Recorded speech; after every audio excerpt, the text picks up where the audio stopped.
Okay. In theory, we are back now.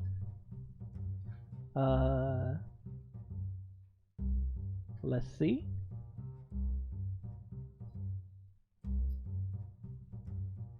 Hooray! Okay. No idea what that was. But didn't seem to interrupt anything important. We're kind of just waiting for the glue. Of course, like I've tested this extensively, and then day of something goes wrong. That's how it always is. Okay, so we still got like 7 minutes left on this glue up, and then we can move on to the next step on the torso.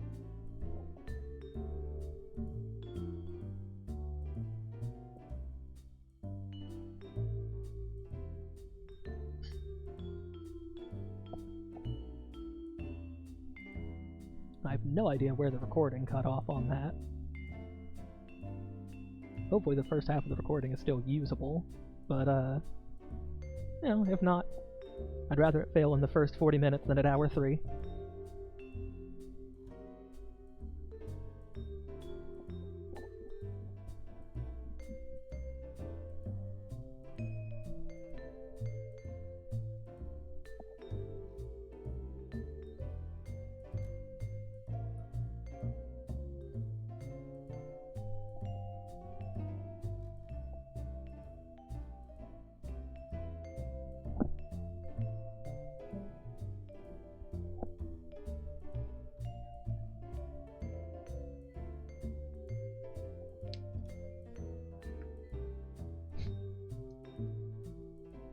Okay.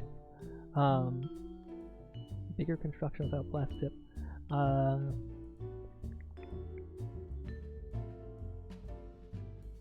Yeah, I don't know exactly what I was saying. The technical difficulties completely derailed my train of thought.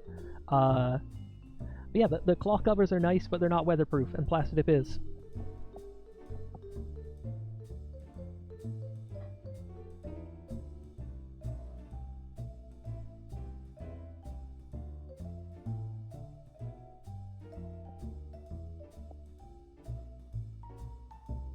Yeah, it shouldn't be too bad. It's not like I'm gonna run out of VOD space on Twitch. This is the only thing on my channel.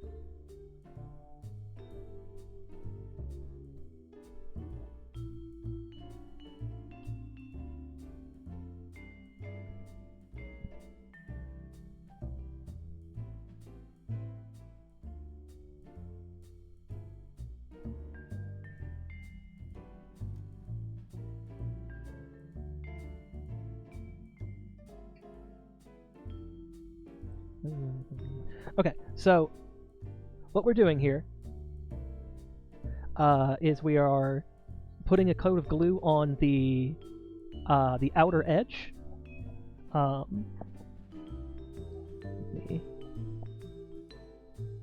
And the plan in about 3 minutes is to press those outer edges together so they form a seam to make the edges of the body. The way I've found that it makes the best seal, the easiest to work with for this particular type of rubber cement, is if you put it on, give it 10 minutes to get tacky, and then press it together. But with open cell foam, you frequently need to do that once to establish a base coat, and then do it a second time to actually glue. So we are on that second application right now.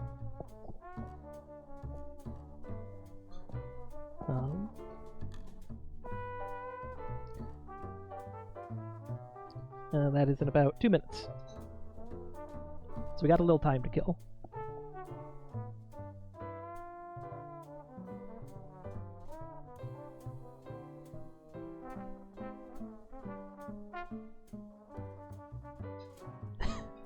Yeah, puppets are made entirely out of rubber cement, basically, and foam. The cloth is just hiding everything.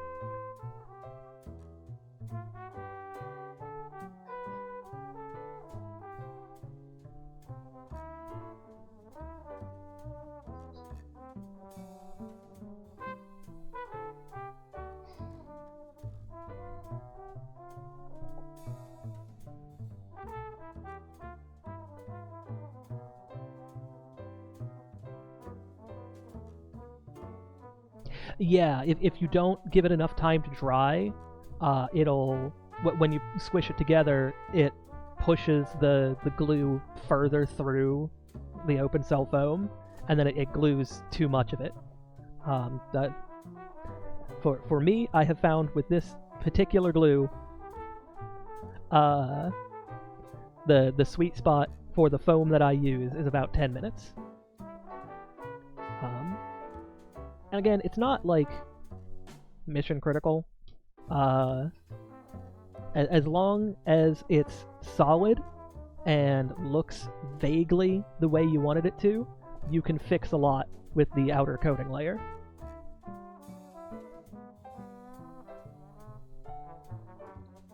Okay, 30 seconds left. I'm going to call that good enough.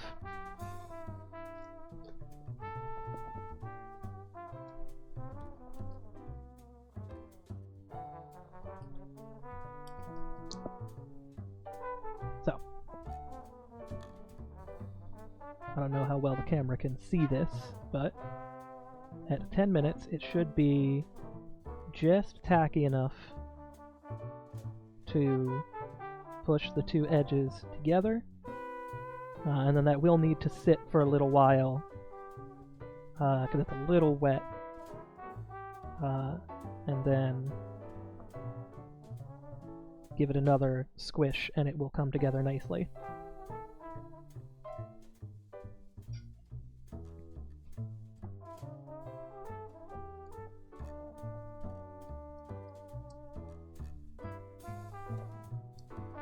And for this part, you're definitely going to want gloves because there is really no way to do this without getting glue on your fingers.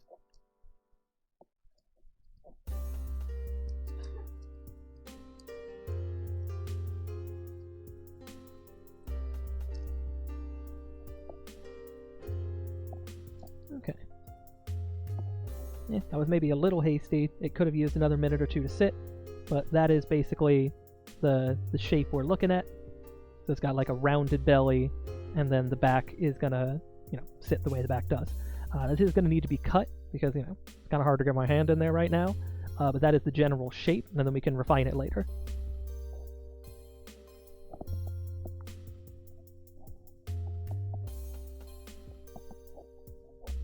Let that sit off to the side for another. Ooh, don't touch my phone with the gloves on.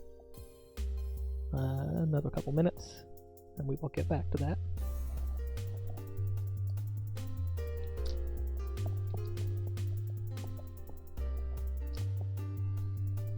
This is really the step where there's the most hurry up and wait, because once we've got the torso done, we can work on other things in parallel in relation to it. So you're kind of always doing something, but you really need a strong core to measure everything else off of. Otherwise, proportions start to get weird.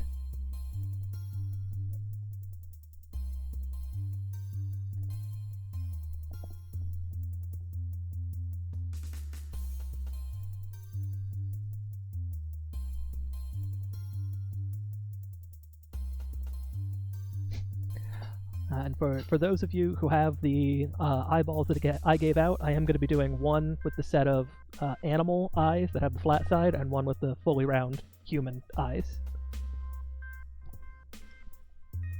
His head is coming up next after the torso is done, because we need the torso to shape the head in relation.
Okay.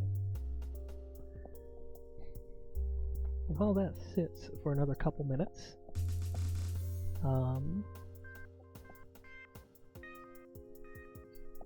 we can skip ahead a little bit, because I am working on two puppets in parallel here, so I can kind of swap between them.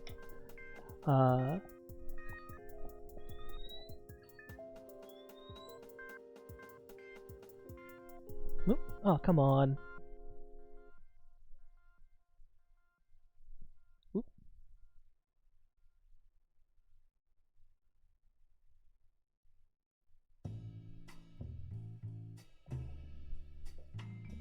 Why is my phone giving me alerts about the stream crash 20 minutes later?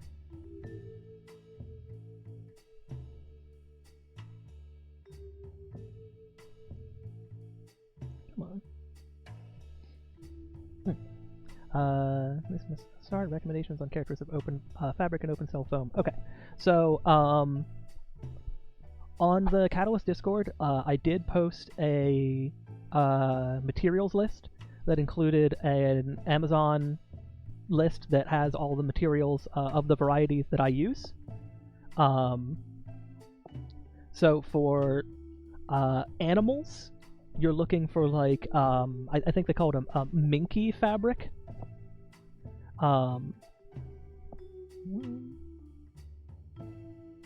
Because that has that like not quite fur but imitation fur ness to it. It's got like long fibers. I don't know if I can get that close enough to the camera that it is visible, but you know. And then for more humanoid characters, you want like fleece is good. Anything soft, really, for the most part, and that is like completely opaque. Okay, this should be good to go. As far as OpenCell Foam, I buy upholstery foam and mattress toppers. They've got the right amount of like squish, but also they're very firm because they're designed to be sat on. Because you don't want it to be too firm, because then it's not gonna like move and bend right. But you don't want it to be too soft, because then it's not gonna like hold its shape very well. But this stuff holds pretty great. Okay, so this is just about done, as long as we don't pull at the seam too much. But my hand's not gonna fit in there, so. Whoop, hold on. Gonna sneeze.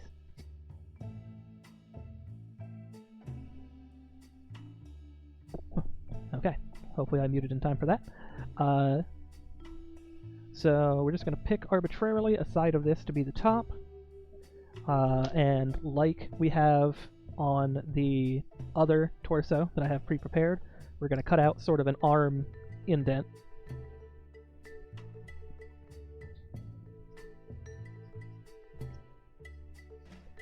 And, you know, again, it doesn't have to be that precise, just try to get it as, like, well mirrored as you can, so it's not uneven. But a lot of this will be hidden by whatever you decide to cover it with. And save this piece of foam, because it is the perfect size and shape to do the mouth out of.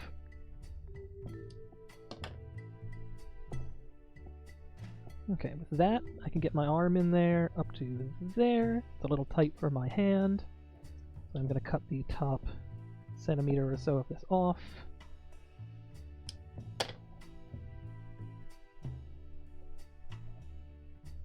That feels and looks about right for what I am looking for.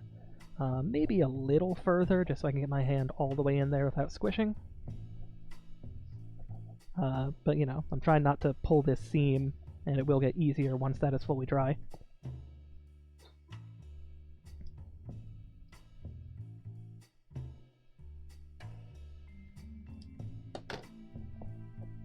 There we go. Yeah. That's nice. And so we got this nice, like, rounded belly here. and plenty of room to move around.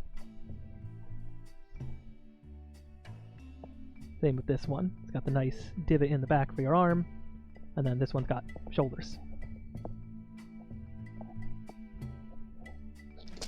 Probably shouldn't have done that with the gloves on, just in case there was glue on them, but whatever.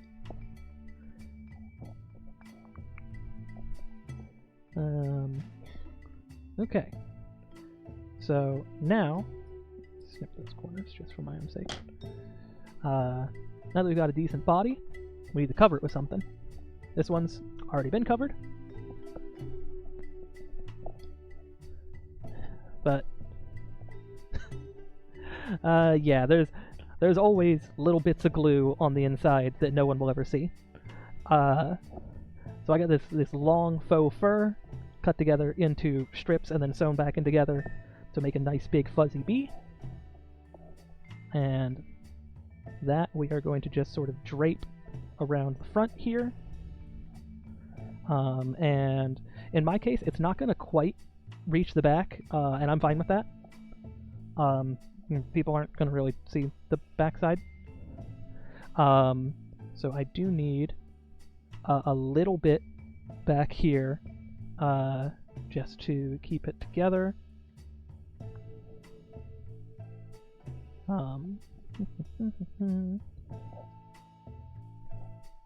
And for that, I have this nice yellowy fleece. Do I want to do the yellow or want to do the black? I'm going to do the black. Last second change of plans.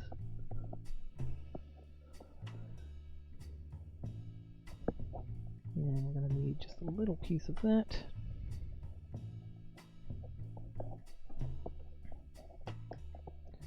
And a lot of this is, at least the way I do it, it's all freehand and, you know, no plan, no prototype, no backup. Because it doesn't really need to be that complicated.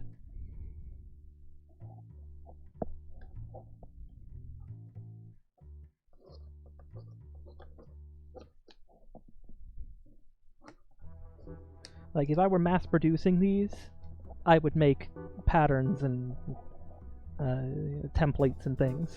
But these are all unique one-offs.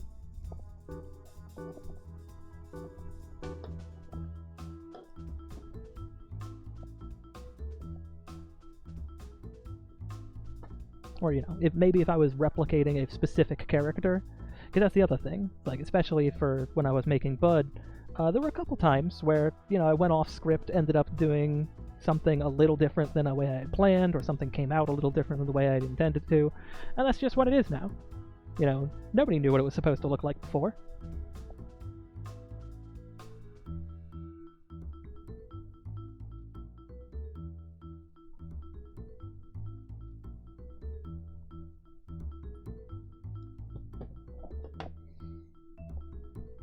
Okay. So a lot of this is going to be what, at the very least, I call a hidden stitch. It probably has a real name. But there is a technique. I'm not sure how much the camera can pick this up. And it's going to be very hard because of all the fur. Come on. Yes, a lot of this is going to be. But basically, if you start from the inside, and then smart. Let me see if I can pull that back out. There we go.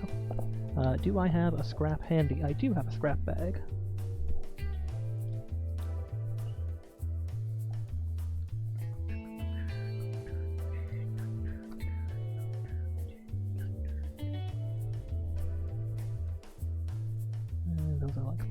Pieces. There we go. There's two tiny pieces. Set that aside. Okay. I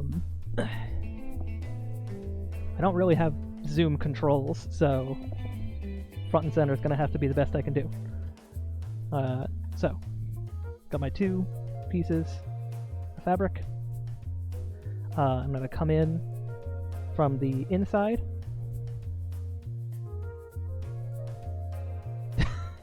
Oh, yeah, that fell.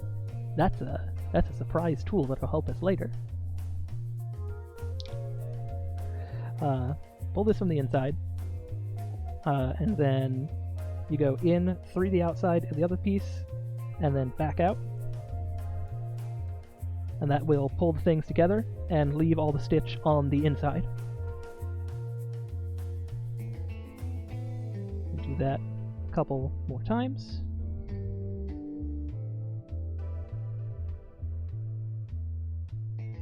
And I'm doing really big stitches for exaggerated effect, but you know, the smaller you stitch, the longer it'll take, but the neater it looks. And that, especially on this kind of fabric, produces a seam that is, the thread is basically invisible, and more importantly, you can do it from the outside. Great for stuffed animals, great for puppets.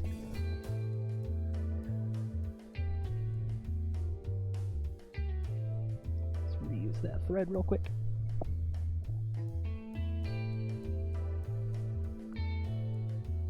Now I am constantly paranoid that the stream is going down and I'm not paying attention.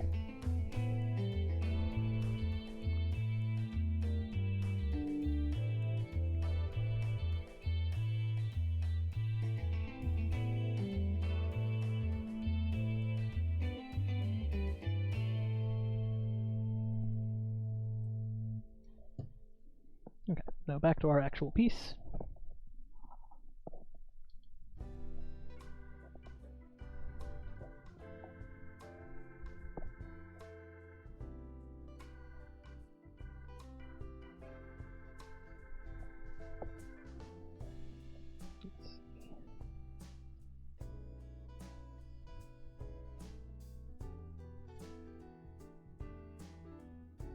Yeah, this would have been completely invisible with all the fur. And sewing through fur is always going to be a pain, by the way.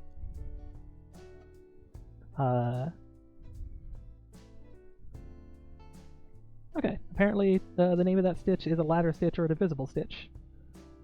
Thank you for that information. I've just always called it a hidden stitch.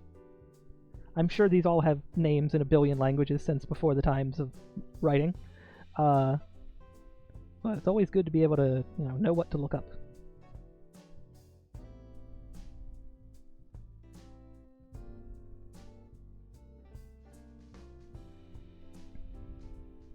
And I'm doing a fairly coarse stitch here. It doesn't need to be that fine, especially on the back. It just needs to be strong enough that it's not going to go anywhere. Because this is not, one of the places that's going to receive direct stress here on the back. If I were doing, the hands or like part of the arm, I would probably be doing this a little less coarsely. On the back, it is fine.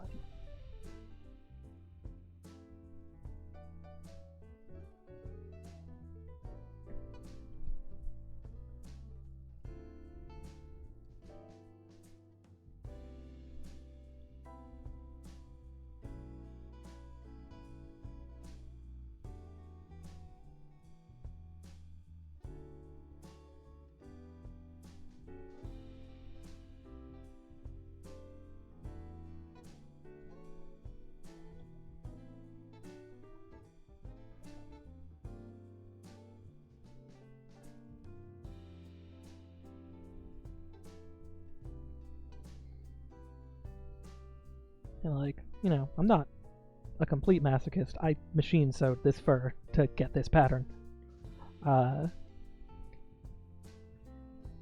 If I were making actual templates and patterns for my puppets, then I would be able to machine sew this as well, but I am not. So there's going to be a lot of hand sewing.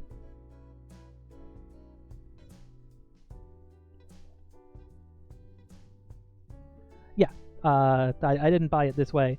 It came as yellow and black. I wasn't even originally going to do a bee. I just sort of bought like black, gray, long fur on a whim for... I was originally planning to do a puppet. I didn't know what my puppet was going to be yet.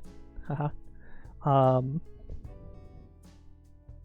So I just sort of bought materials that I thought I could spin into anything.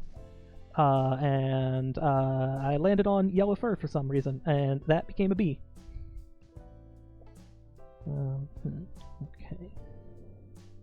So for the shape of this... What just fell? Hopefully nothing important. I'm going to want to... Because of the way the hand hole is, I want to cut this on a diagonal.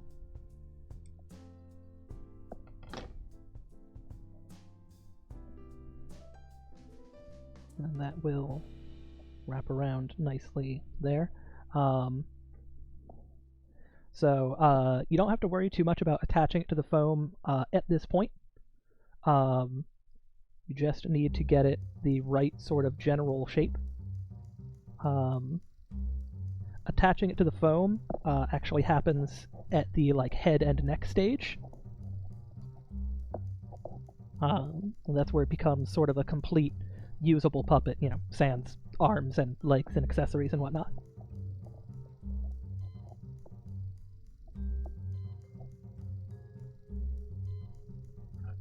And there's so much fur caught up in that.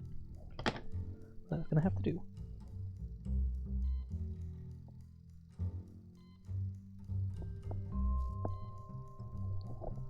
Okay, so that will fit that side, and I've cut way too much black fabric here for the back, but I would rather have too much than too little.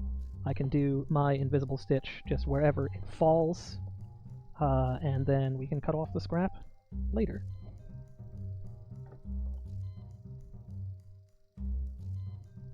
And again, I'm not measuring. These are not precisely identical cuts, but they just have to be close enough.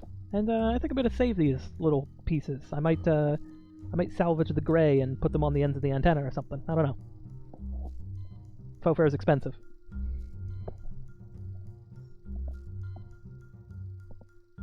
At least it's expensive for me. I don't know about y'all's budget.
It's going to be a good bee, I think.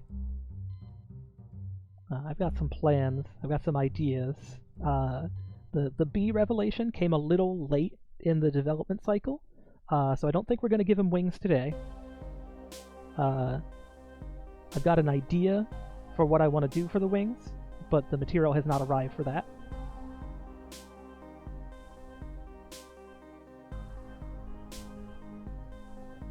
Okay, that's holding pretty good, and that's going to be a great spot back here to attach the wings onto. So we don't have to deal with all this fur. And, we're going to have to comb this and get it to sit nice at whatever position that it's going to end up in its final form.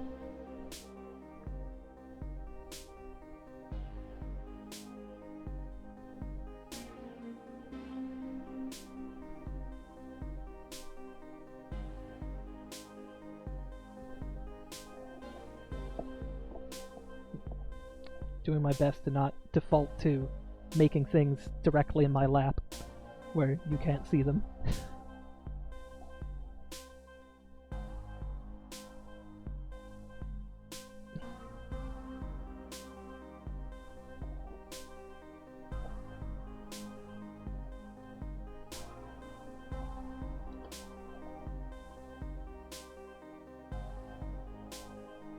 Oh, and if you can, get yourself one of these ergonomic pairs of cloth shears. They're great. You don't realize how much energy you spend pushing it open on the return. If you're doing any amount of cutting for a long time, highly recommend it. Yeah, and it's just the little things, It's literally just fur on a foam tube right now, but it's already a bee.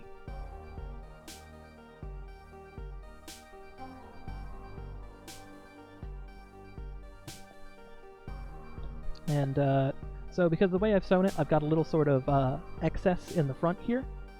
So what I'm going to do is I'm just going to sort of sew that together in a way that tightens it up and hides it. Because we can't just... It's a little harder with the stripes to get everything to line up nicely. Because you can't just let it twist,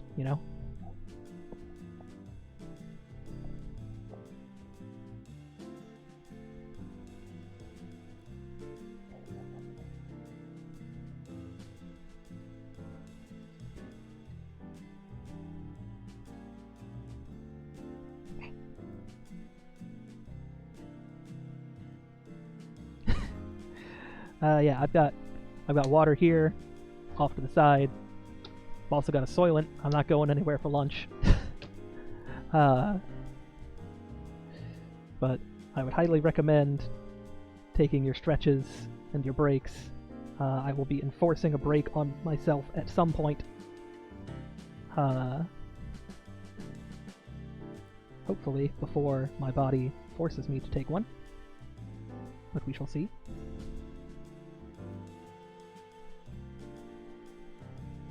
Okay, so that's nice and tightened up now, and the fur is a little messy, but that will get better as things go. We will likely have to return to this because it's the top of the neck, and put a little strip of probably the yellow fabric in here, just to hide this bit. But making good economical use of the fur.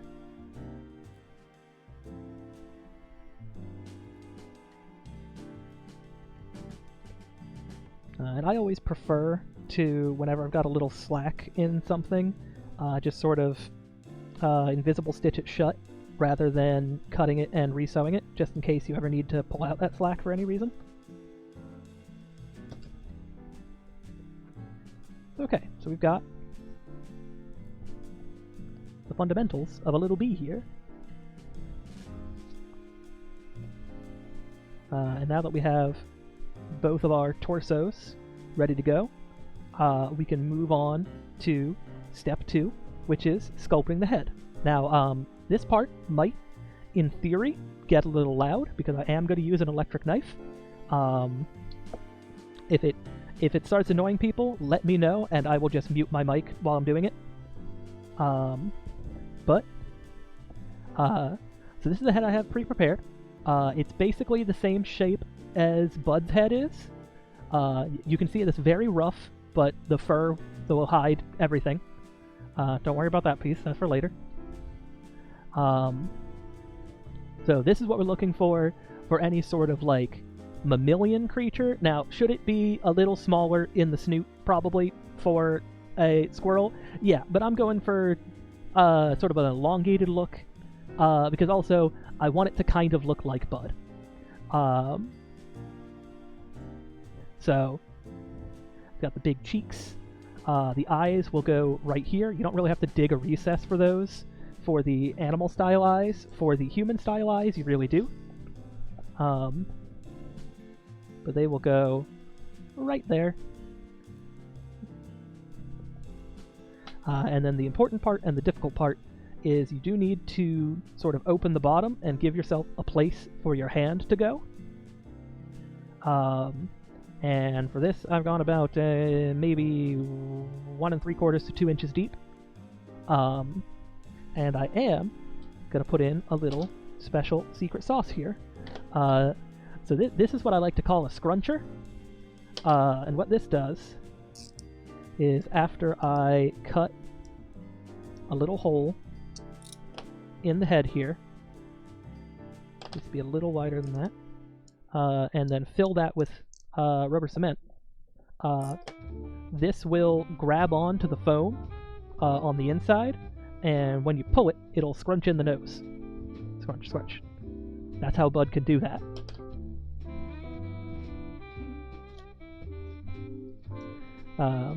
If you're looking for a scruncher for your own puppets, they can be added aftermarket, although it's a little more difficult than doing it at this step, but I can print you out one.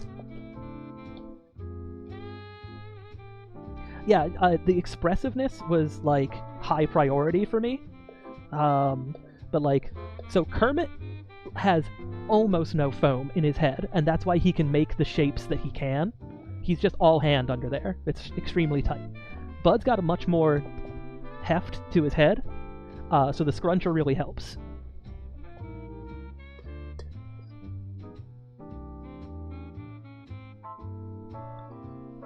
So this is the annoying part. We're just gonna have to shove the thing in there. And for this, we don't really need to wait the whole 10 minutes and go, because we're not putting two pieces together. We're cutting a thing open and then sealing it back shut on itself.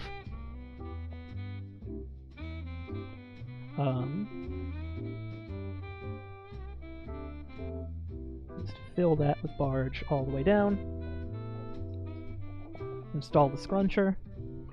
And you kind of want to put that like as far forward as you can, because there's no point in having extra sticks sticking out. And then when your hand is in there, you'll be able to just whoop, pull that. And we will set that aside to let that dry. And we'll move on to the other head. So, whoop. Hello! I do not recognize your username, but welcome. We had just finished the torsos of the two puppets we're making, and we're moving on to the head. Head 1 is already drying from the scruncher. We're about to make head 2. Now this is the part that might get a little loud, and if it gets too loud, please someone let me know so I can mute my mic. This is just literally an electric carving knife for like turkey and stuff. I would not use it on foam food ever again after using it on foam, but it works great for roughing out shapes, and it doesn't go dull like craft knives do because it's serrated. Need to plug it in.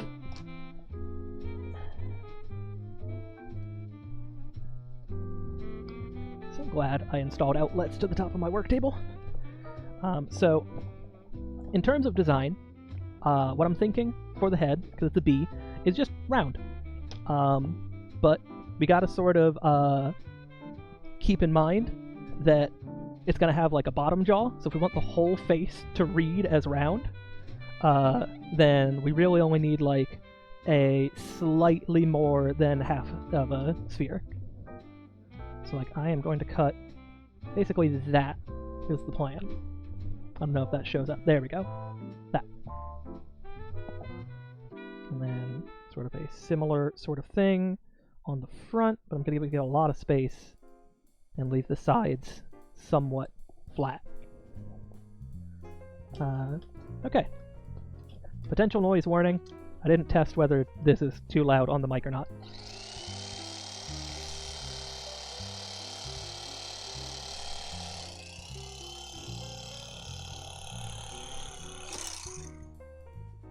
Cool. But you see, like, that gives a nice, clean cut, whereas, like, this was refined mostly with a craft knife, and you can tell.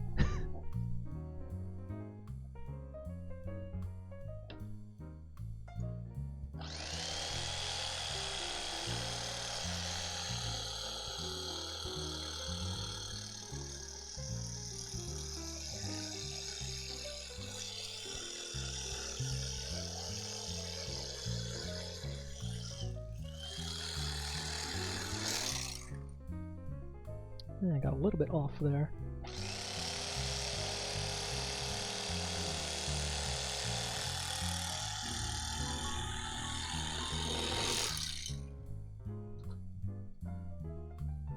Okay. And we're just gonna sort it.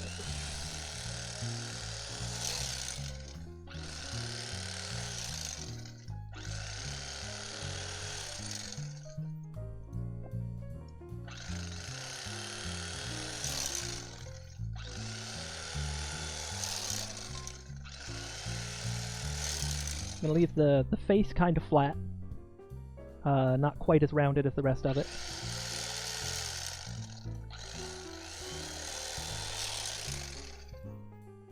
Huh. Weird. Don't know why that's happening.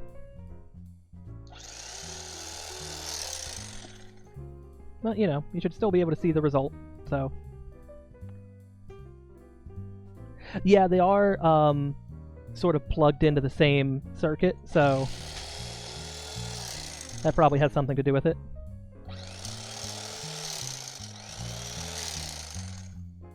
But I'm almost done with the roughing stage, and yeah, that looks about right to me.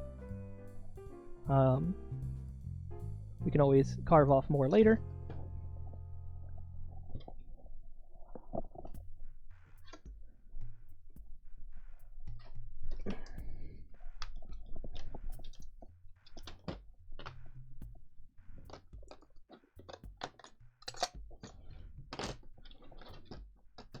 But just for speed and accuracy of cutting open cell foam, nothing better than an electric carving knife. Now, for the inside bit, I'm going to need some craft knives, and they need to be super sharp, or, well, it will leave little undesired bits no matter what, but if they're super sharp, they will be smaller and less obvious. So now, we need to make the space for the hand. Now, I did not leave myself a ton of room in here, but it's a smaller character, so that's fine. So I'm just going to leave about that much space in the front, that much space in the back, and then the rough shape of my hand. Make sure that is the front and back, yes. And then we're going to cut out this shape for my hand to go in.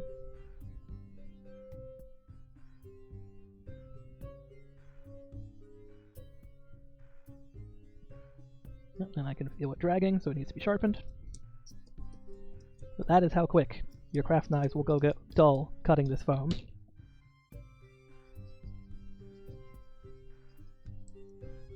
I prefer to use a sharpener over using a gajillion craft knives.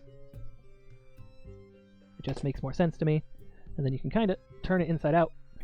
And then we'll cut off starting with that amount, and we'll see if it needs more. Yeah, and this one does scissors too, so it's great. I wouldn't use it on my cloth shears because they're already plenty sharp, but I need a little bit more cut off.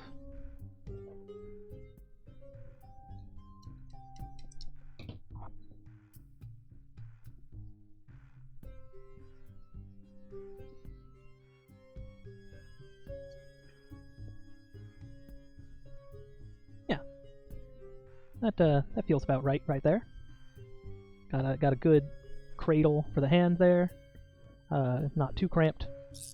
And this is a decent chunk of foam. Might be able to use that for the feet. Okay. So, where is my next material? There. So, the next thing we're going to need is now we need to work on the chin and the jaw plates. This is where, if you're following along with the materials list, you need some kind of plastic. I've got coffee tin. And I've pre-cut one piece right here. This is going to be probably the bottom jaw, because I want it kind of wide. I'll cut a little bit off of that.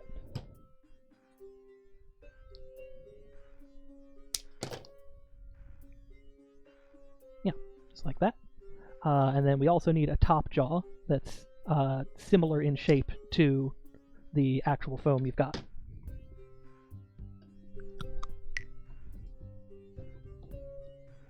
I've got just enough real estate here on this coffee can.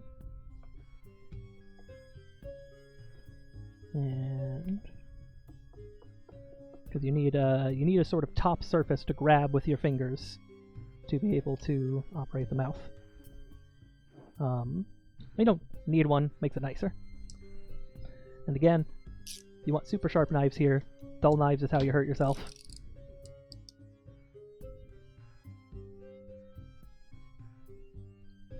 Now, could I do this with the scissors? Maybe. My scissors are not quite that sharp, even running them through the sharpener.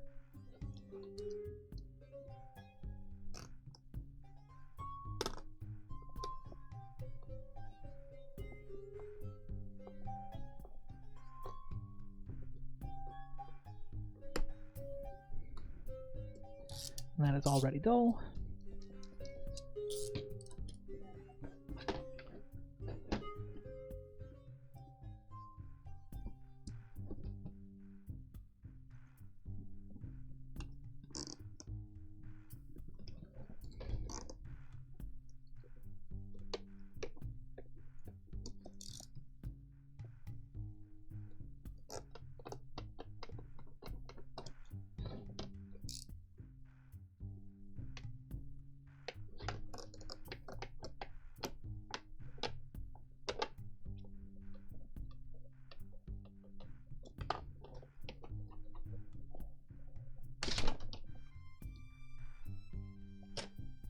Fine.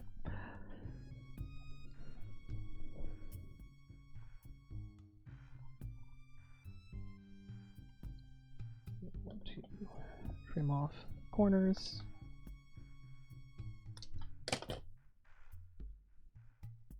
And give my hand a little bit more room in there.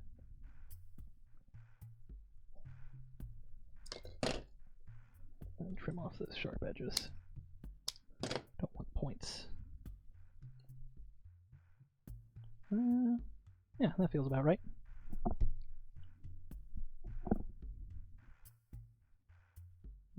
Yeah, a little uneven. Okay, now. So we've got top jaw, bottom jaw. I've already pre-made a bottom jaw for the bud-like shape that fits it nicely, and pre-attach some foam. We'll get to that in a minute, but we still need a top jaw for this one. Do I have enough real estate left on this can? Looks like I do. And now that there's already a big hole in it, I can just use the scissors, I think. But getting into it without there being a hole is a pain. And you can see they're not quite sharp enough for this job. But it will work.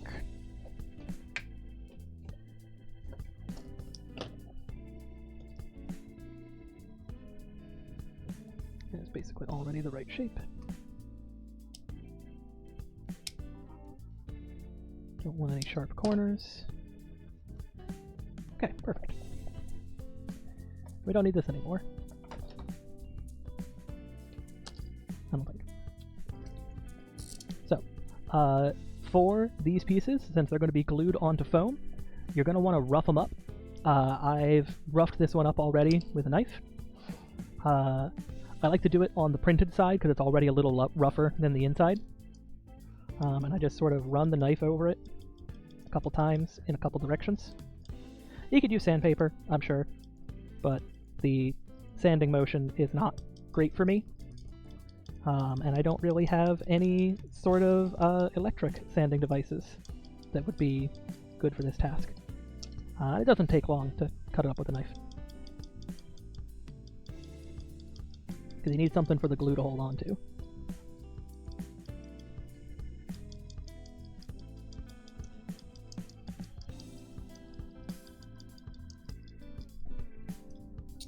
Okay.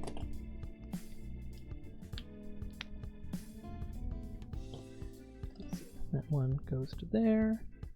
That one goes to there. And this one needs a piece of foam attached to it. That piece we cut earlier. Just a scotch too big. But you know what? We can glue it on and then we can trim it later. So, time for another gluing step. It's going to take a hot minute.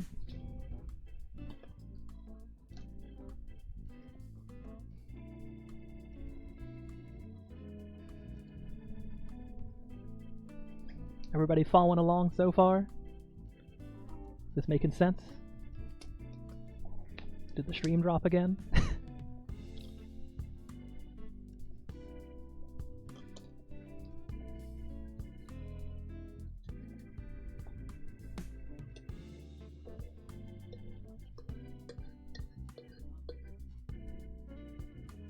Okay, good.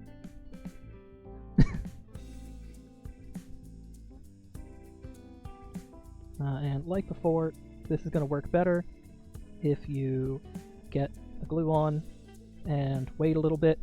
For my glue, it is 10 minutes. Your glue, you may find success with other numbers.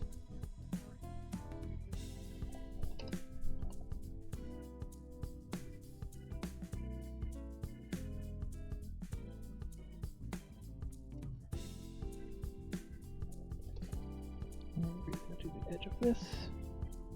Make the bottom jaw of our bee. And because this is open cell, this will probably need a second application, but that is fine.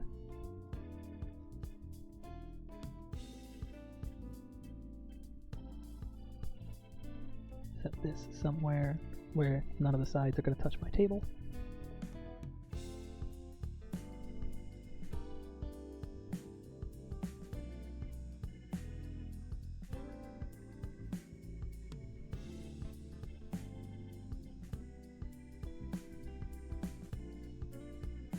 And you don't really have to worry too much about putting down too much glue, at least with the glue that I use. The foam will stay flexible, even with a good couple of coats. So, in theory, you could like drench the whole thing to toughen it, but that sounds like it would take a lot of glue, and it would take like 5 million years to dry. And you probably don't want to be huffing that much toluene.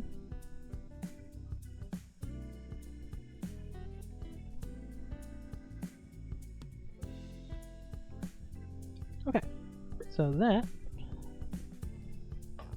going to need another 10 minutes to cure before we can assemble the pieces.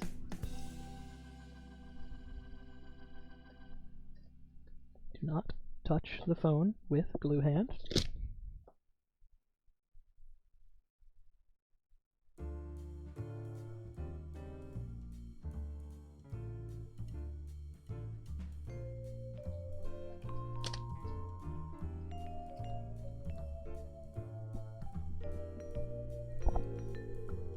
Okay.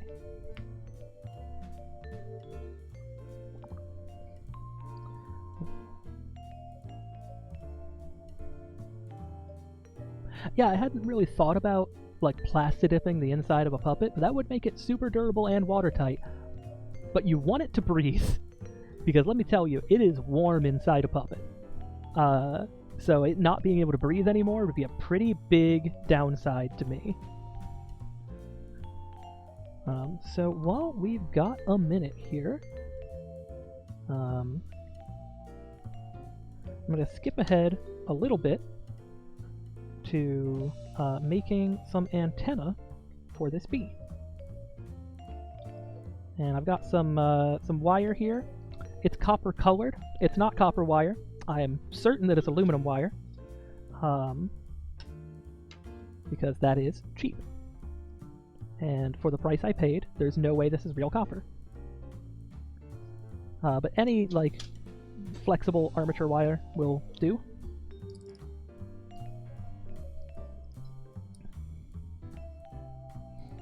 And what I'm going to do here is I already have one sort of half built. I'm just going to get this wire, I'm going to twist it together for stability and thickness.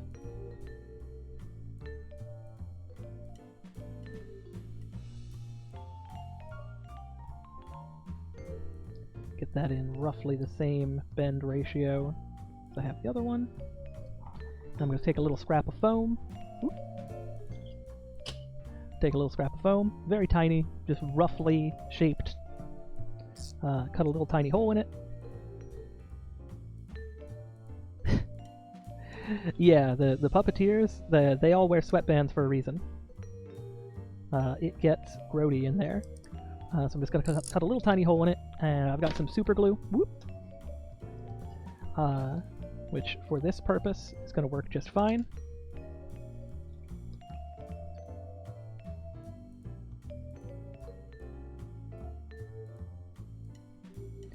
Get a little super glue on the end loop here.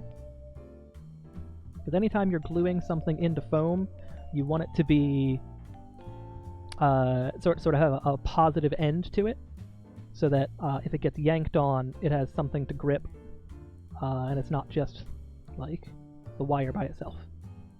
And then I have pre-made a little tiny scrap right here that I can just thread into. And that is the makings of some antenna for this little guy. Don't want to get the glue everywhere, but yeah, that feels about right. If they're too long, we can cut them later. I think I am going to dig out these little scraps and see if I can't wrap the antenna in those, just to make them real fuzzy.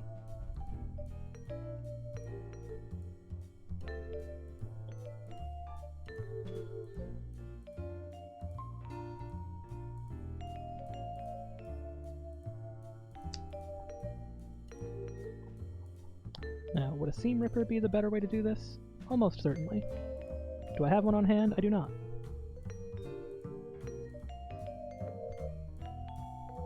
Just gonna pull as much of the yellow fur out of here as I can.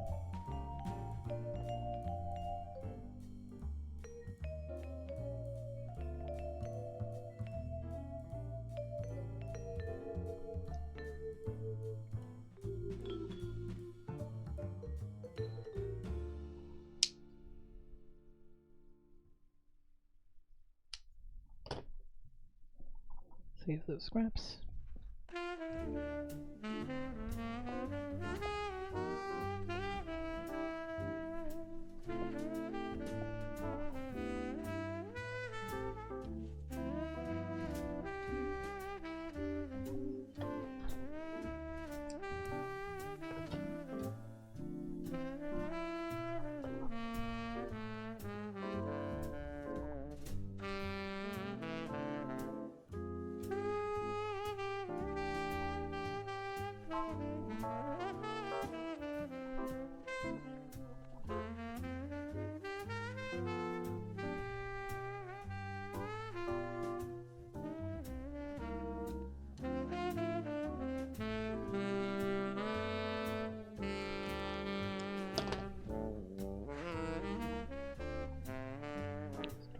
That's going to be a little harder. Yeah, that looks like I'll have just enough to wrap it around that little scrap of foam, which will give it some volume and something to stick to.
There we go. That's one. Antenna.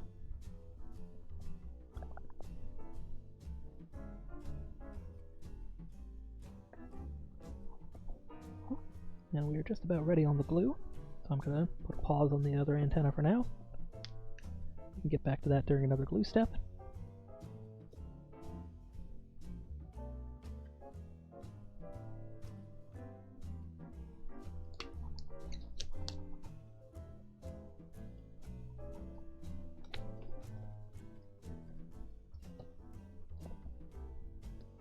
Okay.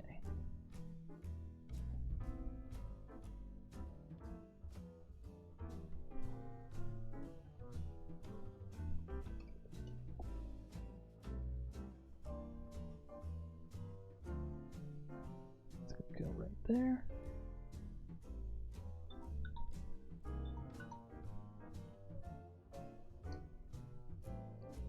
Let's go right there. I'm going to get fur in everything. That is fine.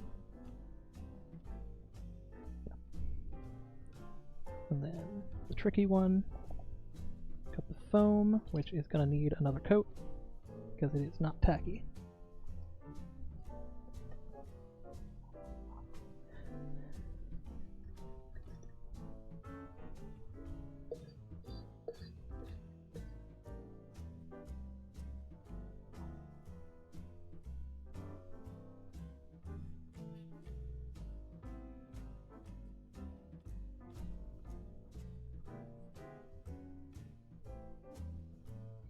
Alright, so we're going to need another coat there.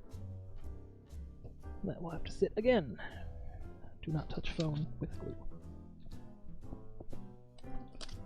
We may have to touch up this side too, just to get them to play copacetic with each other, but we'll get to it when we get to it. Now these are going to want to peel up a little, but just press them back down every once in a while, and they will sit just fine.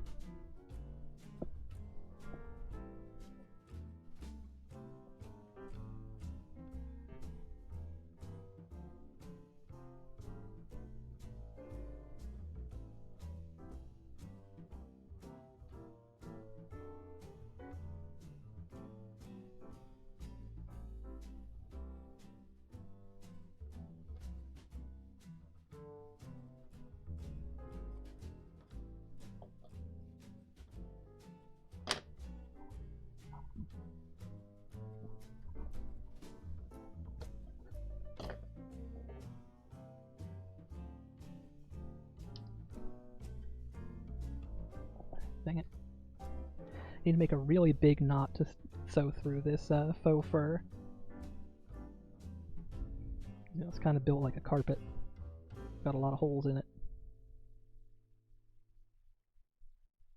There we go. Much better.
Fur is such a pain.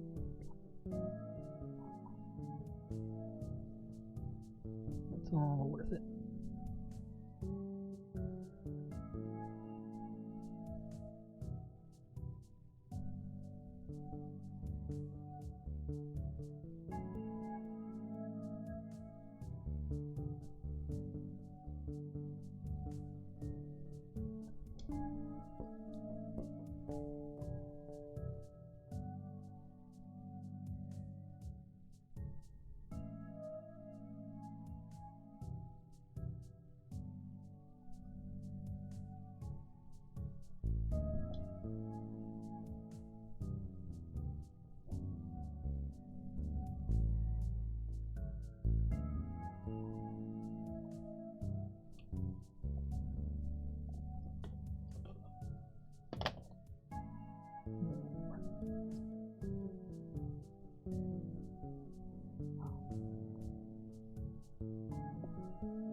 Two antenna. Give these a quick press down. 4 minutes left.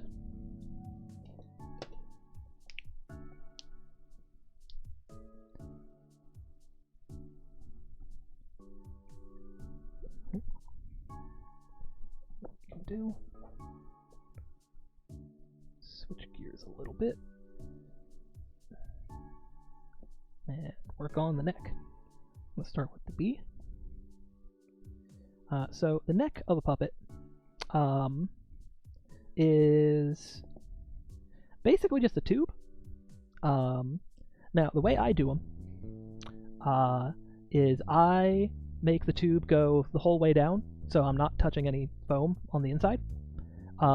So basically the head will be attached to the neck, and then the neck will be attached down here, which gives you a little wiggle room up here for, you know, emoting.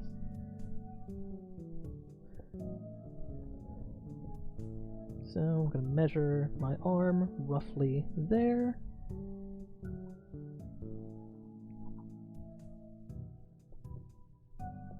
Want a little extra because we don't want it to be too tight. Be able to get the hand through.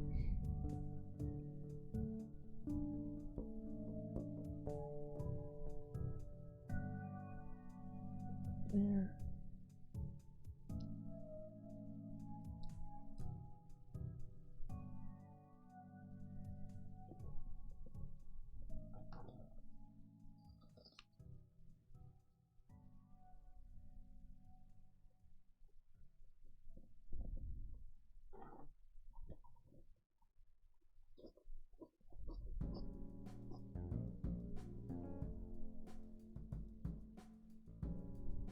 Yeah, the foam is rougher than you'd think, so it's kind of unpleasant to not line the whole thing. It does make it a little warmer, but now I believe I have one of them over here. Yeah, now I usually do my puppets in a morph suit, so that sort of also helps. But if you can get these like long gloves, these are also great because they are basically just the length that the puppet is going to go on. You know, it's like wearing a sock with your shoes. Easier to wash this than to wash the whole puppet.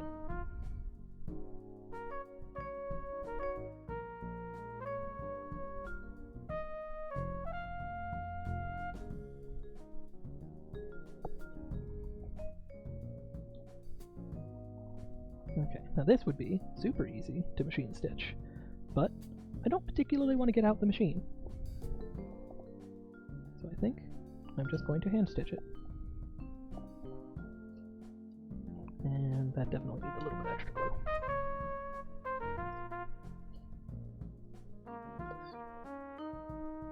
Just a little bit to reactivate that.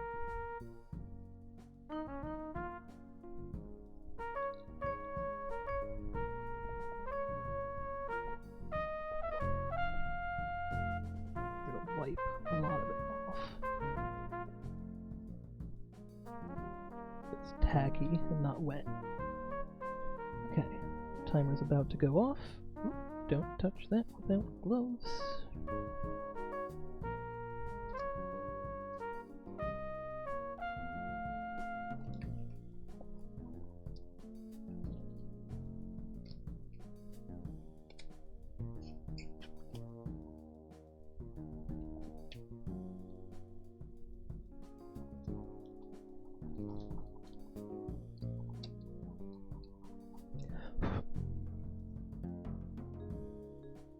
Oh yeah, perfect.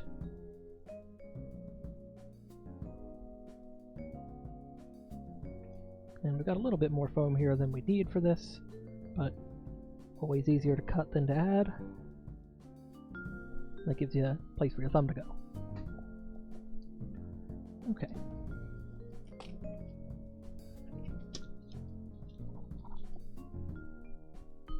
As we are coming up on, the 2-hour mark, I'm going to take a quick break. Then I will be right back.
we're back.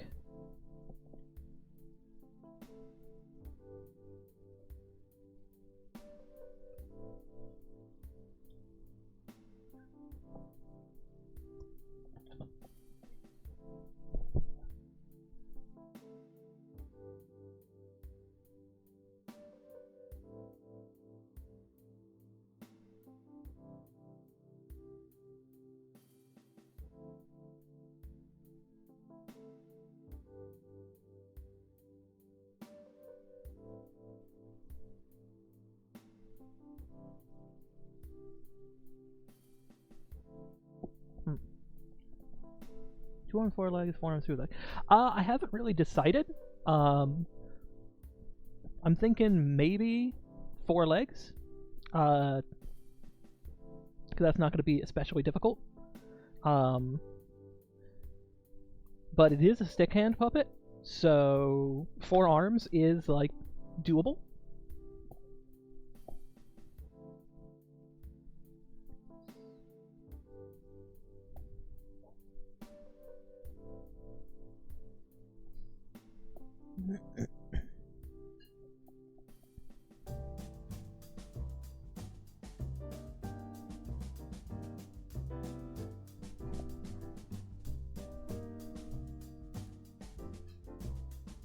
But you know, that's part of the process, is you kind of feel it out as you go.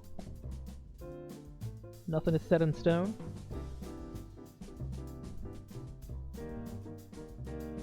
Well, we'll see how it looks with 2 legs and 2 arms, and we'll see which one it needs more of.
got our neck and arm bit for a Dabi. This one's going to be pretty short because it's kind of a small character. For a larger puppet, like a more bud-sized puppet, you would want to give it plenty of extra neck. And we're just going to feed this in through the top.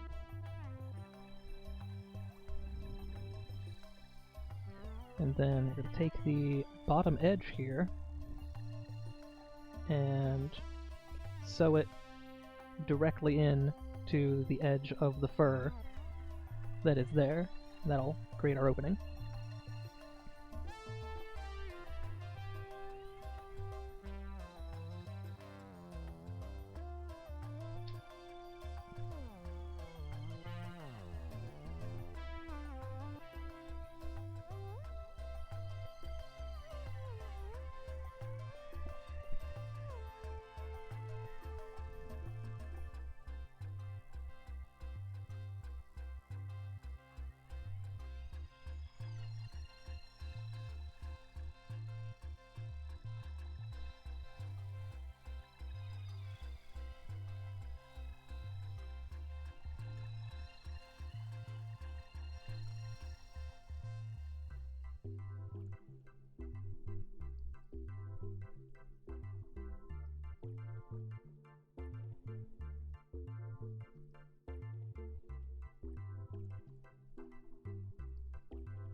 Alright.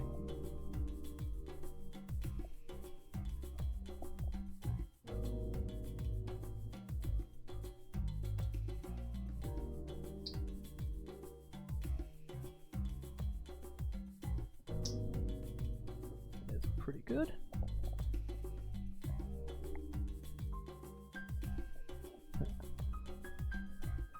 We are going to need a little strip of yellow just to hide the foam up here. But that will be easy. We have a little strip right here. It might not be long enough. Looks like it's just the right size.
Yep, there's only so fast the Soed can go, and while admittedly I could have done part of the neck sock on a machine, and that would have been faster, still have to hand sew it into the bottom. There's not really much you can do.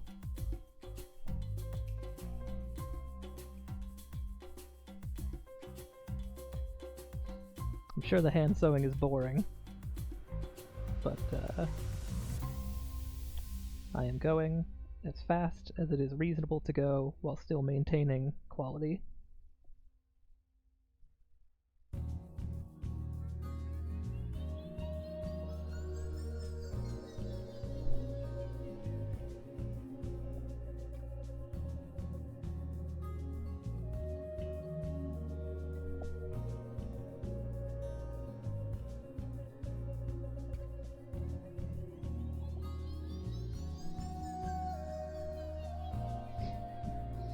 Yeah, I'm not going anywhere.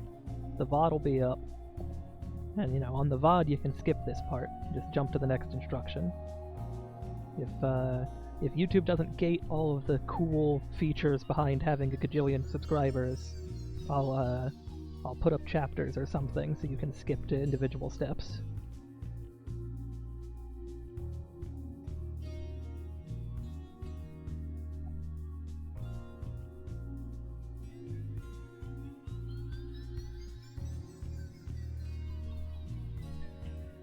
Yeah, I know it can be done. I just don't know if it's one of those things that YouTube just arbitrarily, like, hands out to people instead of being a basic feature.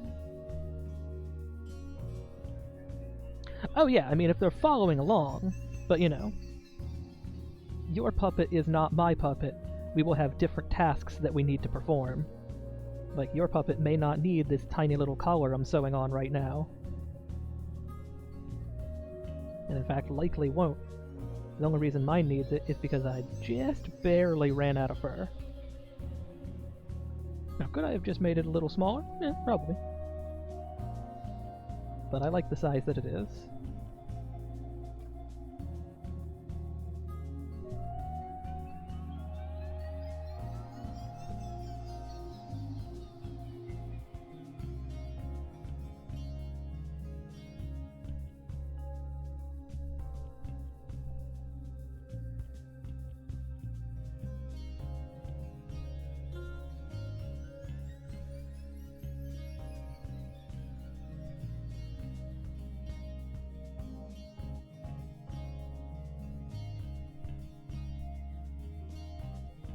Yeah, the sewing part is pretty meditative.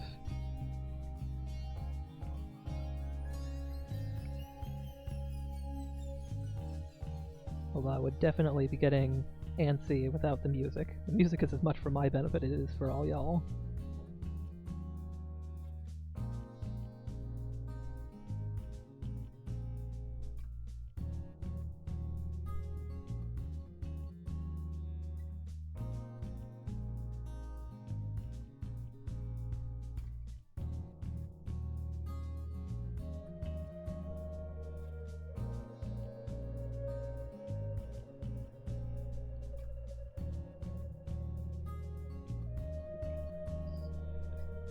Now, this next part.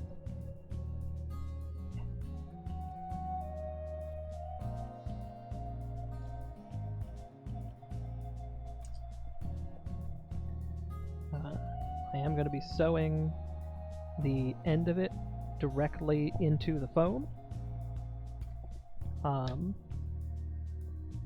From how the other torso was made earlier. Same deal there.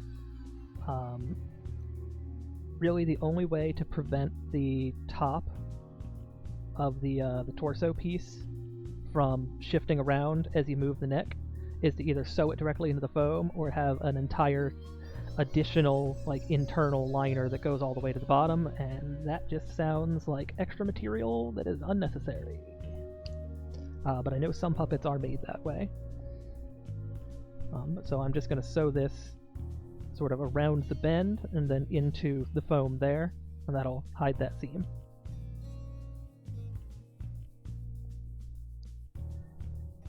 Give it up for more hand sewing.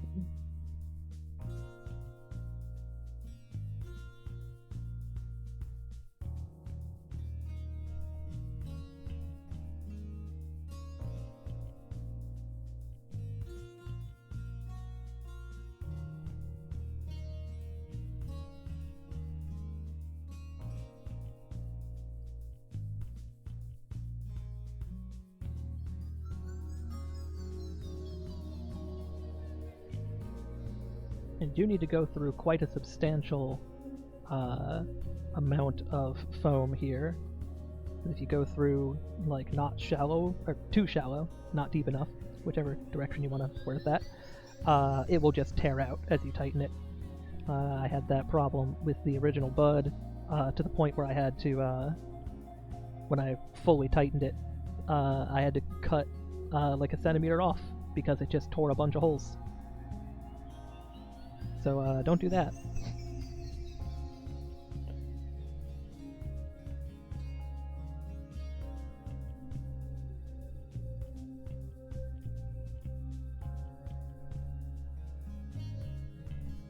Yeah, I am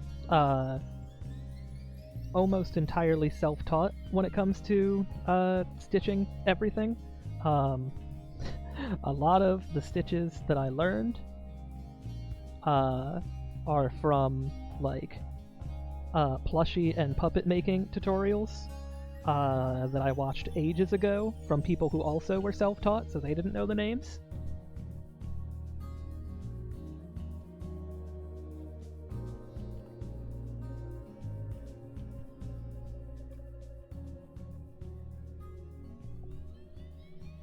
I mean, useful knowledge.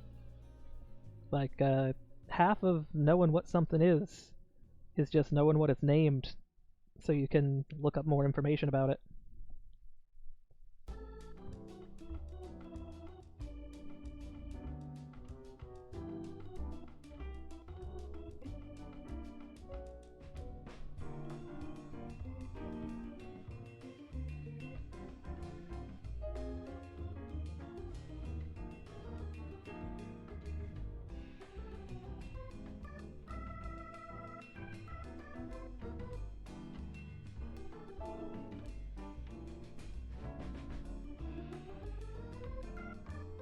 Oh? Oh yeah, I probably have auto moderator on statistically because I bet it's default and I didn't mess with any of those settings. So if any of your messages don't show up, That is not me specifically stopping them. That is the auto moderator that I do not have the ability to deal with.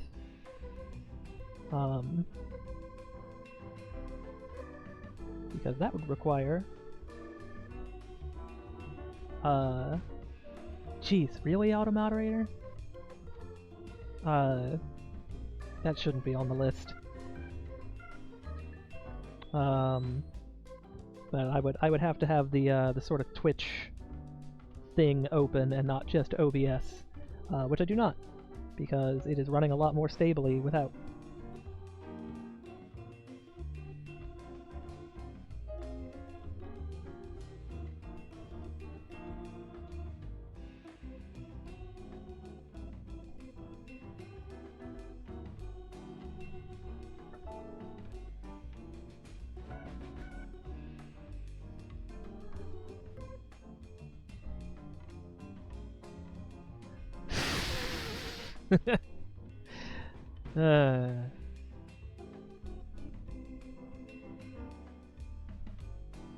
Twitch.tv, everybody.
Okay, just about done sewing on this little collar.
Okay, so now we've got this little collar here that will prevent the neck from looking weird when this is, you know, all up here. That'll be nice.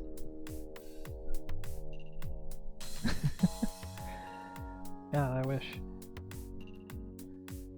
It's the minor domestic tasks that always knock me out for a couple days unexpectedly.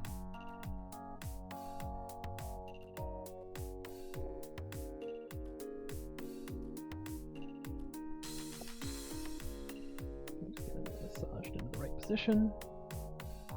Okay.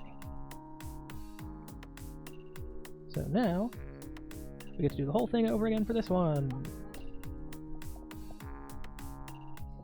Which I'm going to need a different fabric for.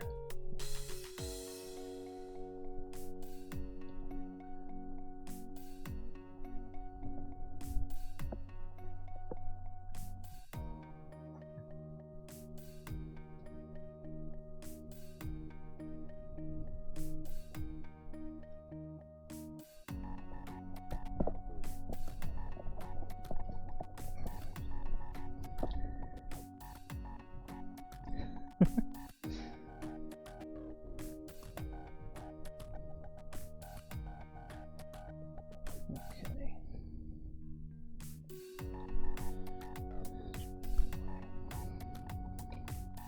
Once again, make a sock. Want to have plenty of room. This one we want to make a little bit bigger. With a bigger character, and it needs more space to emote.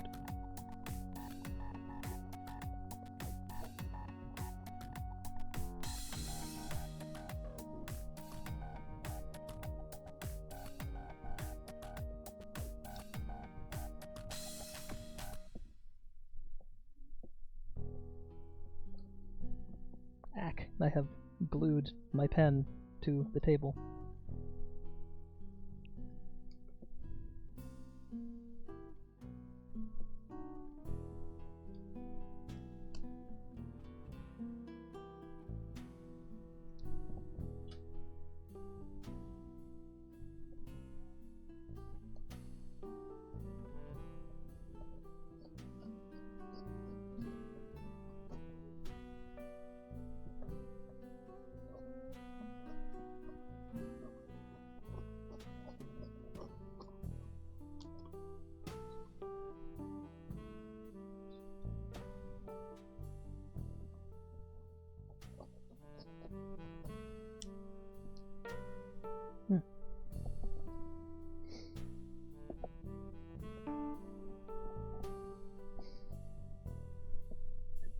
All we need of that for now.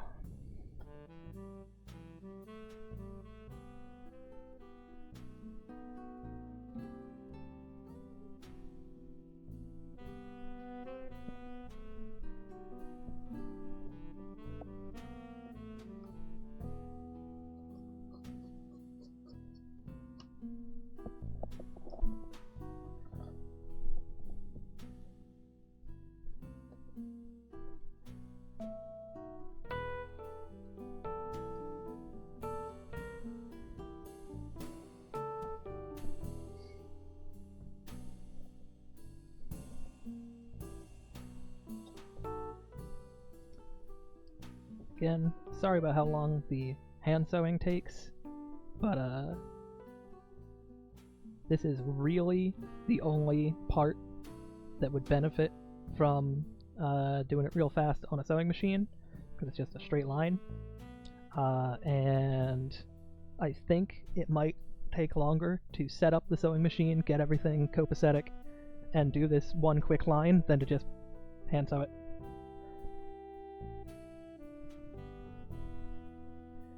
Everything else is very shaped, and that's not great for machine.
I'm gonna have to blow all the fur dust out of my computer when I'm done with this.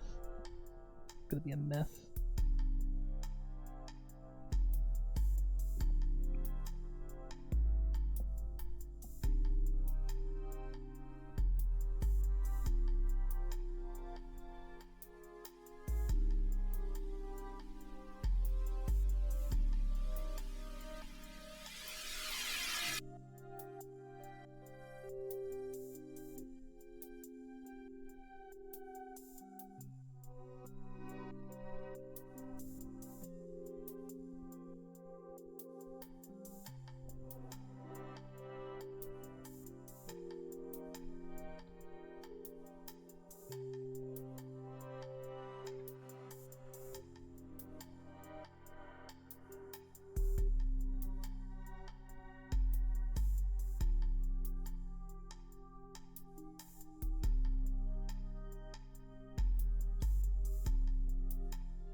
Okay.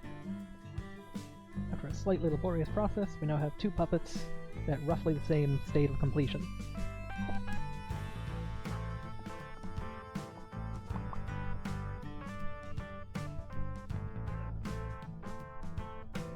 Alright, and by now, the heads are nice and dry.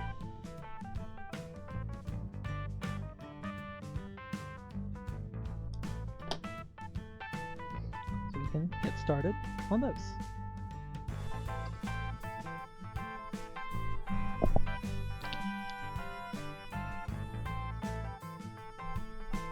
Let's see.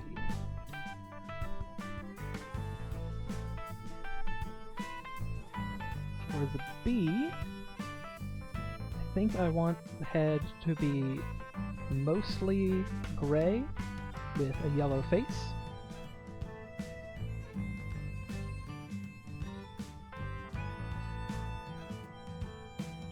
Just going to sort of drape it across like that,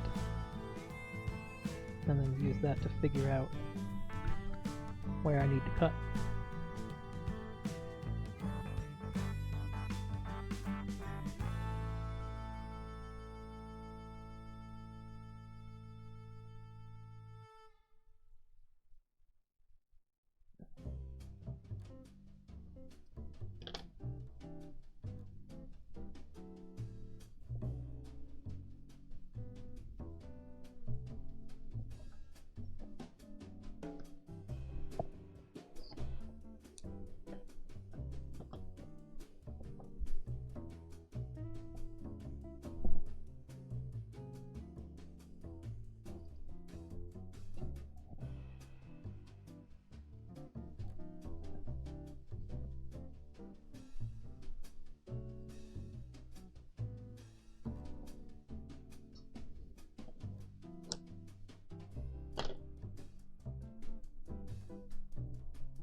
Getting real close now to what can be considered a usable puppet.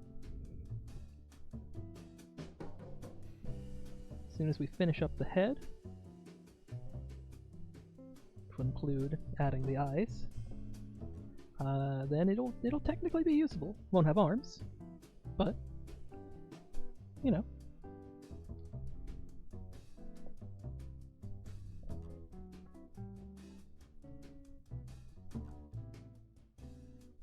And like, really, as far as the construction goes, the body and the head are the most difficult and the most time-consuming.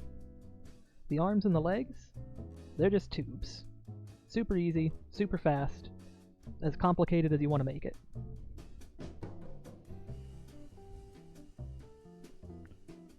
Well, at least for the stick hand puppet.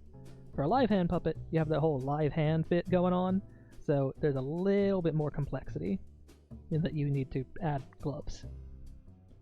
And gloves are a pain to make, as anyone who has ever made gloves knows.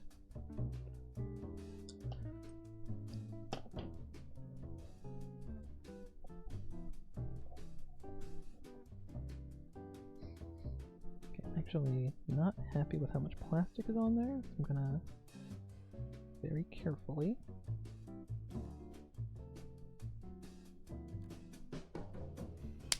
there we go.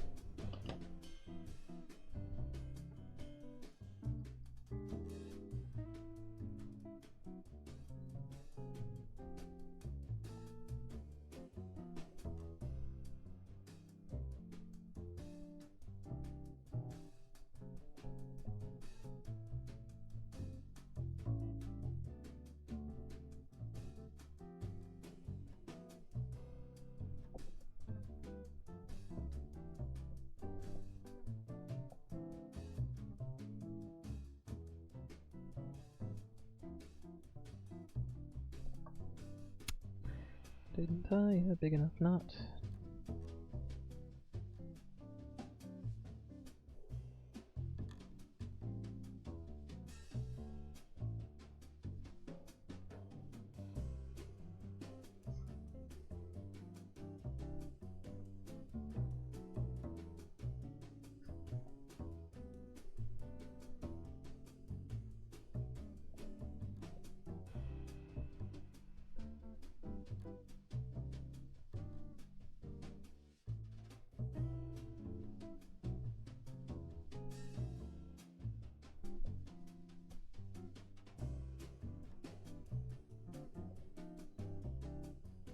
Okay, so for this part of the head, I'm just going to sort of fold the excess in, like that. And then we can go back and trim it off once it's all sewn together.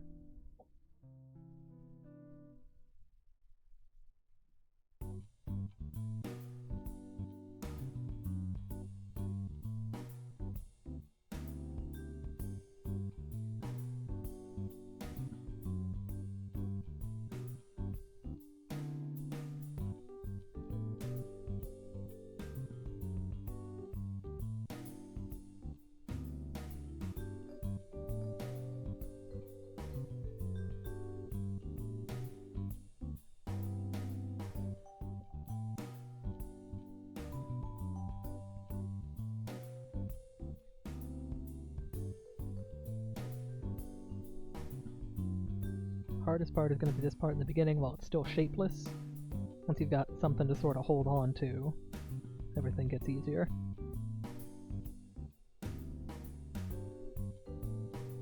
It's moving around a lot on me, it's changing shape. And you will have to come back and refine it, but broad strokes for now.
A little protruding edge there.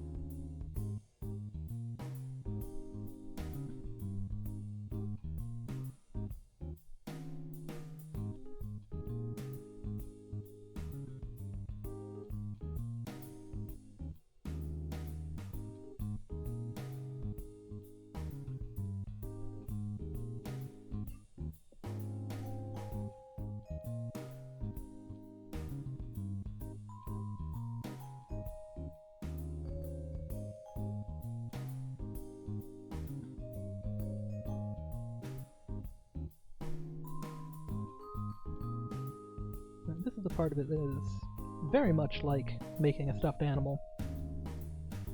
Just has the extra steps of all the plastic bits in it.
Hmm.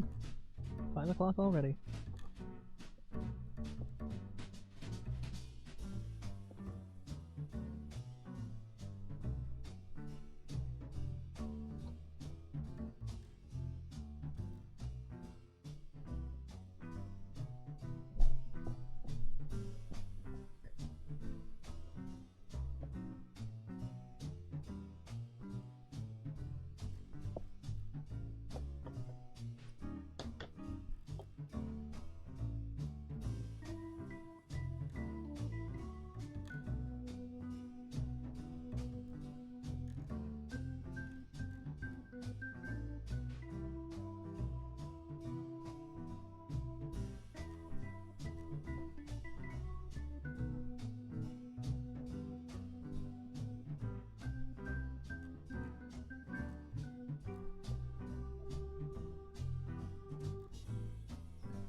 Yeah, it happens in spurts, you know? Where it looks like nothing, and then suddenly it's a little guy. And then that little guy is creepy, and then the little guy is less creepy as you go.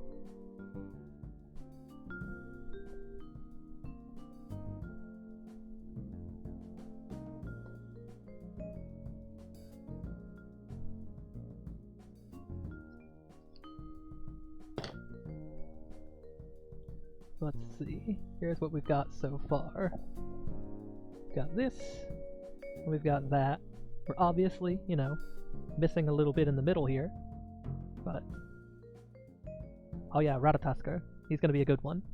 But, one puppet at a time.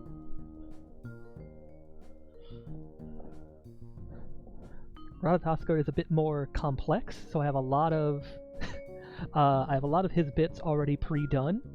So to give you the full experience of puppet start to finish, that's why I'm working on 2.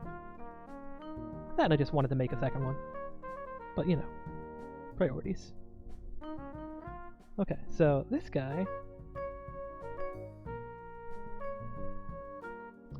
he's gonna get some eyeballs. Like that. Now, they are gonna be, you know, covered, like buds are. I don't know how much that shows up on camera.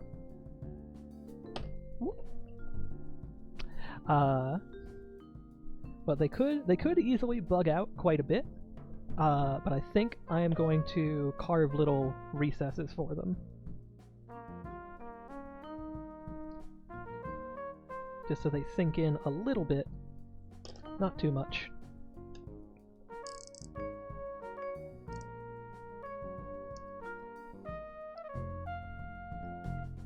And that's already dull.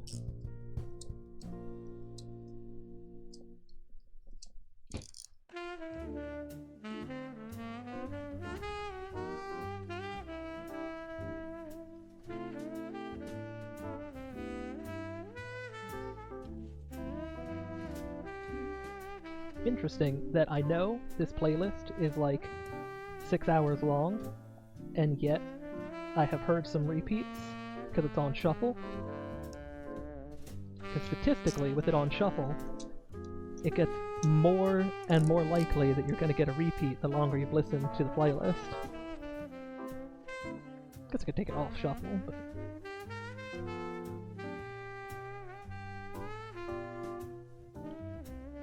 Okay, and again, they don't have to be even, and they're kind of going into my hand hole there, but that's fine. Put that back on.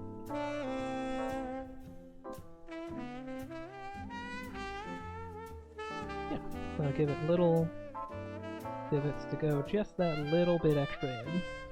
I want to expand those a little, actually.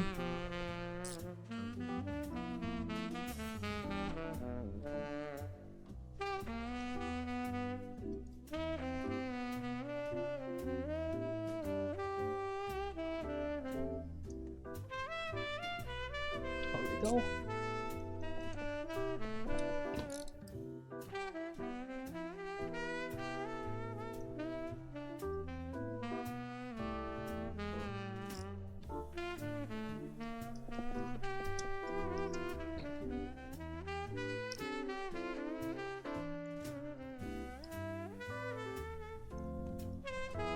There we go. Now, the way we're going to fix this guy is we are just going to put a little bit of barge over the front face, but mostly the eyes, and then just stretch it over and let that sit. Strictly speaking, you don't have to attach the outer covering, we'll say, to the puppet foam. I find that it helps, especially for eyes, to have that part pretty secure, and the rest can kind of just sit wherever it wants to sit. Because, you know, you don't want the eyes moving around too much. But I don't actually recommend cutting a hole in the fabric for the eyes, the barge will seep through no problem. You can just glue them on top.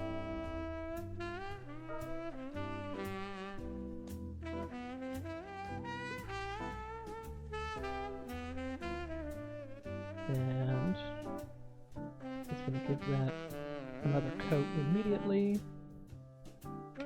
because we're not going to let this guy sit for too long. We're just going to press it right into the fabric, so we're not gluing both sides.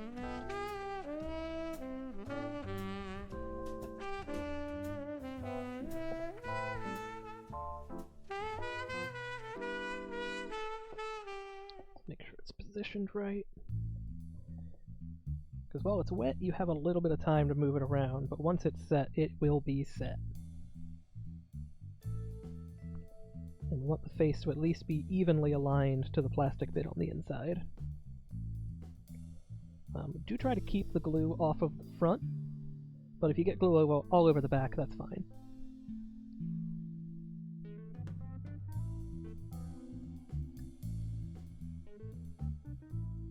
That's almost right. A little bit like that.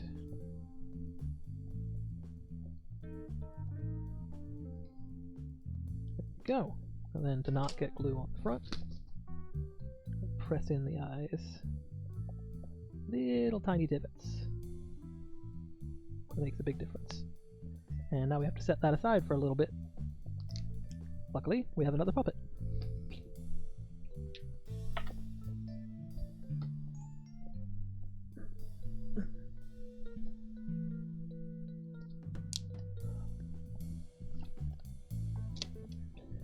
So, Ratatoskr is going to look a little weird, because I want him to look like Bud, so he's not going to look exactly the way you would look if I was designing him from the ground up. But, nonetheless, the process is basically the same. Just get enough fabric to drape the whole thing.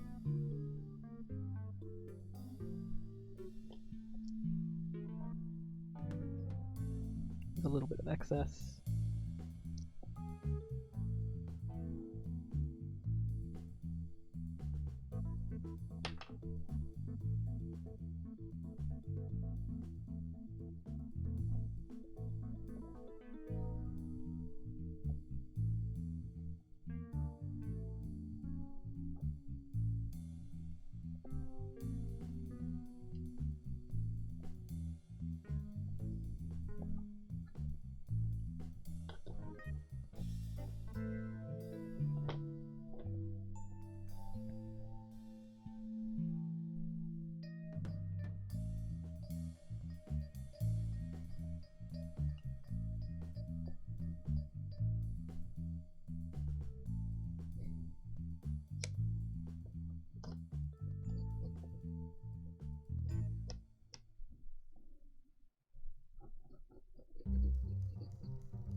Okay, now this one we are going to do a little differently because it's kind of awkwardly shaped.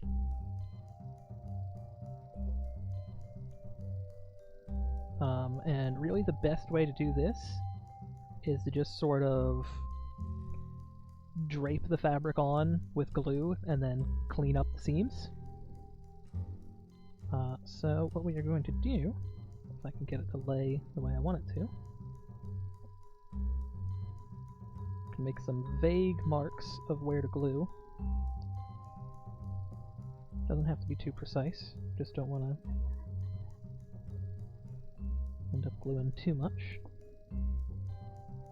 We're basically just going to glue that whole patch onto about there.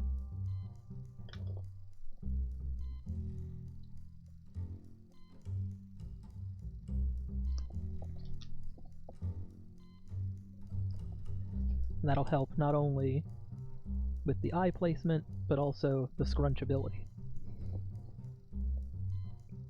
Yeah.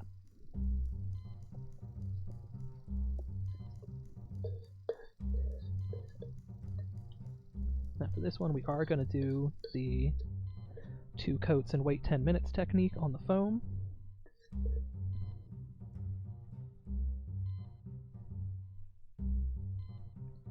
This is going to take a hot second. Oh yeah, you can't forget scrunchability. It's the little things that make it very emotive, that bridge the line from standard puppet to Muppet-style puppet. You know, you always want something to, like, show in the face, so scrunch is easy. You also want something with, they call it secondary motion, so like tall fur or feathers or like, I don't know, a cloak even, or, you know, wings, something that will move separately to the rest of the puppet and sort of ground it in reality. That's why a lot of the best Muppets have like a tuft of long fur somewhere, usually on the head. Not all of them, but many.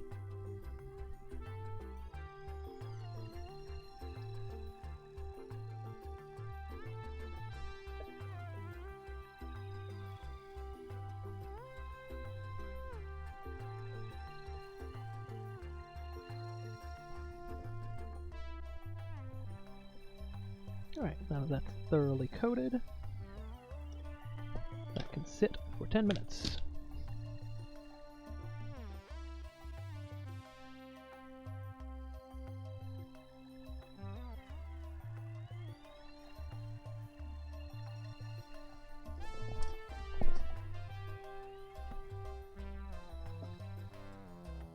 Pro tip, do not drop one's phone directly into the trash can.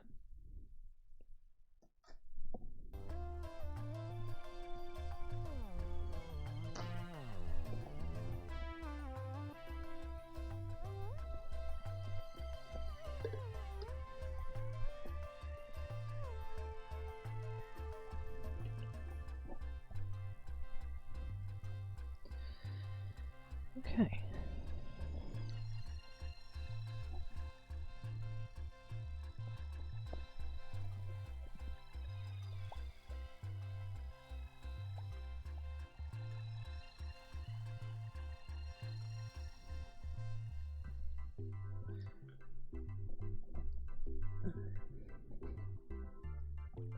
So, while that is getting ready, we can move on to doing the jaw for these guys. So, that's about how that's going to work. I have to make a decision to either make the jaw have a yellow bit like the face does, or to leave the jaw in gray. I think either could work.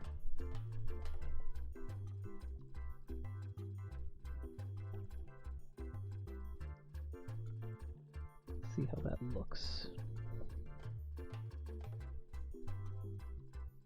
Yeah, I don't mind the jaw in gray. I think gray's the way we're gonna go. Especially because it makes it easier. It does, but I would have to cut out a little strip of yellow and then attach it to the gray, and it's a whole thing. I don't know. Holding it up, I don't mind the gray, you know? It also gives it like a clear mouth delineation, which is nice. But let's see how the yellow looks and if it's that much better.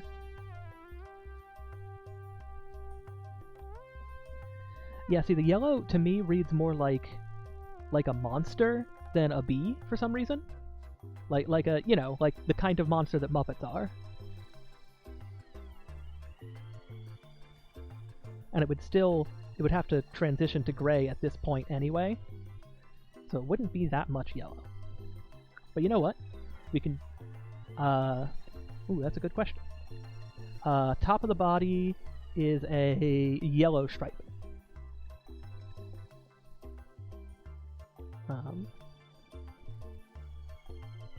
So we would have yellow and then a little bit of gray at the bottom and then more yellow. Yeah. And if we don't like the gray, we can always cut out a little strip of yellow and sew it on top.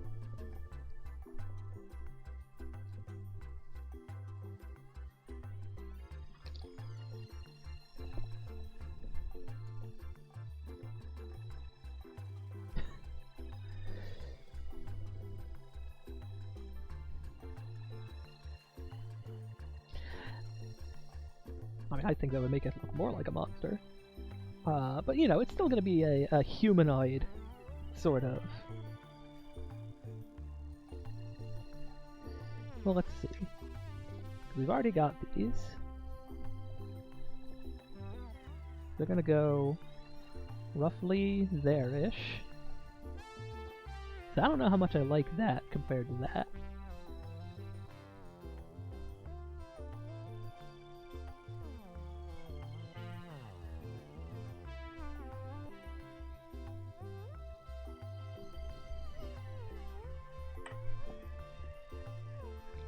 Let's not get that. Oh, okay, now I see what you're saying. So, like up here, kind of? Can't really. Too many hits.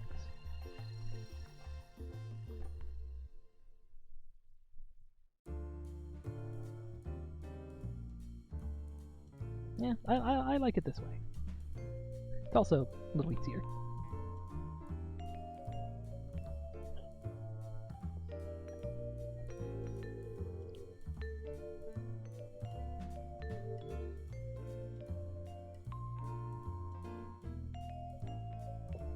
Okay, so need enough fabric to wrap around to the back.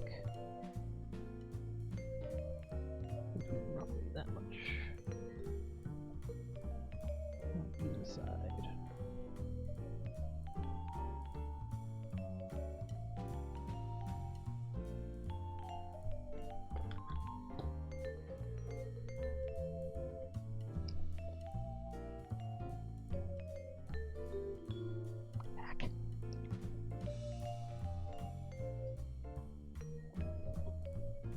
Yeah, a little bit.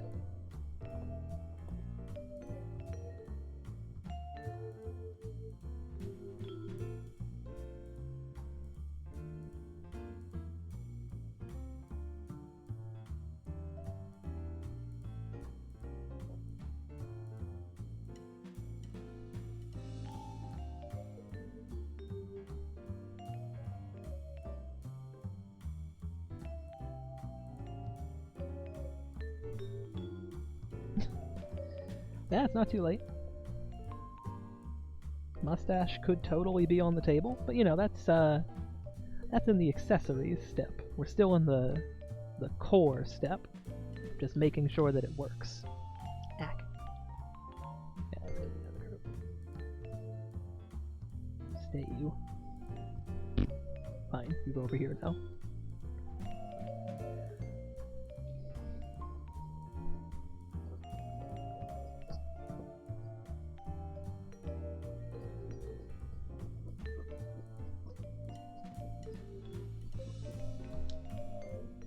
Because, Bud didn't get his mohawk until fairly late in development.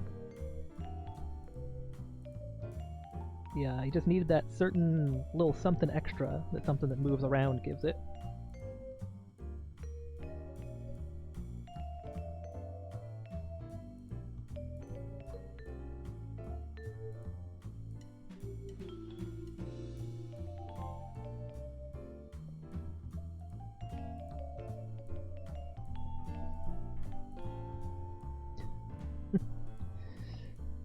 Well, I'm glad you're getting something out of it.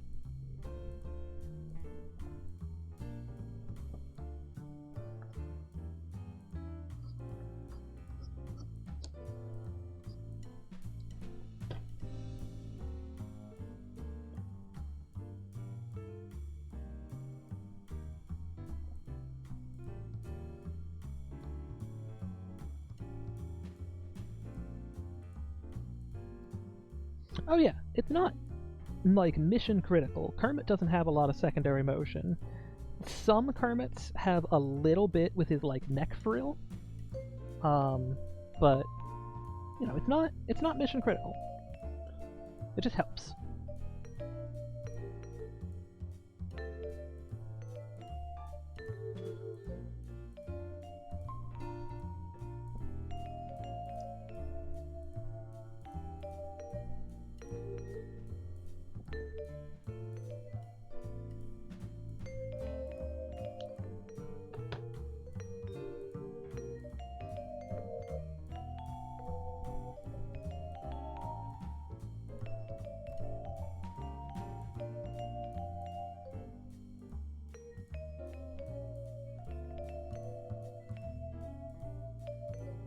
So what I'm doing now, here, let me clear the excess.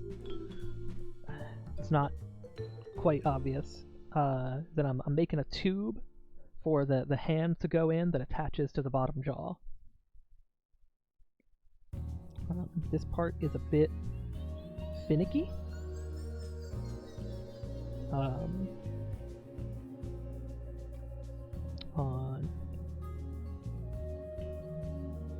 On Bud, I had to do it a couple of times to get it to really sit right, and he's got a couple of invisible patches where I cut a little bit too much off, but it all works out in the end. This material is super forgiving.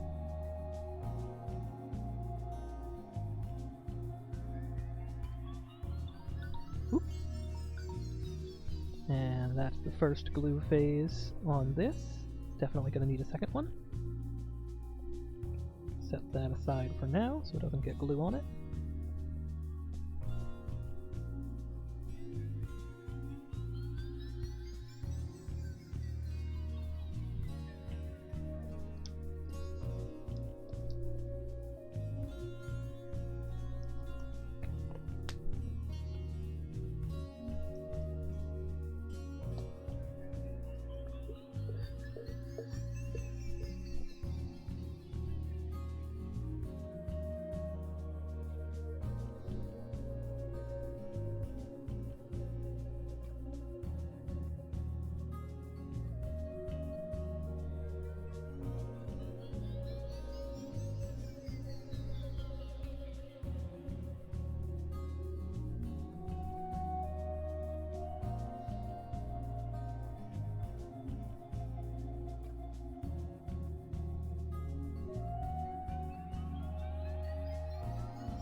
Here.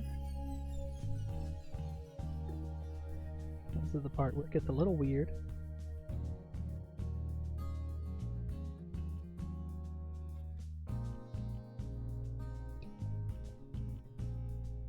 Just gonna put glue directly on the fabric. You want a real thin coat. If it's too thick and it'll soak through and it'll glue up the fibers on the other side.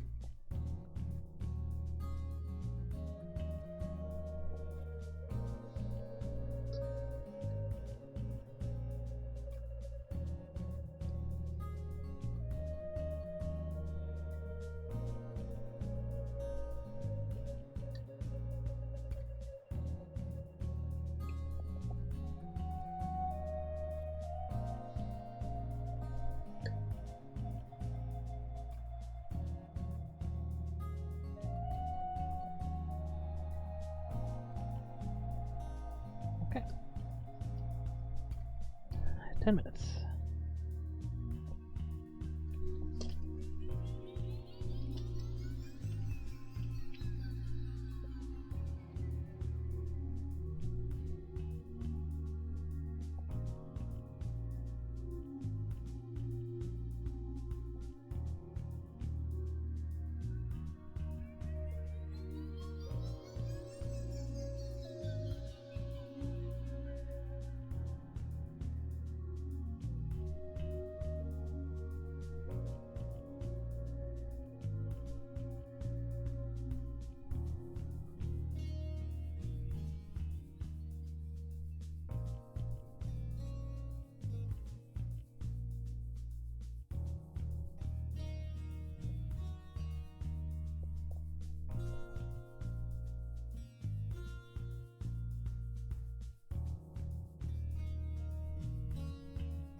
Then when you're sewing on this sort of neck piece,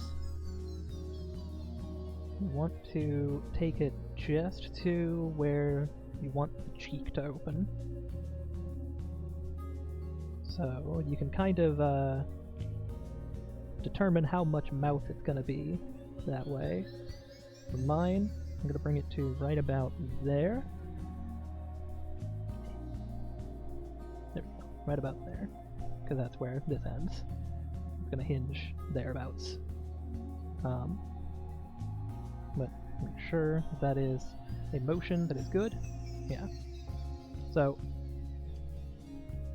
you want this part to be kind of loose because, like, you know, you can make a pretty wide motion with your hands.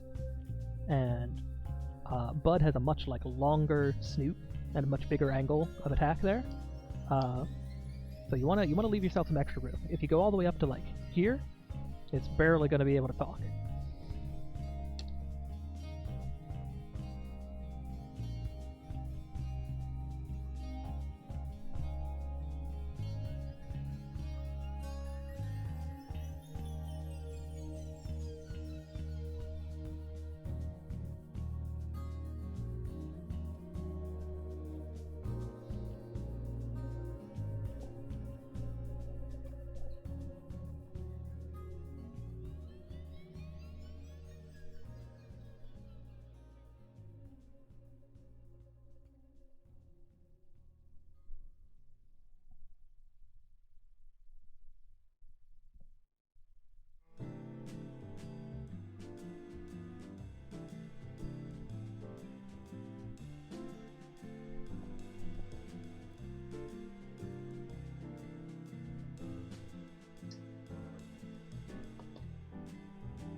Oh yeah, yeah.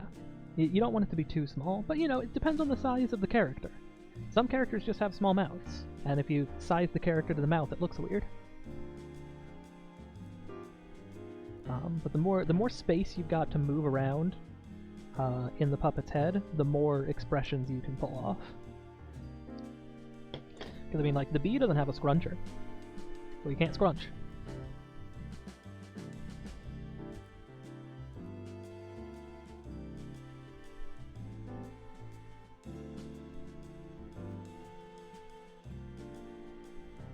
That's fine. Not every puppet needs to be able to scrunch.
starting to get somewhere on this.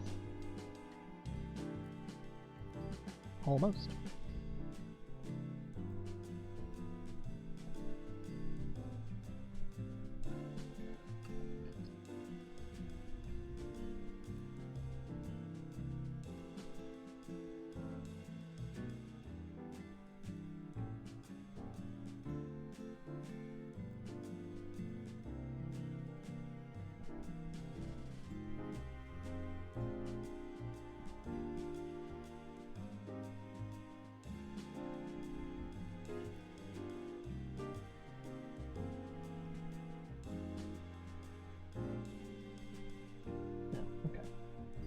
For the jaw, what I'm going to do to glue it in is we're going to sort of turn the inside out here, put glue along that seam, and then just glue around the top here, and that way we'll be able to paste it down and we'll have a lot of movement. And we've got 2 minutes left on the other glue timer, so it's coming up on pretty close to time for that to happen anyway.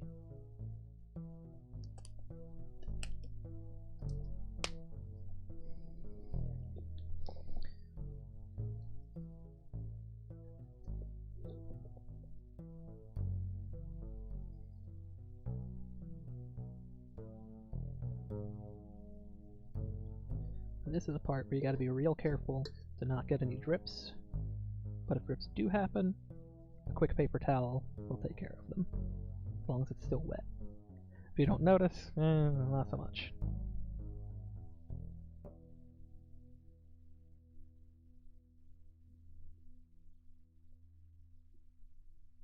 Just on that part right there. And then scratch up the top of this, forgot to do that.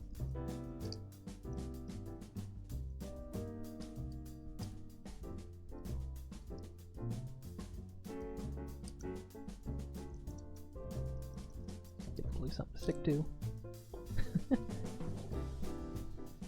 Oh, always keep paper towels. That's just a tip for life.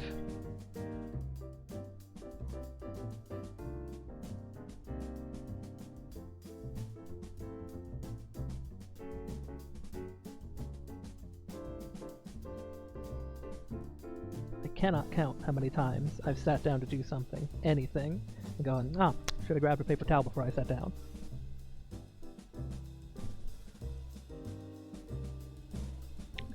So we are at just about tacky stage on this. So, lay it down. Get that on the front there. And just sort of gently coax it into place where it wants to fall. Because the face, and particularly the snoot, is where you want the least like seams and folds.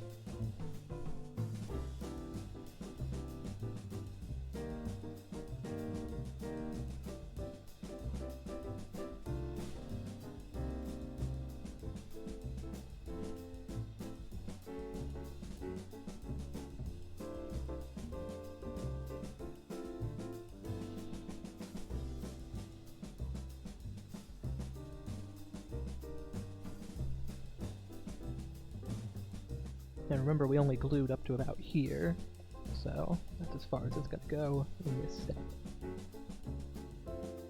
Sort of smooth out any wrinkles. And we're going to let that sit and dry a bit before we move on to the rest of the head. Which is going to need a little bit more fabric. I cut it a little small, but, you know, easily fixable. Stretch.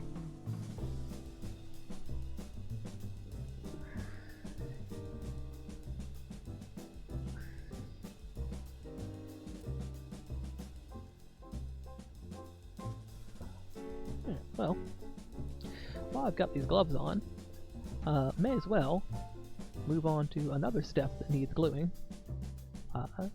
So these are going to be the arms of the live hand puppet, and by the arms I mean like the upper arm, because, you know, the forearm is your arm.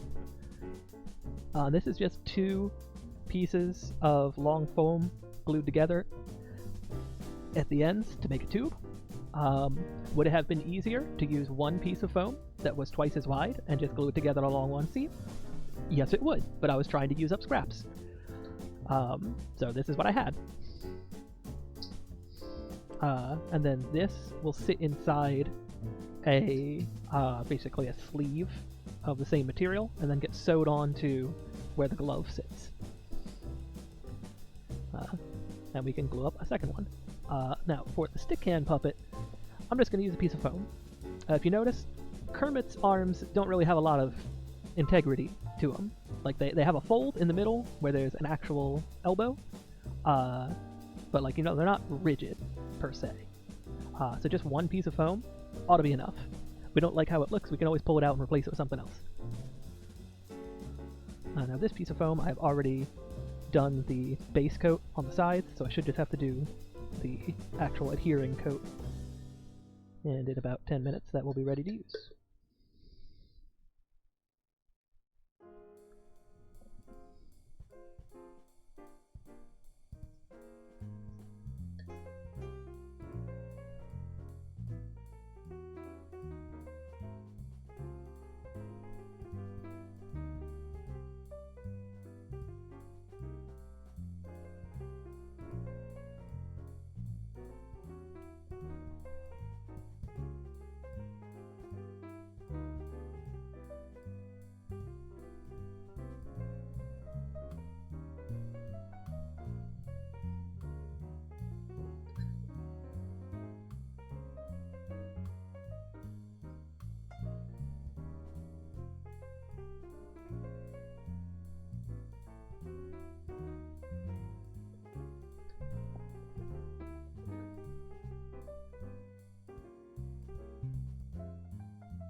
That aside.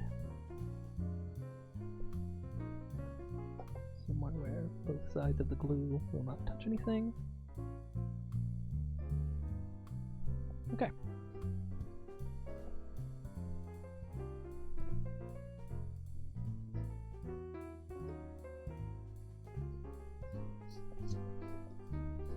Oh yeah, if you're using a big can of rubber cement, always remember to wipe off the lid.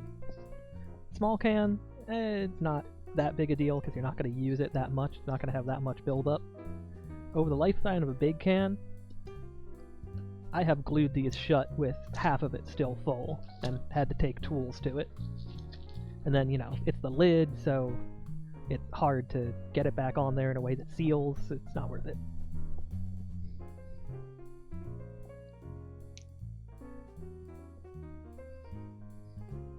Let's see. And while we're working on the interior of limbs, for the legs of the bee, I think just more strips of foam is going to be fine. I had all these scraps of varying lengths. This ought to do it. For a Bud-like puppet, Bud has more rigid legs that can kind of kick around, and they're just a rigid foam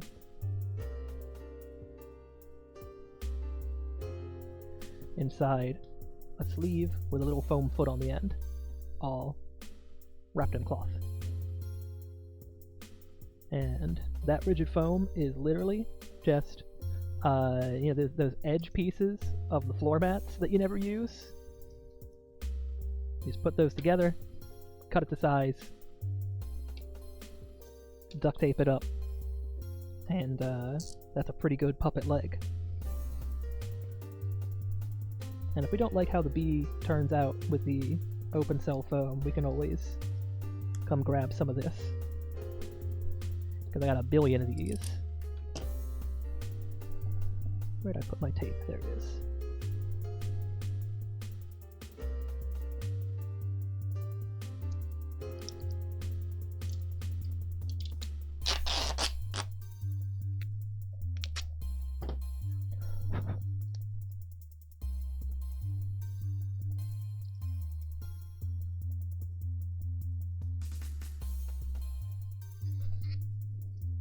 Because it really doesn't matter that there's like visible indents in this, because under the cloth nobody's going to see it.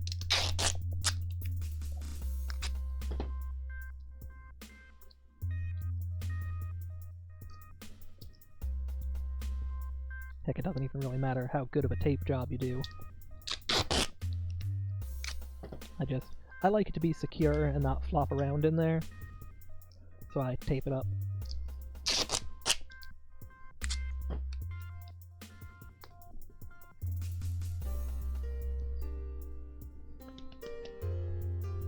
That's like number 2.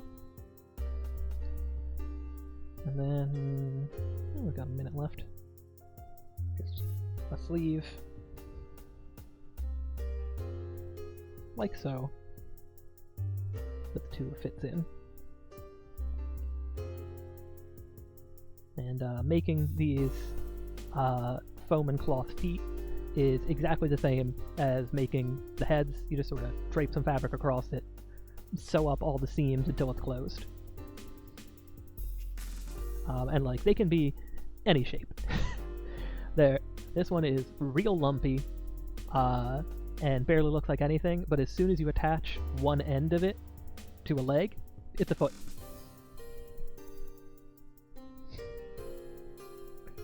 Okay, don't want to rush the glue because it does need time to dry. We've got about 1 minute left.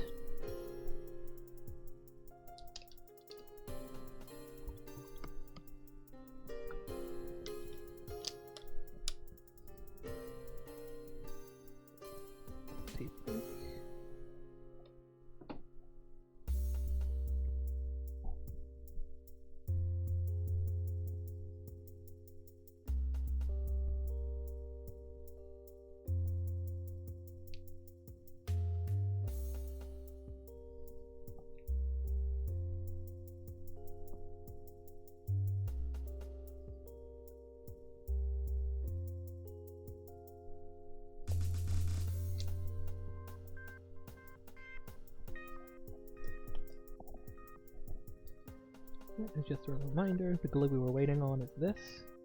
So we're just gonna wrap it around the edge and fold in. Doesn't matter if it's messy, because we're gonna cover the inside of the mouth with different cloth. We just want it adhered. And yeah, I didn't get anything on the gloves that time. But there we go. That is a functional mouth. Haha. Obviously, a little too much chin, but functional.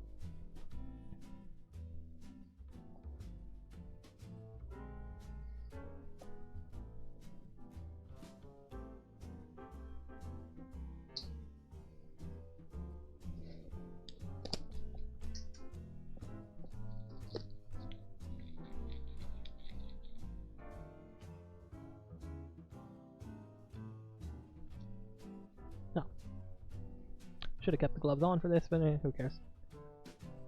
Oh, this one is still tacky. Needs some time.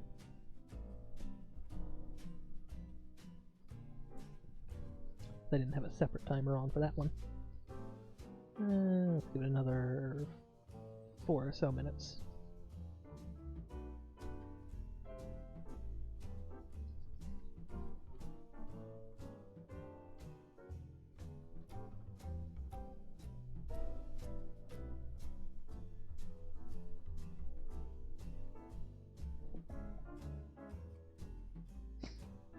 Yeah, well, you know, eyes come soon. Eyes come very soon. But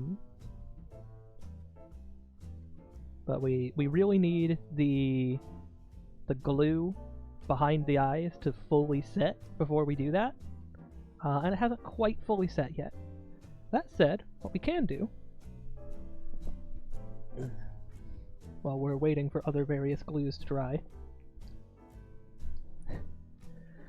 is we can figure out, with the eyes in place, how much eyelid we want. Because you can go pretty aggressive with it, or you can go pretty small.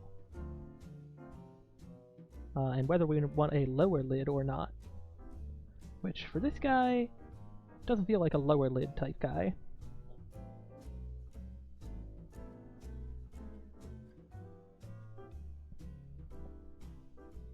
We can do sort of an upper lid there. Something kind of hard to hold it and show camera at the same time.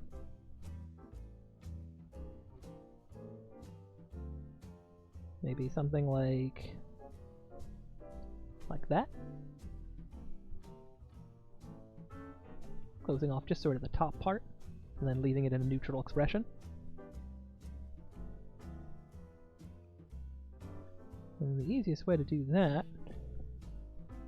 is going to be to just use some super glue. I know Barge works on everything, but super glue works fast. You get instant results.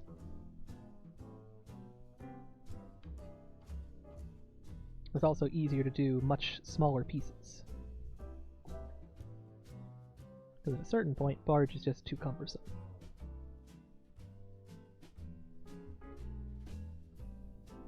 We'll just sort of press that in.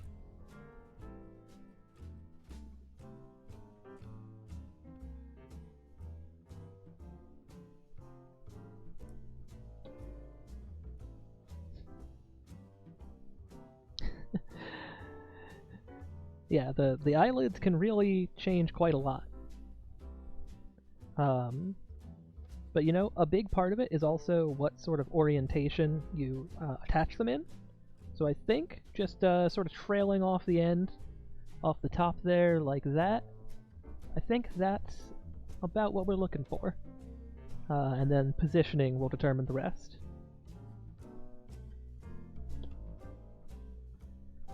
Do I have another little scrap of yellow that's about that size? I do not.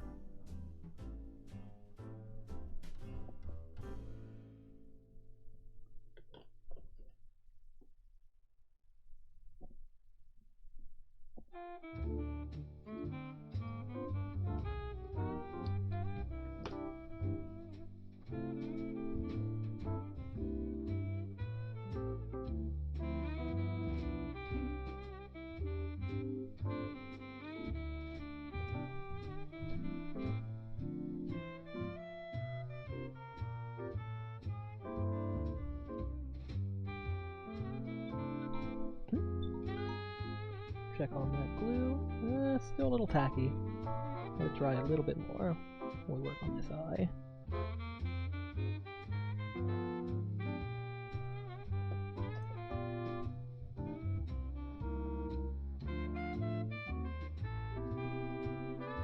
Want to match pretty good. A little tiny scrap of gray fur stuck on that. Don't want that.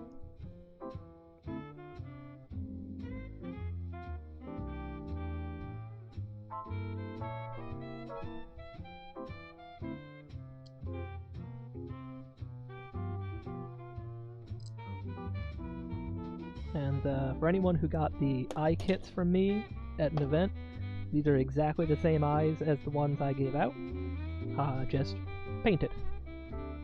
You paint the pupil and the iris, different colors, glue them together, bada bing bada boom, eyes.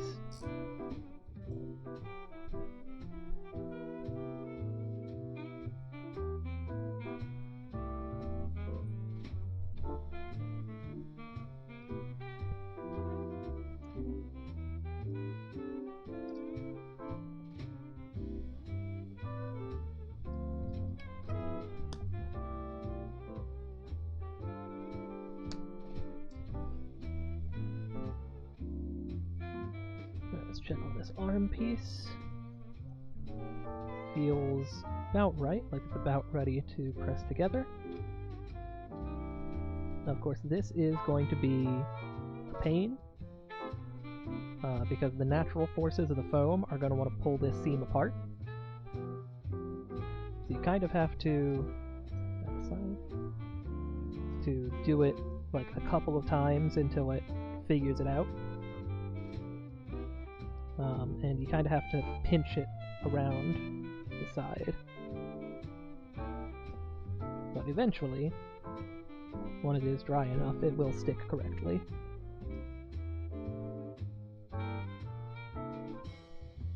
We'll just keep an eye on that in the back burner.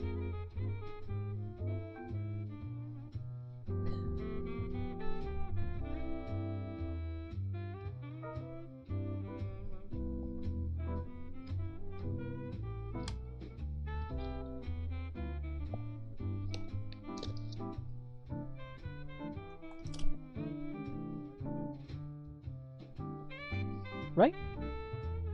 It looks like a whole bunch of nothing, and then bam, it's a bee.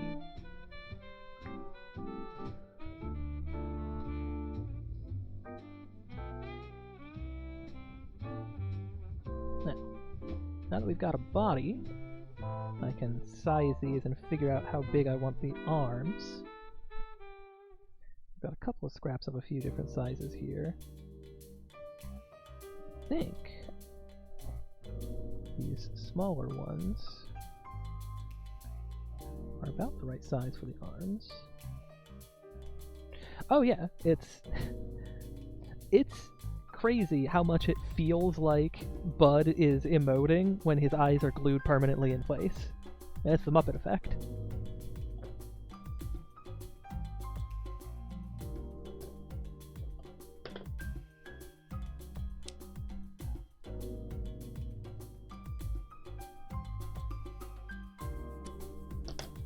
Okay, so for a bee this size, I'm thinking arms about like this, and the easiest way to give him an elbow is just to cut the foam and sew a line through there, so that he'll have a natural hinge.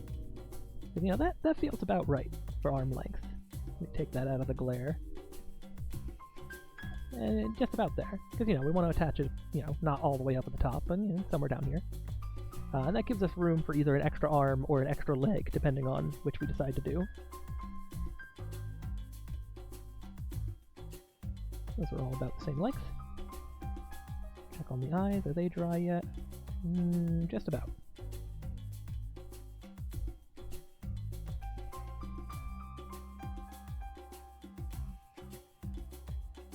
They need a little more glue just to finish adhering.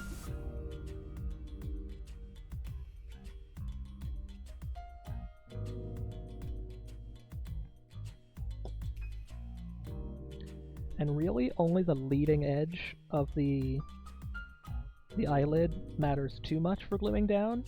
Once that's down, the rest will fall in place, especially once we get to barging these on.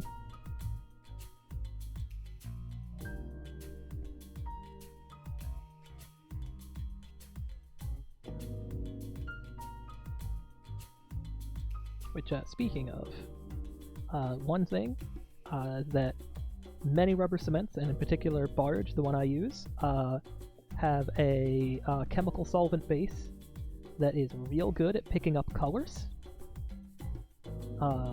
especially of paint. So above all the other things that we don't want to get glue on, try not to get any glue on the painted eyes. It will run pretty bad, and you might have to scrap them and start a new pair.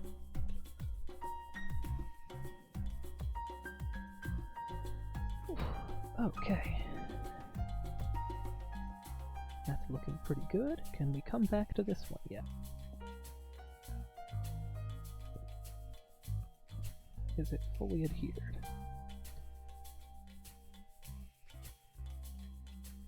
Needs a little time yet. That's fine. It can sit.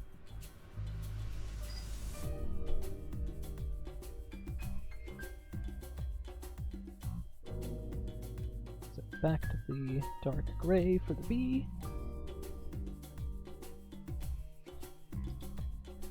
We're gonna grab some arms. We want it just about there.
Another one the exact same size.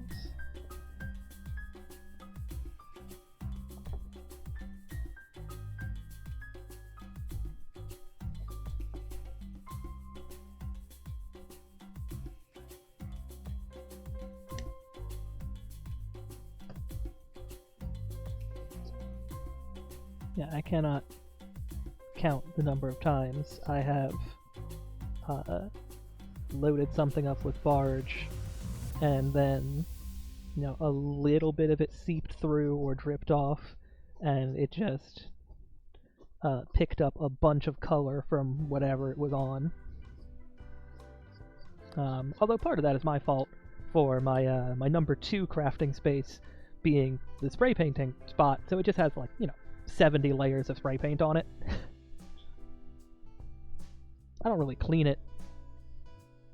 Every once in a while I just put a coat of Plastidip over it and call it a day.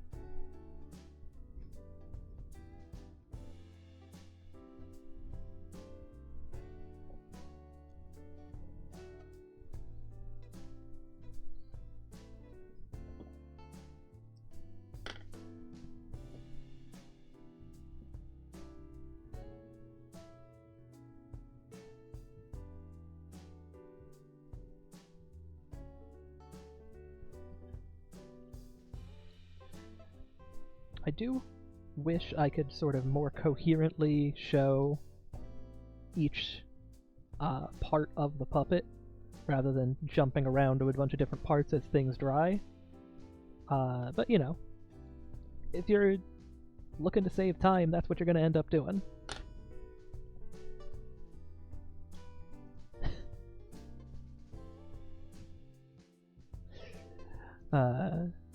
Yeah, the spray paint zone is, it's something.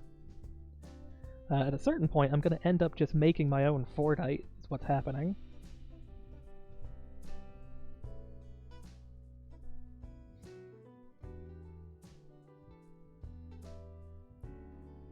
I think there used to be, a layer of newspaper under there somewhere. But that's long since passed. I have no idea if I tore it up, or if it's just been so matted down with paint that I can't tell anymore.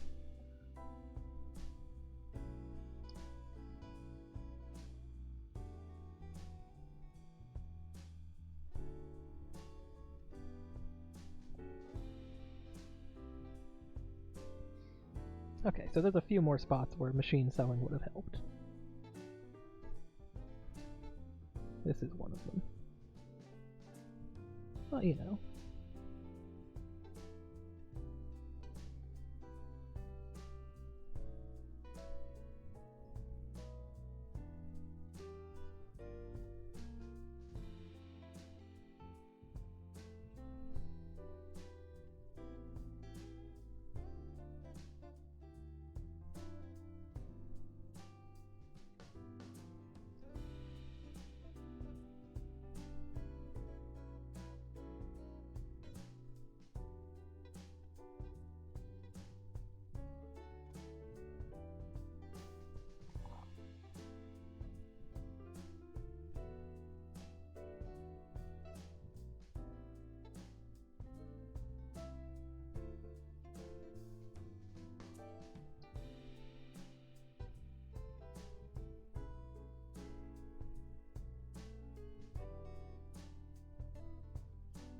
Oh yeah, they sell Fordite as like an artificial gemstone, basically. Some of the pieces can look pretty cool. It's got all the different color layers. But it works better with, the hard enamels that they spray onto cars than the softer paints that I use.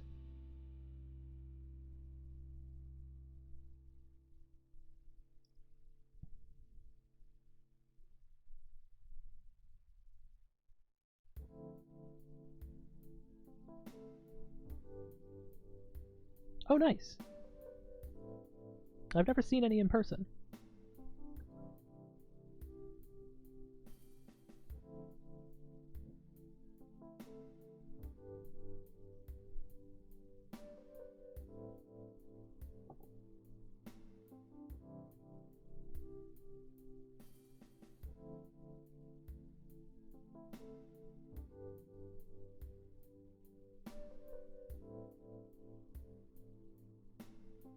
Oh yeah, Motor City Agate's a way cooler name.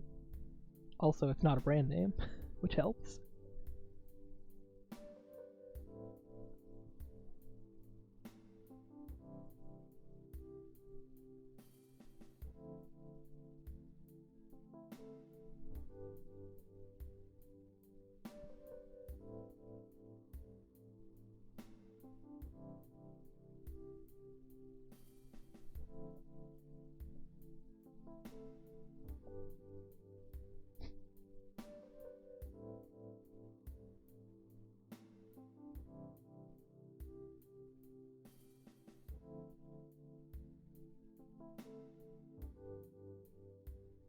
Well, I've just realized I've done this quite wrong.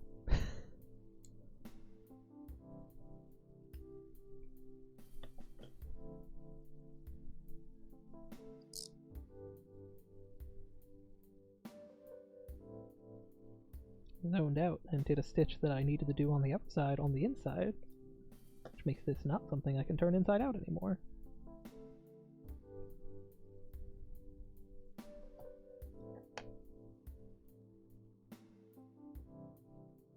It should be simple enough to pull back the thread and get back to that point and tie it off.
Alright, back on track.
We're just gonna feed these little strips of foam into the arm.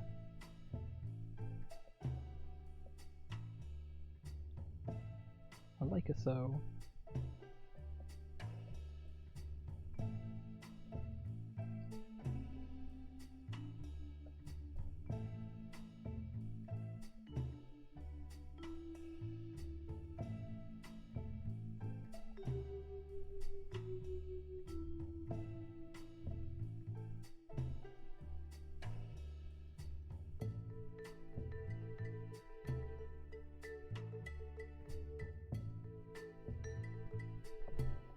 And we got some extra thread, we may as well tie it onto the body.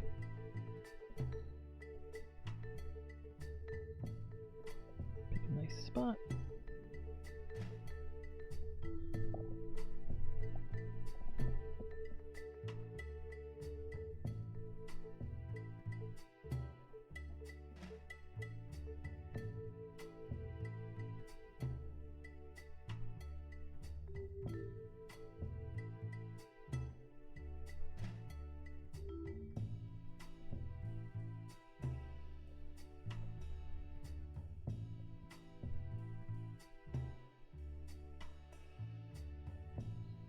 It's just the same stitch I've been using basically everywhere.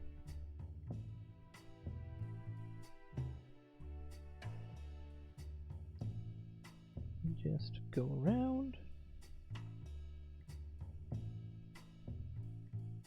Made more difficult because of the fur.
There we go. We have one arm.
And before we move on to the other arm,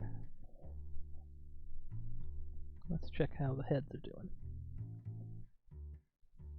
That's looking pretty good. It's looking pretty good.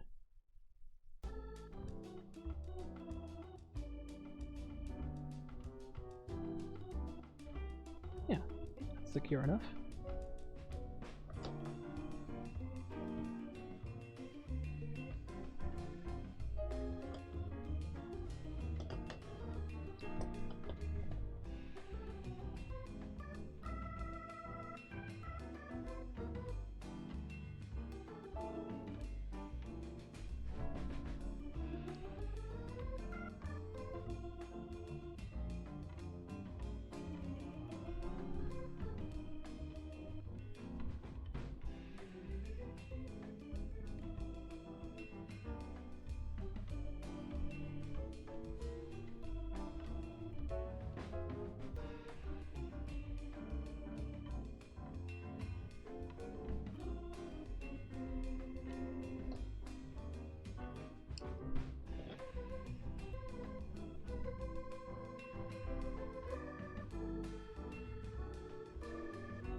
jaw here is going to do something similar to what we've done before. Just sort of bunch it up so that it's nice and taut.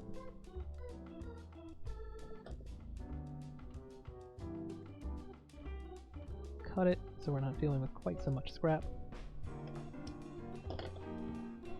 Then we sew it up.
I think we're going to give this a little trim. No, it doesn't need to be trimmed. It can just be sewn directly in. We are finally going to attach the head to the body.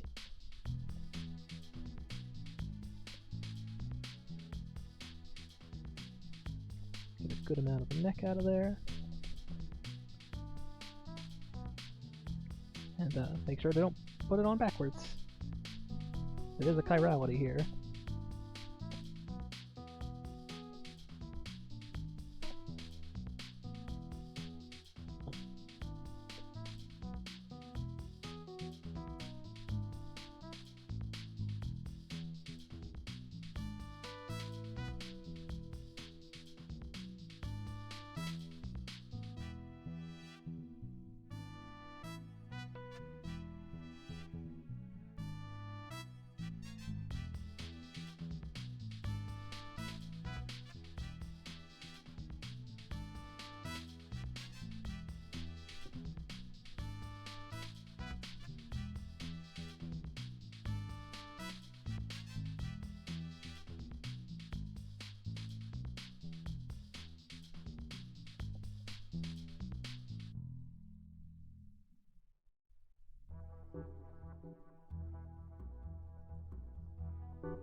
keep catching myself moving in the replay and thinking it's a new chat message popping up.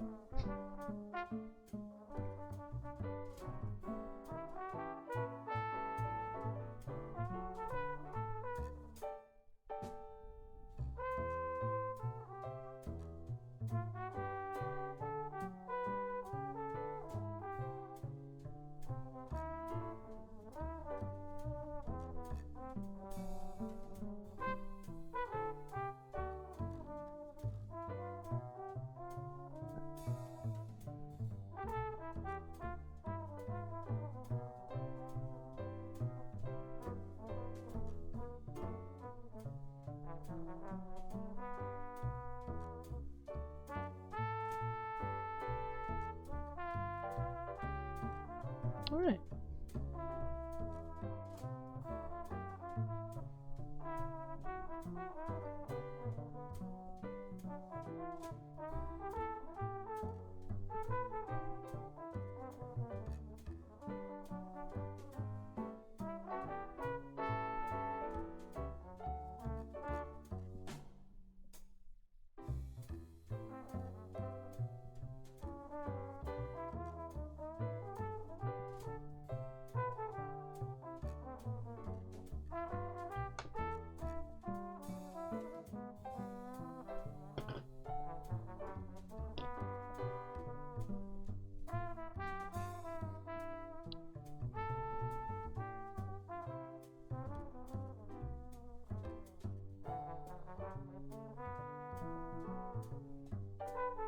We're really starting to have a little guy here.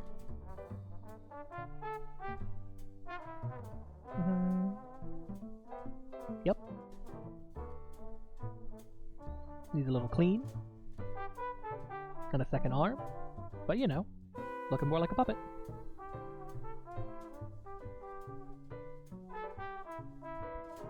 And of course the inside of the mouth needs work too.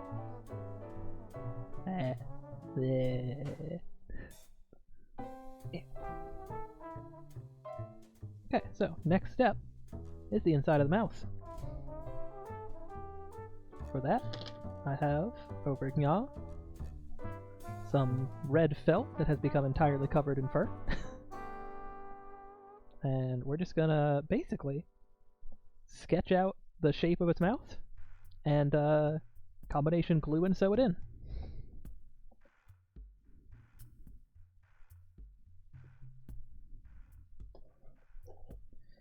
Now you want to be real careful doing this that you don't get Sharpie on the puppet. In fact, I would probably use a pen, but I don't want to get up and find a pen.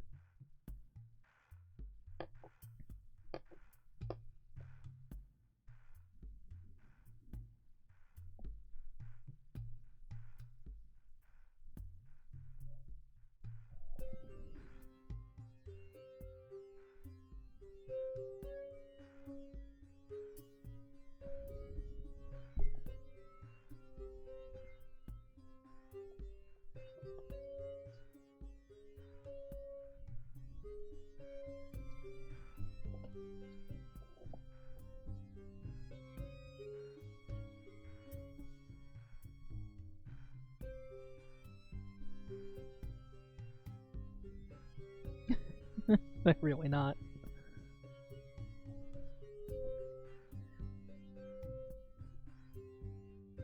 But you know, less accurate for Puppet Bee. We've got a little red felt action.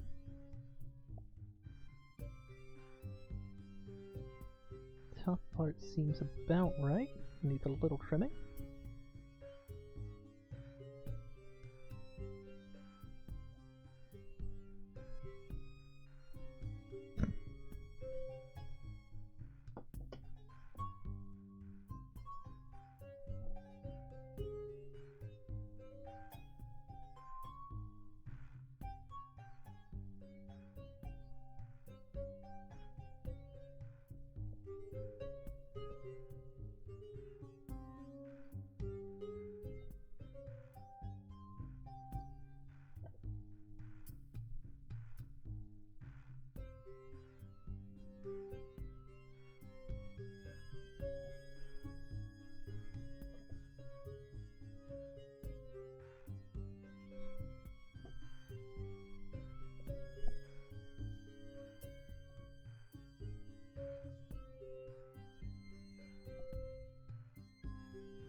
lot of hand sewing.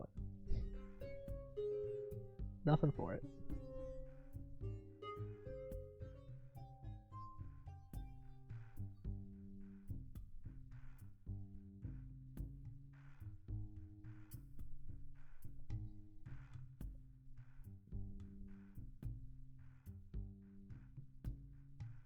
There's a reason why non-mass manufactured, I should say, puppets cost a lot.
Gotta pay extra close attention to the mouth. That is the part of the puppet that is going to get the most wear.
And there we go. The mouth is sewn shut.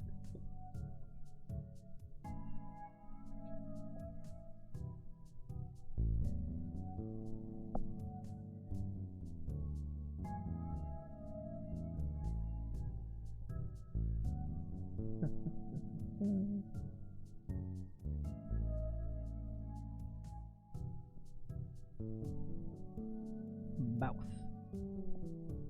Mouth.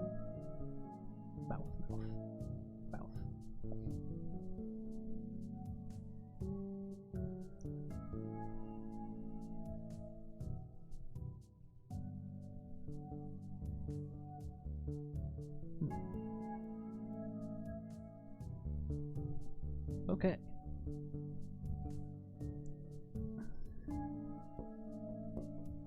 I think next I'm going to do the eyes on this guy.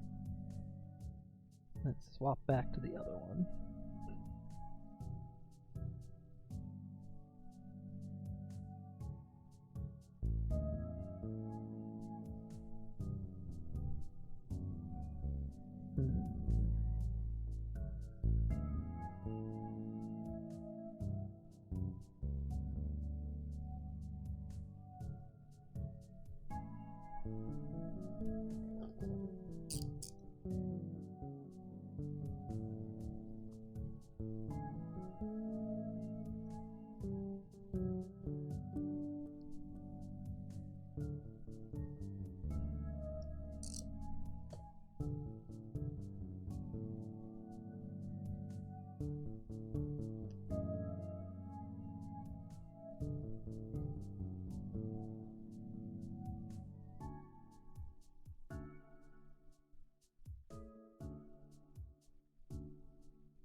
I'm gonna risk not putting on gloves. Just do a little dab on the eye.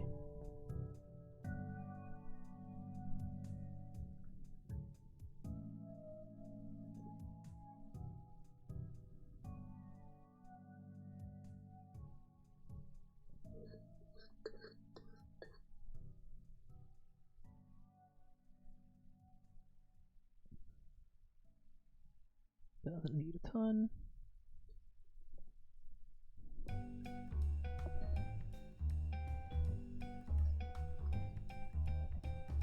Just make sure the eye stays put where we put it.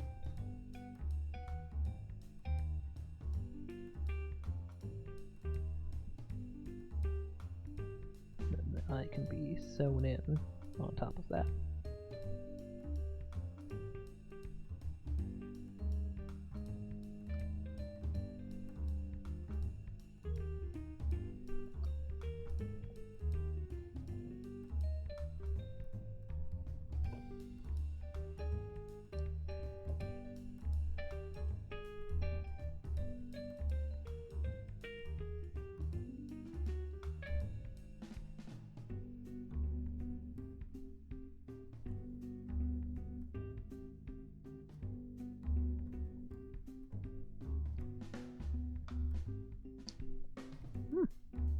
We are rapidly approaching hour 5.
Well, I'm glad you're enjoying it.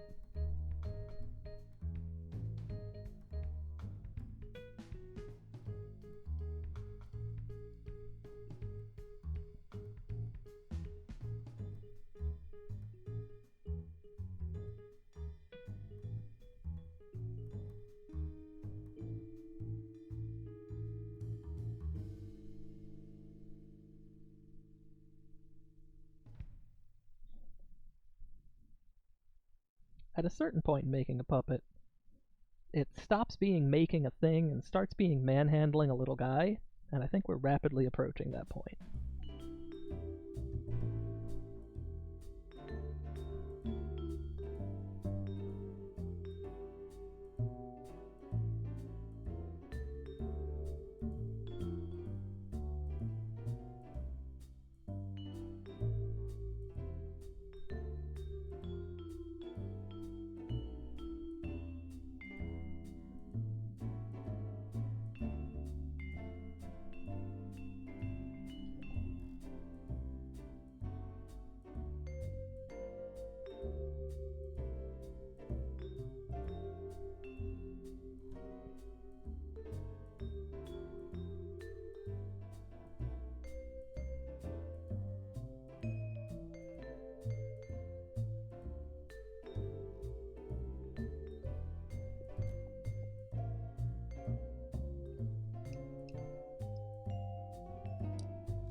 Ah.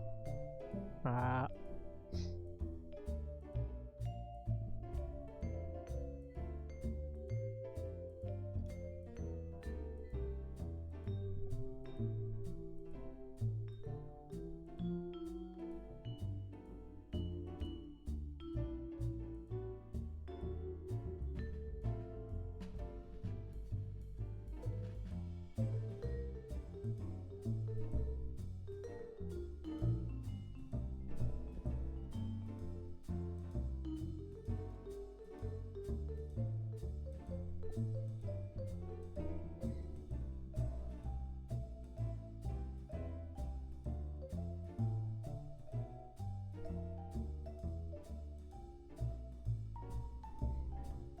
Okay, that is securely on there.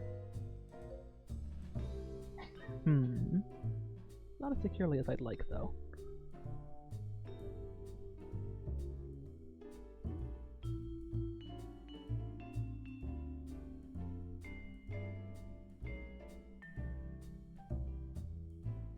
I think what I'm gonna do is go grab some extra materials. Make this just a little bit more secure.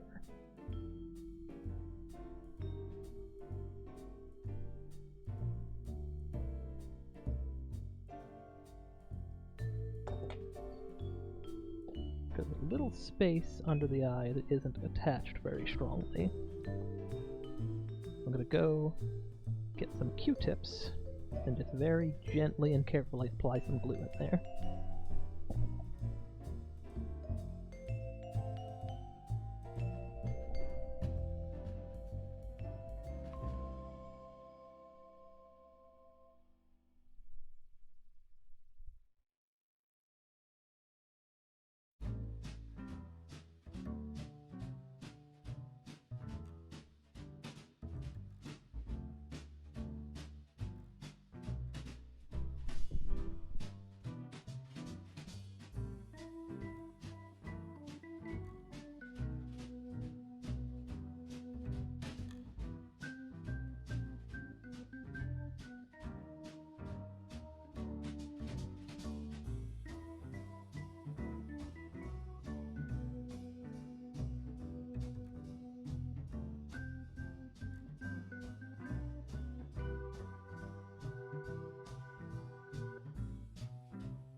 Okay.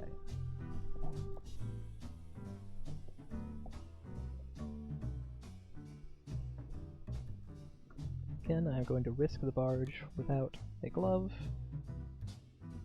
because I'm just using the barest tiny bit.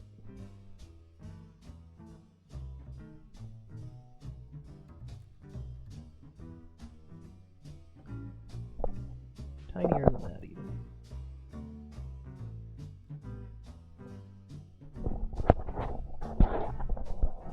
My cord is wrapped around the microphone. There we go.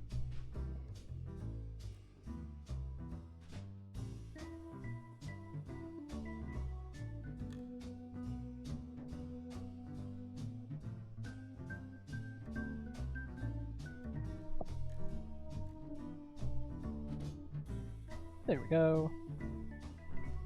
Now that will secure nicely.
Getting both eyes on is always tricky.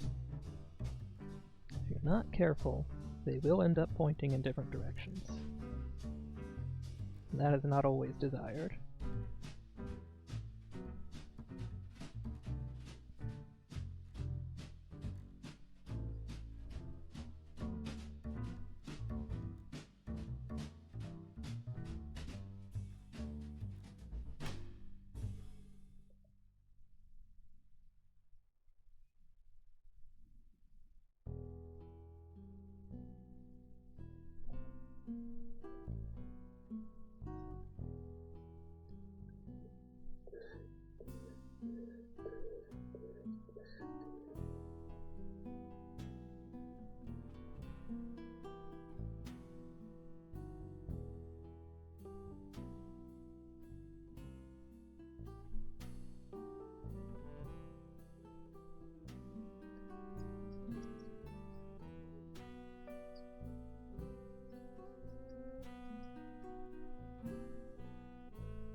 That's pretty good.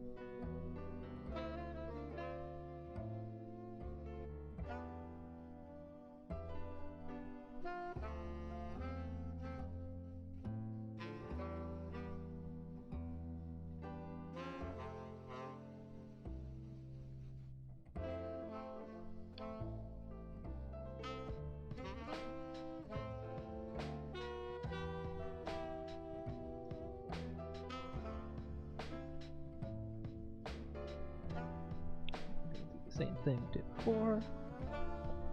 Get a little tiny bit of barge on a Q-tip. And just squeeze that in there under the eye to make sure it's really secure.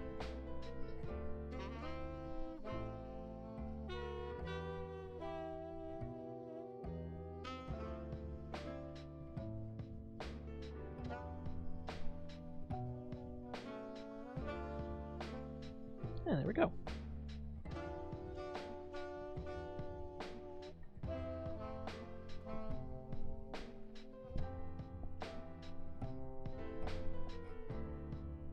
Haha.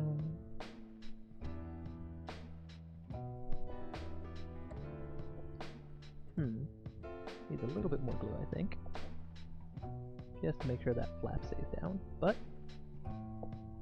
got one arm. Got most of a face. Still needs the antenna.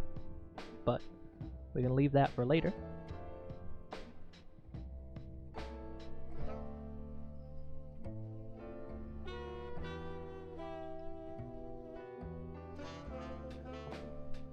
Needs just a tiny drop. That doesn't take much, does it?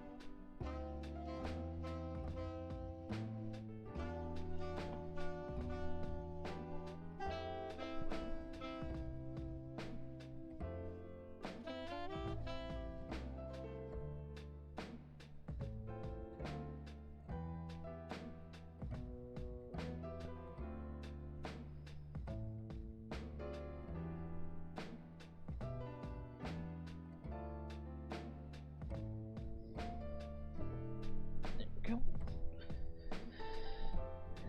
I think just for symmetry, I'm going to finish the other arm and sew that on, and then we'll move back to the other puppet's head. Because the Ratatoskr is technically the main event here. This guy's just here to make sure you get the full experience of stick hand and live hand.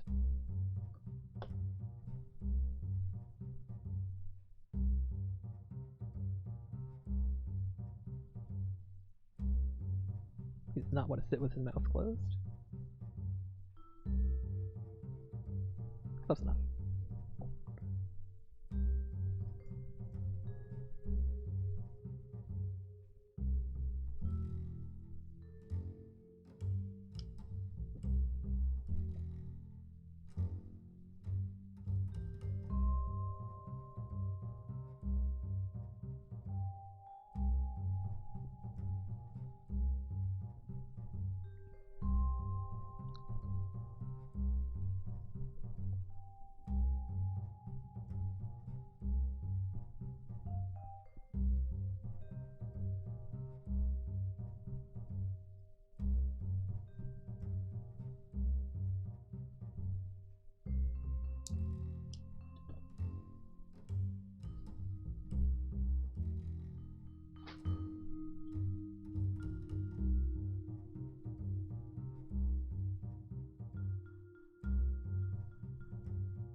Oh yeah, it's great music.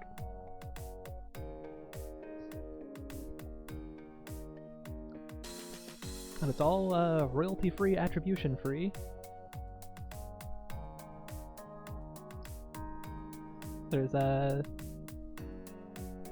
something about the license that I don't remember, but it's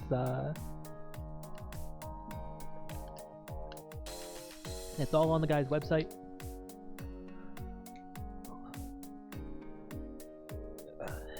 Yeah, Kevin MacLeod.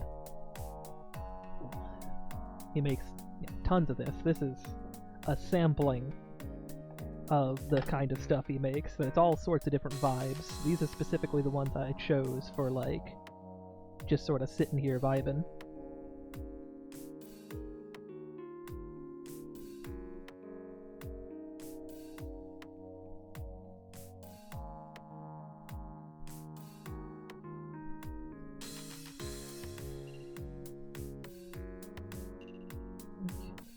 To attach the arm at approximately the same spot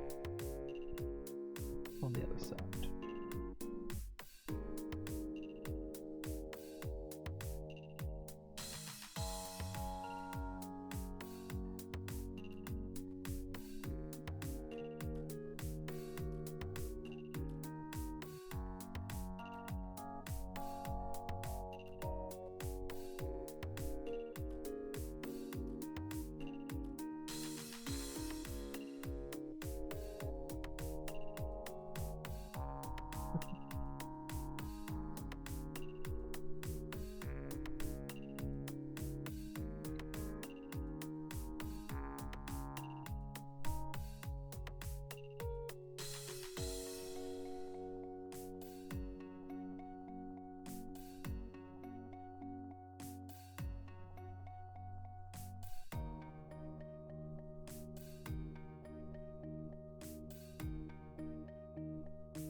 All right.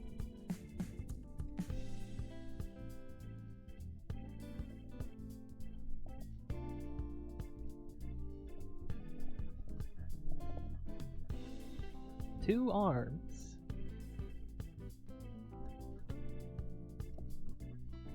Haha.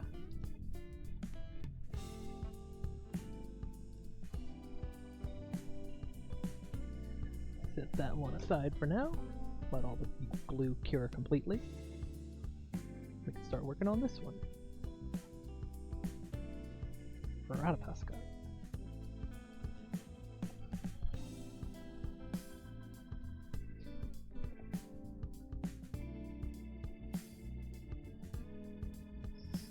What's the next steps?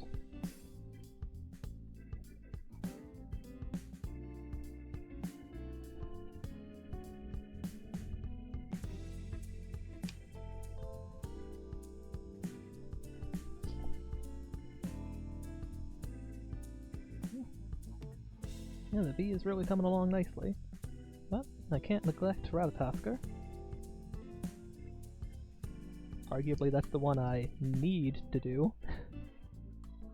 Not that I couldn't do this some other time, but you know.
This seems actually pretty good.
For making more complex head shapes, like Ratatoskrs or buds, I try to prioritize whatever makes the cloth sort of sit nicely with the fewest number of folds or cuts.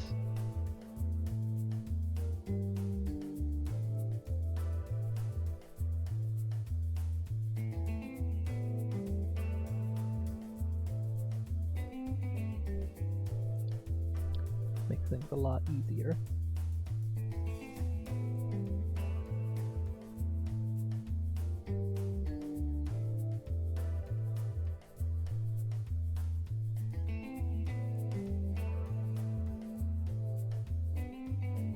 So this is once again a quite tricky part.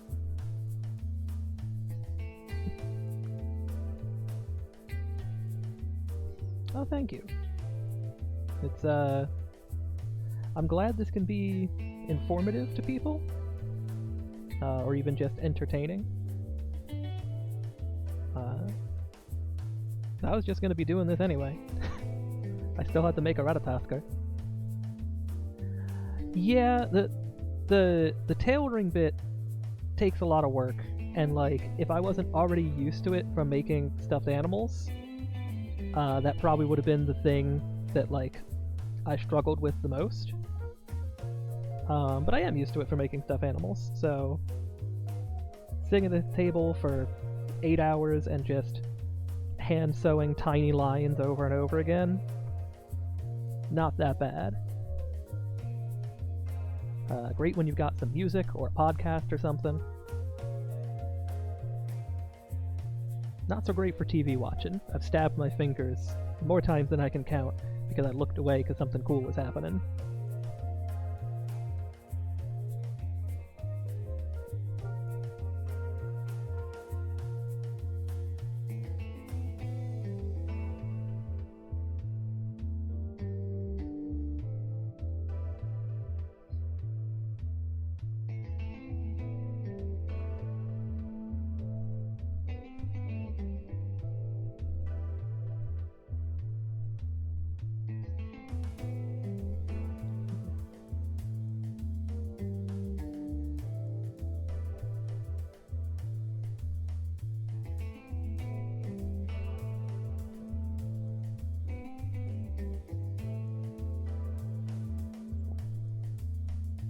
I need to get back to listening to audiobooks.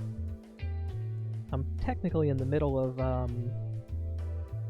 one of the Warhammer books. I'm listening to them all in order. So I don't know what one I'm on because they're kind of all one big book to me. But I'm pretty sure I'm still like pre-heresy, so that gives you indication of where I am.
You know, it might have drifted a little.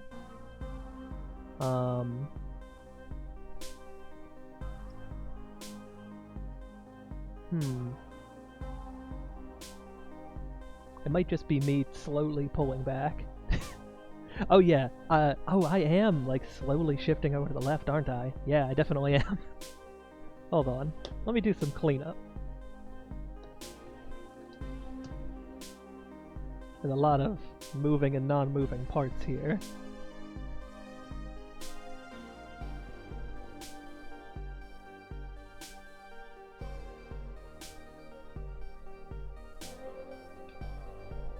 I had everything laid out so neatly at the beginning.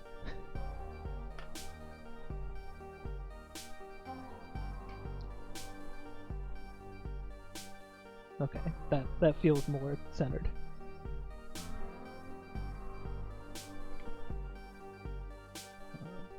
I think the camera might have tilted a little, actually. Don't know if I want to mess with it too much.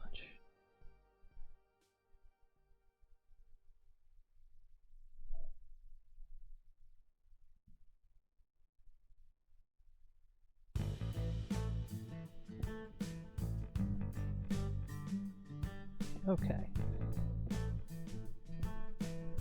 I'm not sure if that changed much, except that I can see slightly more of my wall now, but I'm gonna try to keep it in the visible zone.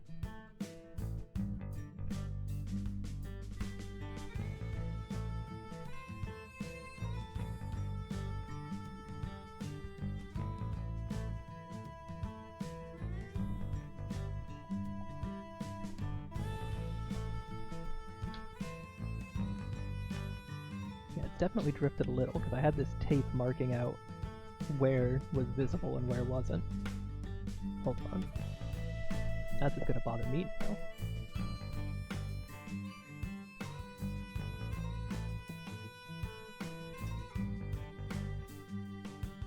There we go. That's blue tape line.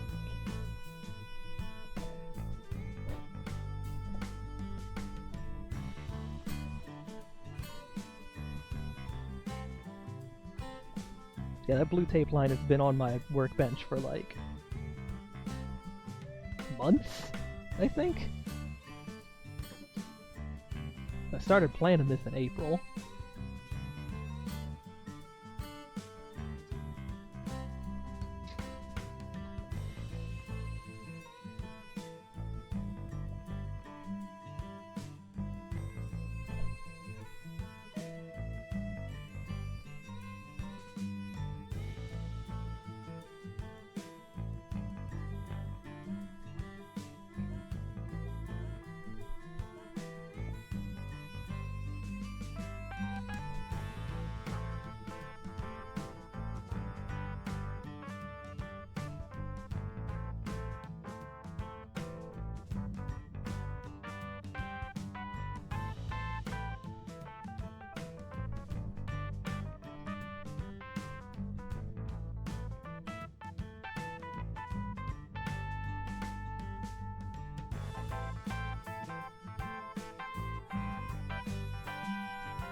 Checking off my itinerary, making sure I'm not missing anything.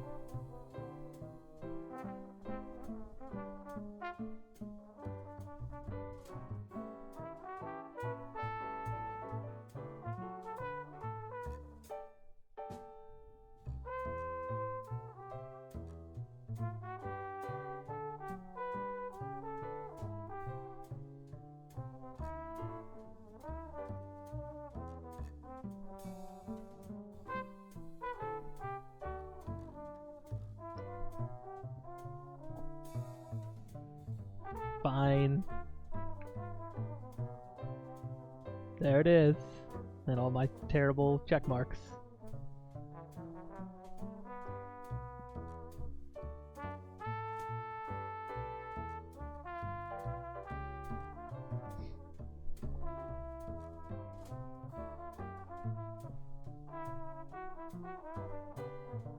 We're making pretty good time, all things considered.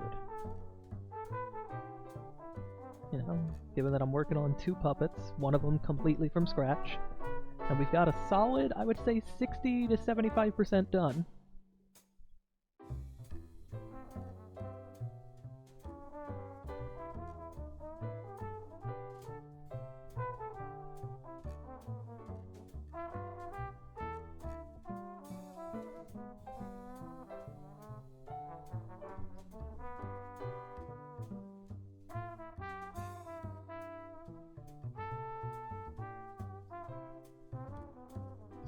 Yeah, I mean, it's basically as close to a a copy of Bud's head as I could get.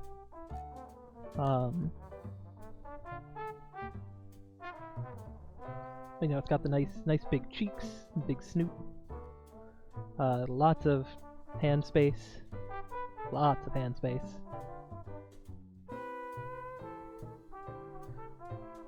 A little long of a snoot for a squirrel, but there are long-snooted squirrels, I'm sure. Something the squirrel from Ice Age.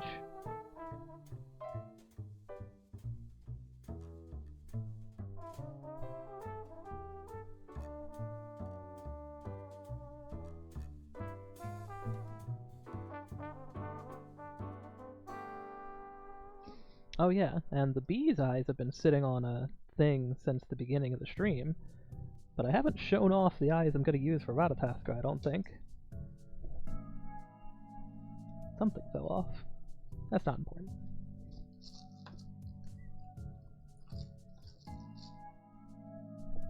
I'm going with silver. With actual, like, metallic in it.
You know, I probably should have cut a slightly bigger piece for the head of Ratatoskr here. Got some spots on the back where I could have used a little extra material. But you know what? If he looks a little patchwork, that is not a problem. Because I am planning on taking a Bionic Upgrade and Implant mod on him. So maybe he is a little patchwork.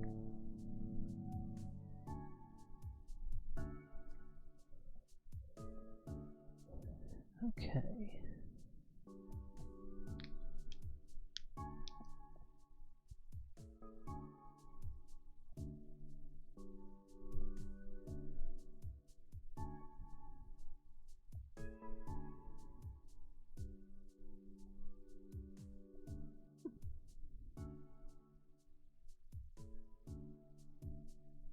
This almost exactly the size I need.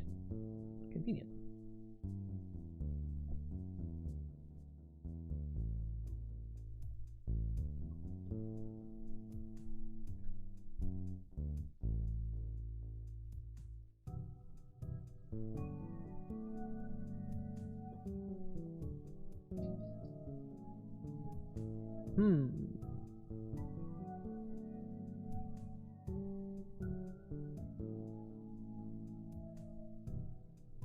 I have lost track of my needle. No. It's not the first time, and it certainly won't be the last. Oop. Aha, there it is.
Hmm.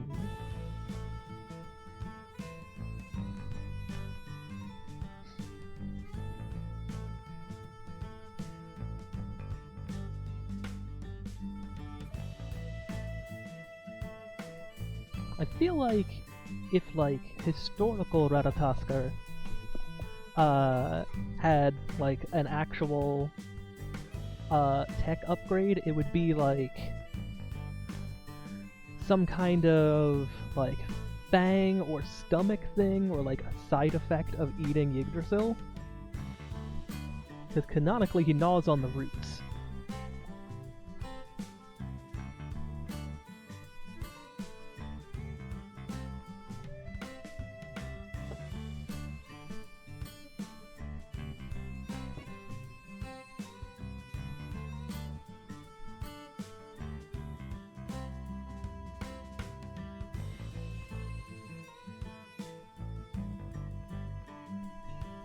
Oh, speaking of, I do plan on, I haven't decided what vegetable yet, but making some kind of vegetable jerky for Ratatoskr and saying it's Yggdrasil root.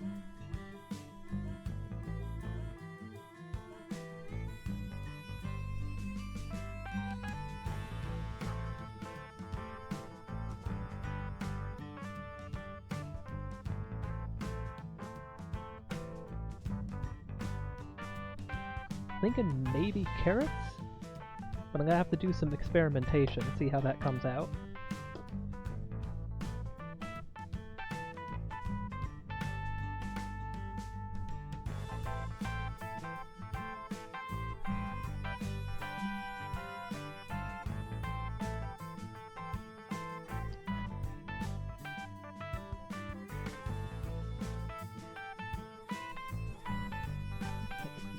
Little piece of gray fabric. We have a scrap that's the right size. Just about.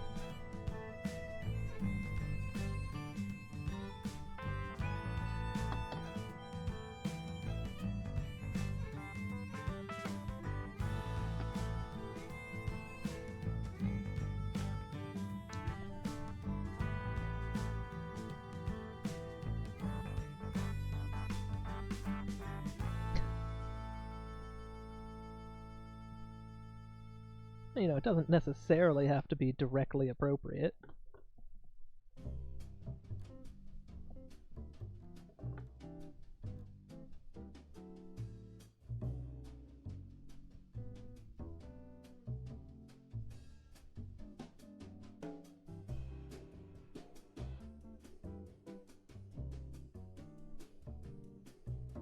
Yeah. But you know, you make a new part of the legend. That's kind of what the event's all about.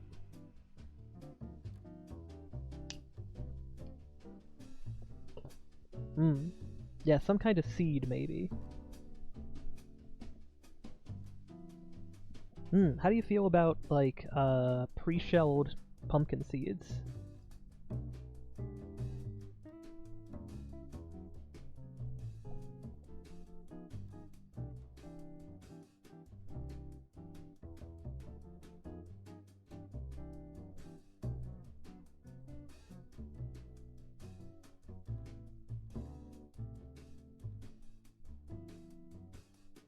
Because I think I've got half a bag of those laying around I could roast and season.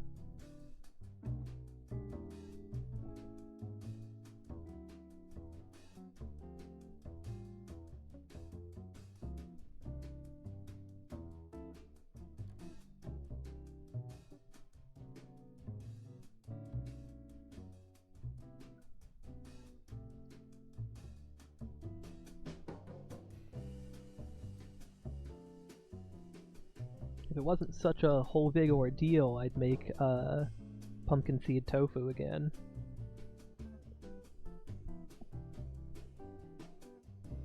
Yeah, you shuck a pumpkin seed. Anything with like a husk, you can shuck.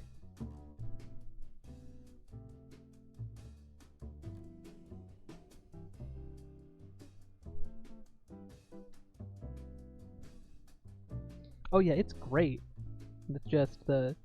it's not that making it out of pumpkin seed is any more difficult, really, than making normal tofu. It's just that making tofu is kind of an involved process.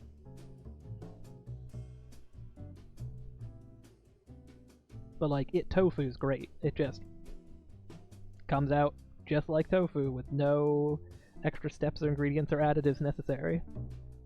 Because it's got so much protein in it.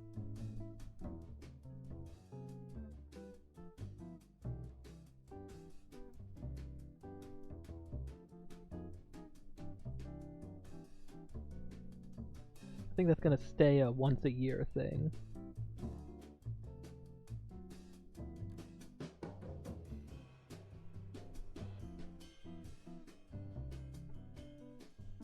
Assuming pumpkin seed prices stay cheap like they have been.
Speaking of food, it is getting to be about dinner time.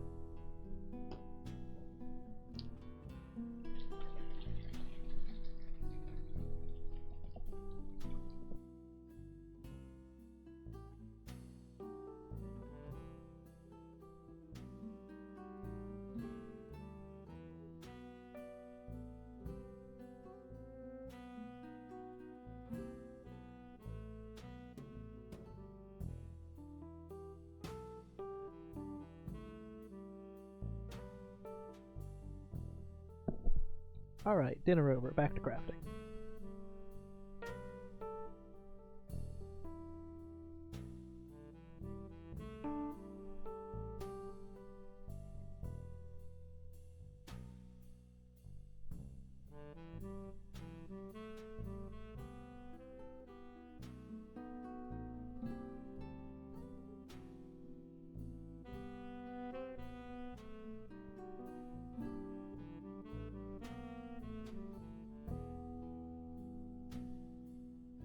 You know, a lot of people don't like it, but I have to say, I think Soylent unflavored. Unflavored. Top 3 flavors.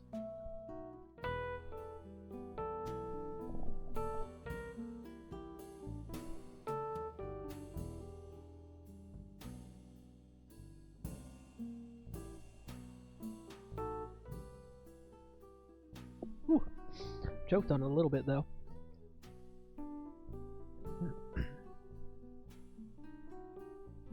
Yeah, the sweet ones get too sweet because they put artificial sweeteners in them.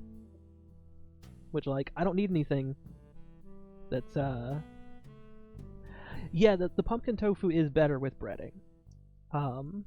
We've done it both ways, but it's like...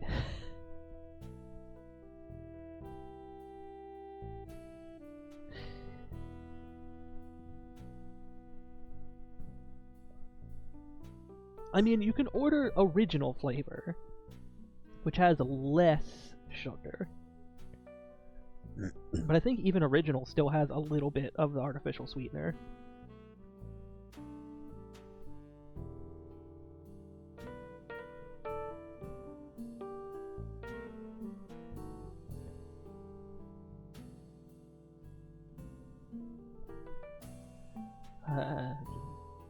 Yeah, the Soylent supply chain keeps getting messed up, which, like, I get why. There's a lot of ingredients in Soylent, and sourcing all of those and keeping the price from going up can't be easy.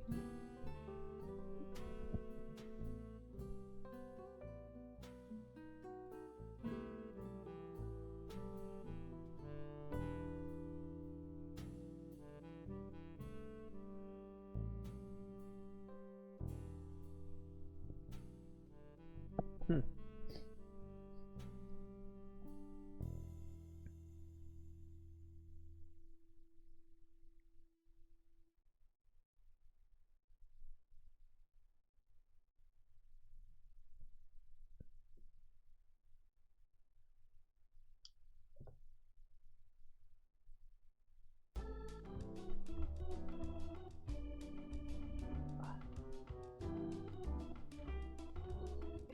Okay. Been pretty good. Just need to get the jaw on. Looking at kind of almost a raptor shape right now. It gets different with years.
You know, it goes to show you how important the accessories are on a puppet. I mean, the Henson Company, I think they call them, like, Whatsits or something? Just a blank puppet, and then they put, you know, eyes, a nose, a mouth, well, like mouth accessories, like some of them have a tongue or whatever, and, you know, give them different clothes, and then bam, it's suddenly a whole different puppet.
draw. In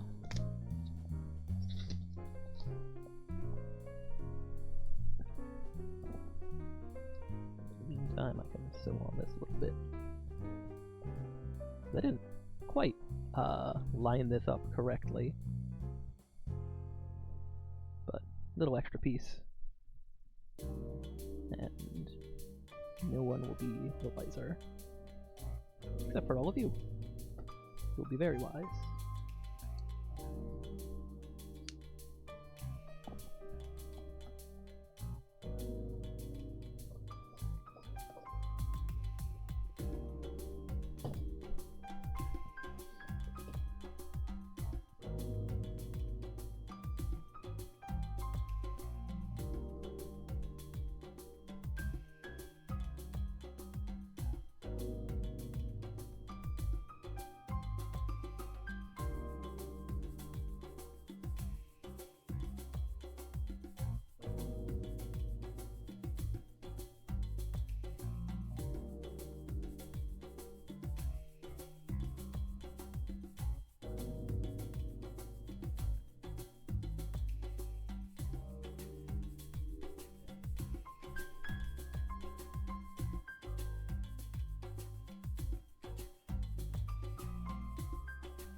Yeah, that makes sense.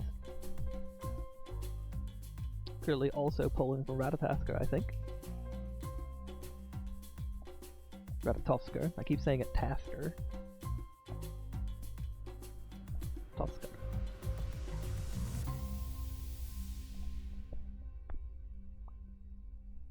Okay, and once that's ready, I'll go in there.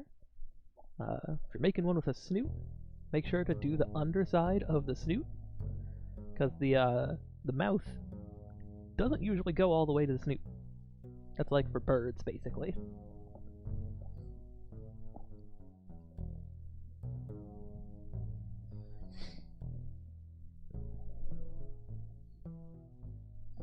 Okay. Well, I've got 3 minutes to kill before that glue is ready to go. And I don't really want to get out anything big while this glue is sitting here, otherwise I would do the neck tube for Ratatoskr. So, I'm going to do a bit of an artsy-crafty bit. Not that it, any part of it isn't. But I'm going to make the hands for the bee. Those are just wire, basically, looped into a rough hand shape.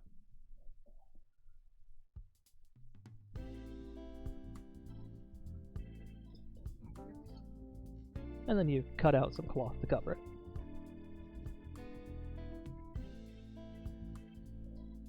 I think I'm only going to go with 3-fingered hands. Makes things a little easier.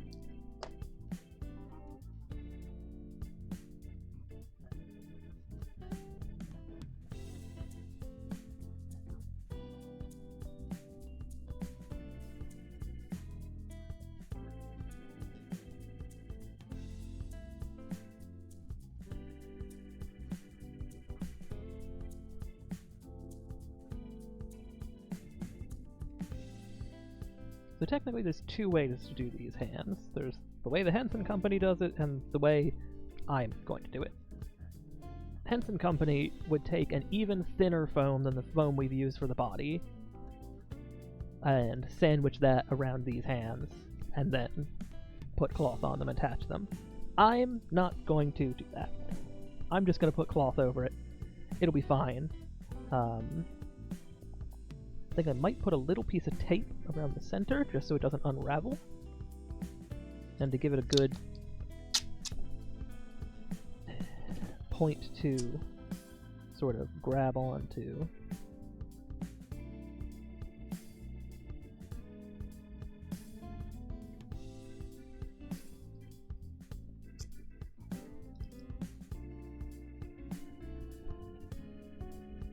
There we go. We just need 2 of those.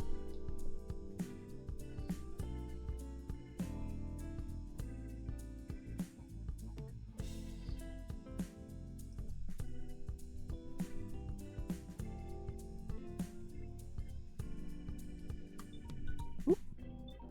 There's the timer on the glue.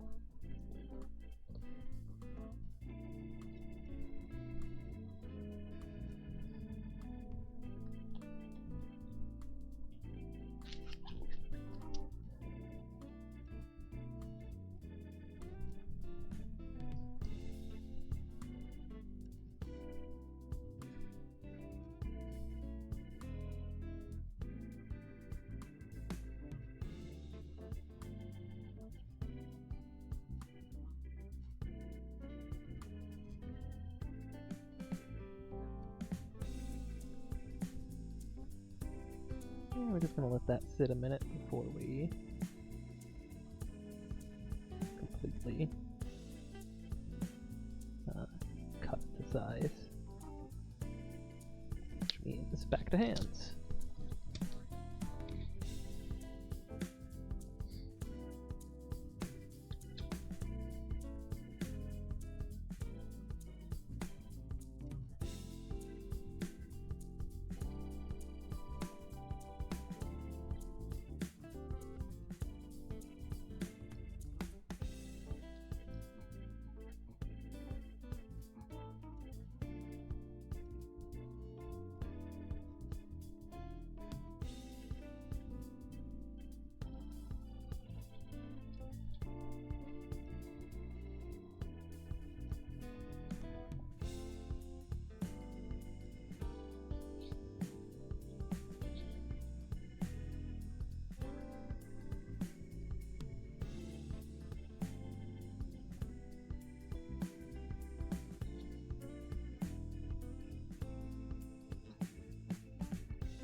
Go.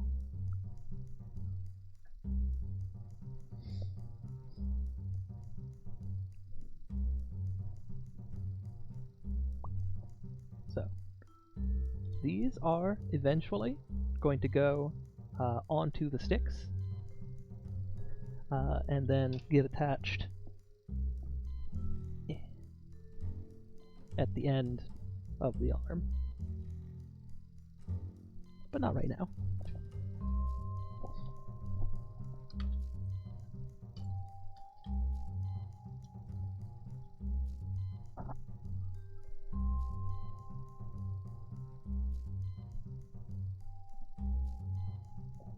That is nice and tiny. That needs to sit. Gotta do the nice, long, boring part.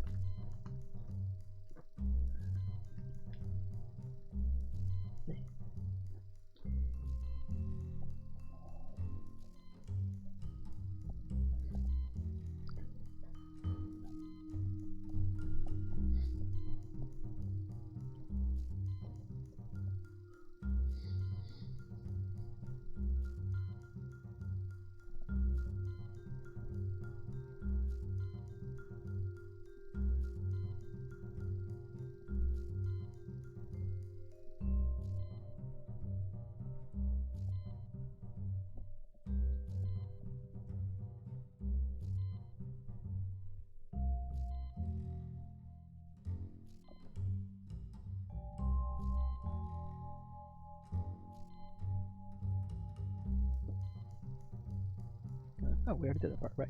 Duh.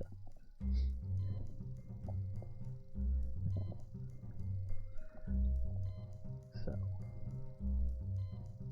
get the arm tubes. I want those to be fairly taut.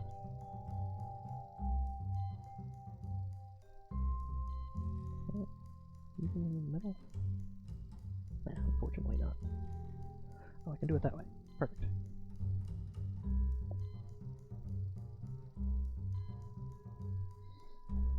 And definitely don't worry too much about, like, the grain direction on the fur or the fabric. I certainly don't.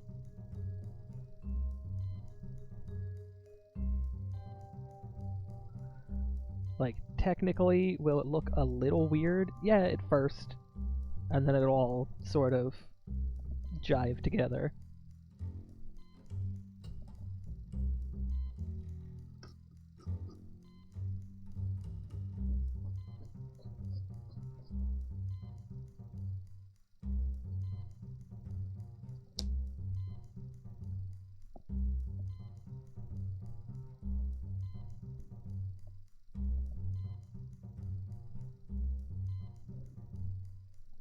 gonna do a quick check just to make sure my computer isn't like almost full from recording this long.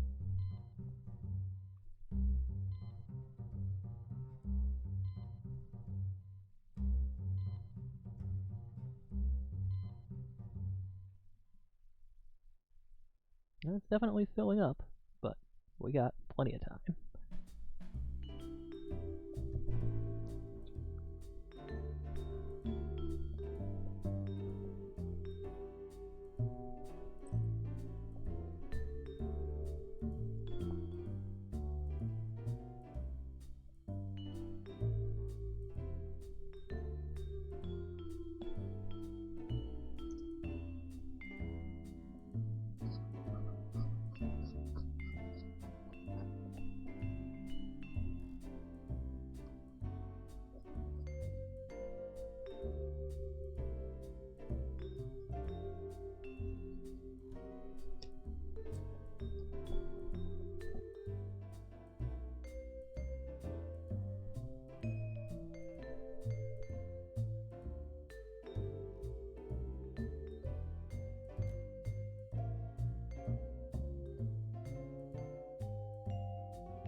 Unfortunately, I can't just summon you a sandwich. It is getting late enough that if you want it summoned, you should put in the summoning circle soon.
Okay, just gonna attach this arm to the torso while this continues to cure and be ready. And then after that, I think I'm going to take a break to both not be punched over at this table and to get people for whom a Soylent is not sufficient dinner some dinner.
Okay.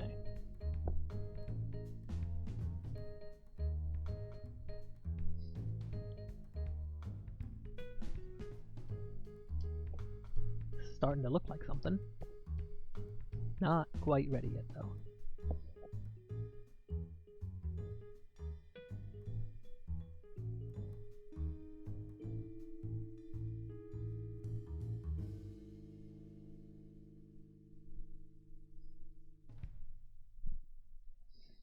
Okay. Almost a guy. I'm gonna take a quick, probably half-hour break to go get real food. I'm gonna leave the stream up because I'm gonna be back. I'm gonna be doing this until it is done. I'm not doing anything else today.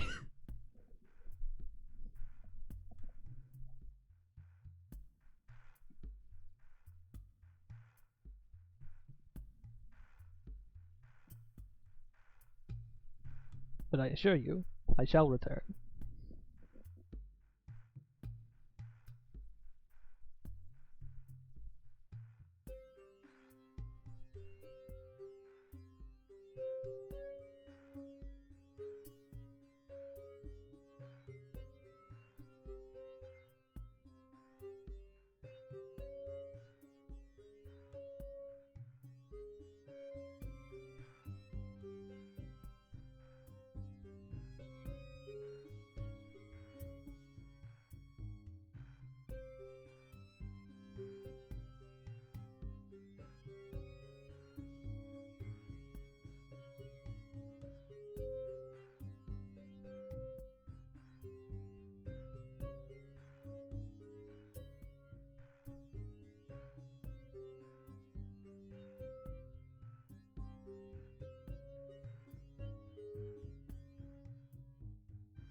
Alright.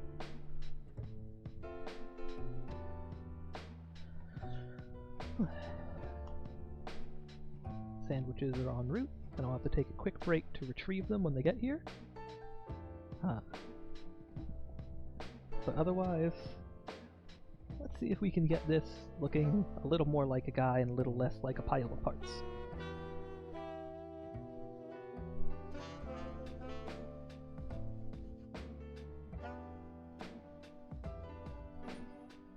That is the plan, yeah. Like, unless I just, like, don't wake up until super late tomorrow because I stay up too late doing this, which I don't intend to do. Mostly because too late is relative. Like, basically, unless I wake up tomorrow and my hands don't work at all and I can't type anything and I also can't talk, then we're still on for tomorrow.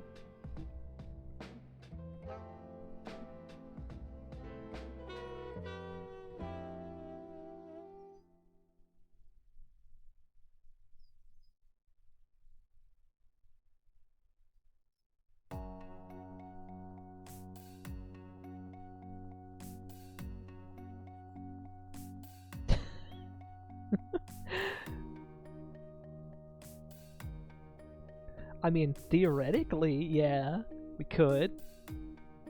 I'm not gonna do a whole lot of writing while I'm making a puppet.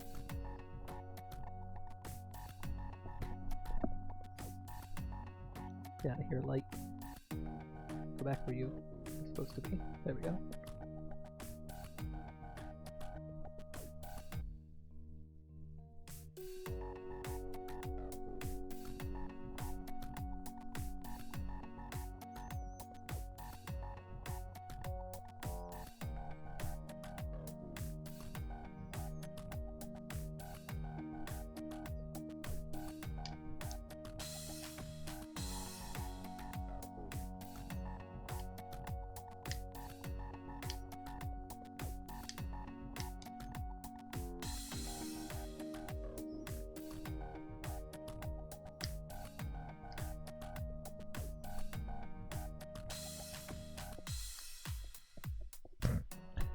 I mean, it's gonna be pretty hard to do that, especially considering I have already rewritten his entire stat block.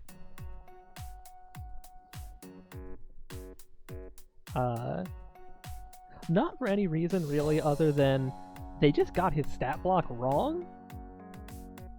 Like, he was missing a lot of stuff he should have. They just got it wrong.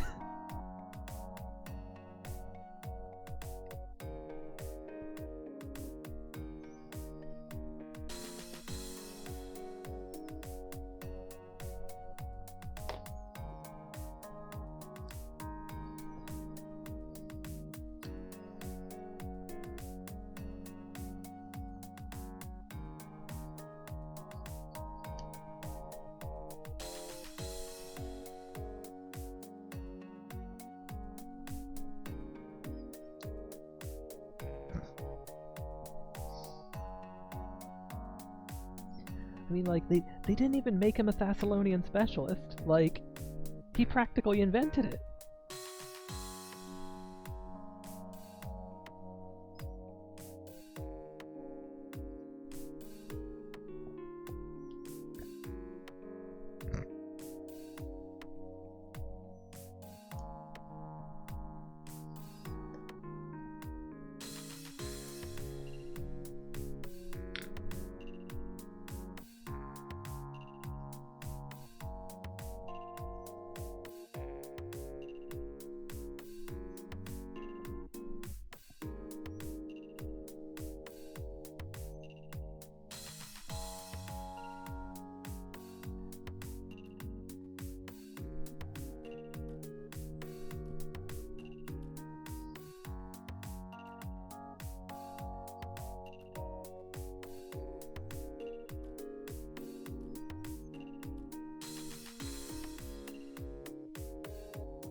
not quite right.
Much better.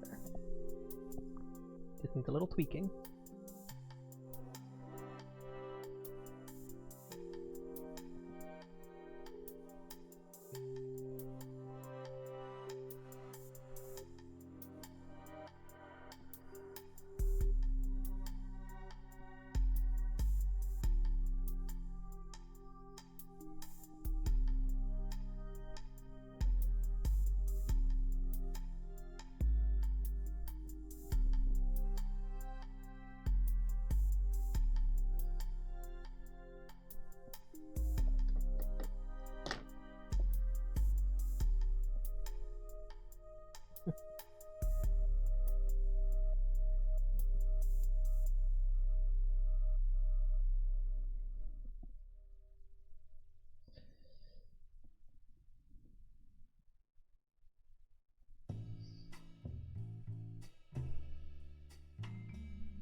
Yeah, he's still gonna look quite raptory until we get to the ears.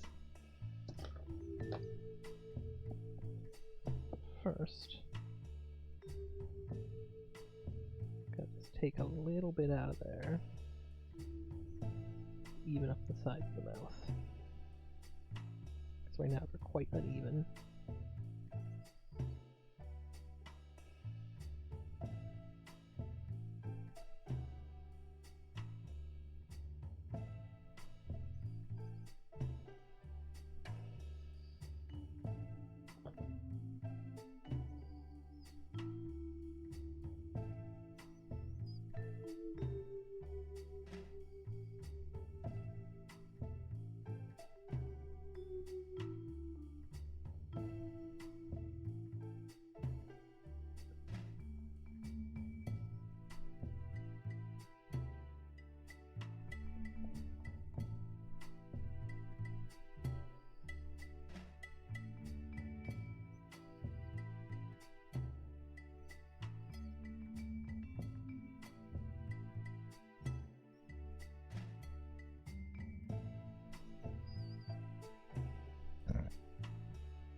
Much better.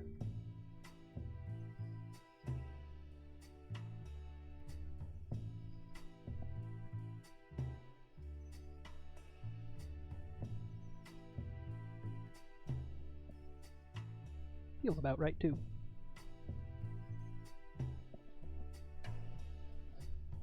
Let's see. So we gave him plenty of extra neck. So I think we can cut most of this off. It's a little too much extra. Unless we wanted to have a really long neck. Now that's Raptatasker.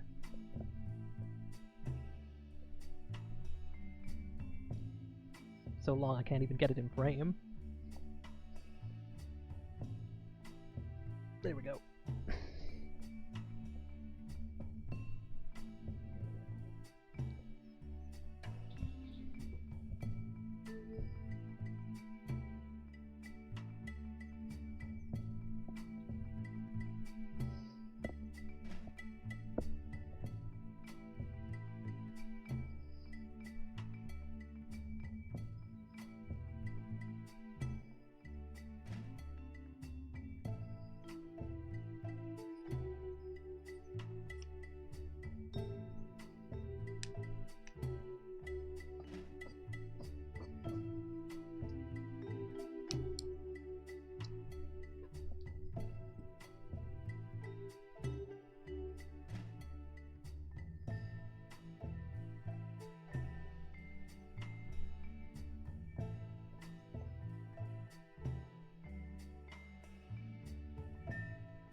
legitimate pro tip.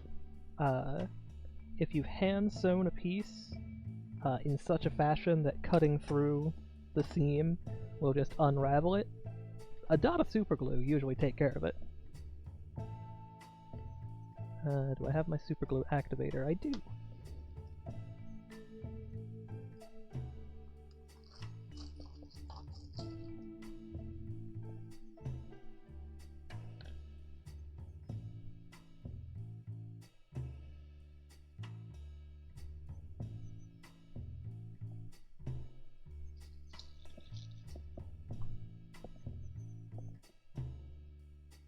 That'll keep it from unraveling.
There we go.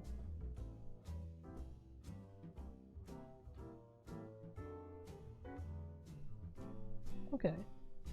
I will be right back real quick. Just gotta get the food that was delivered.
Okay.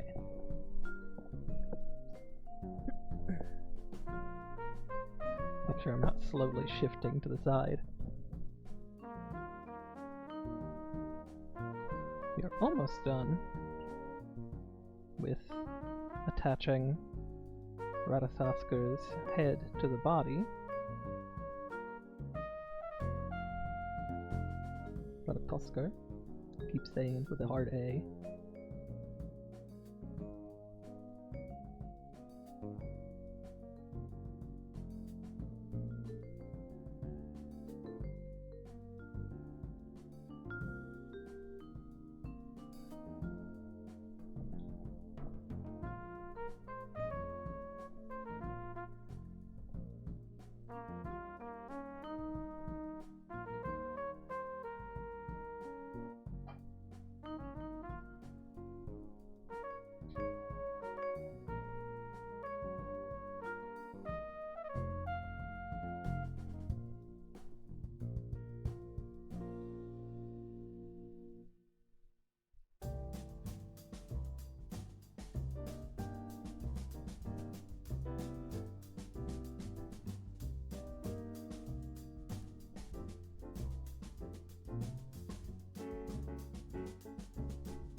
Alright.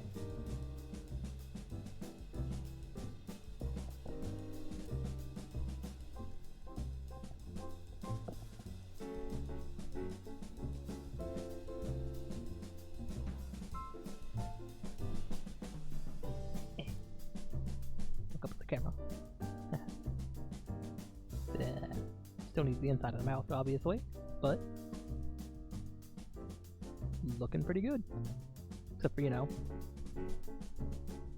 eyes and ears and other things.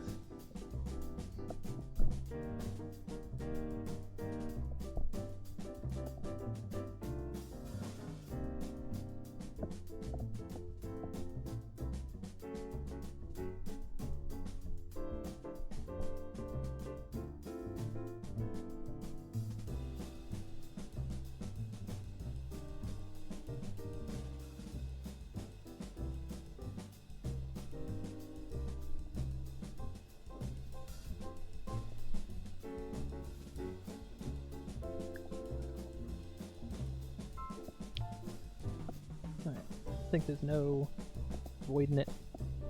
Needs eyes.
Get a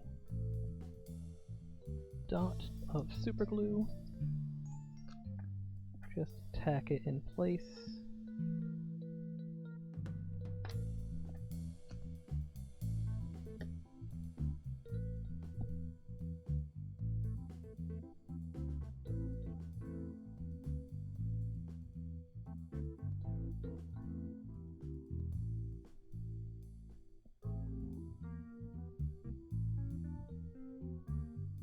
Yeah, that's what we want.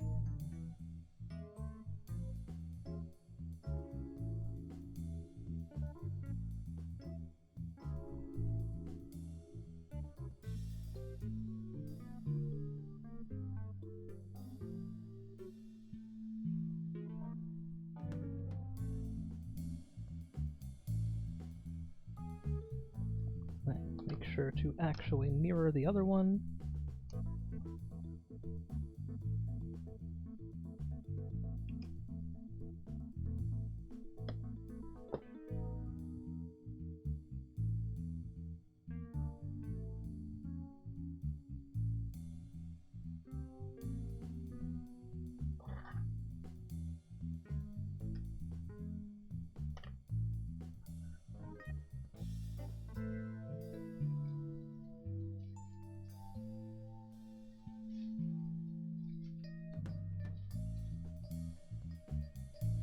Getting the eyes symmetrical is one of the hardest parts.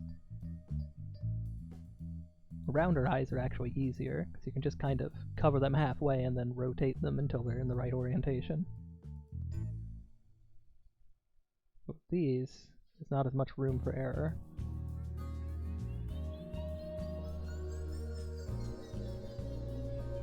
And I think these I am going to do the barge technique, despite doing super glue on the bee.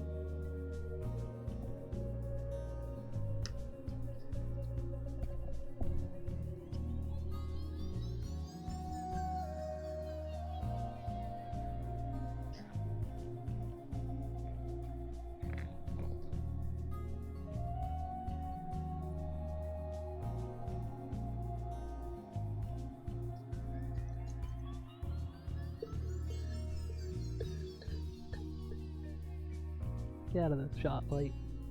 Stay up where you're supposed to be.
I assume there are people still watching.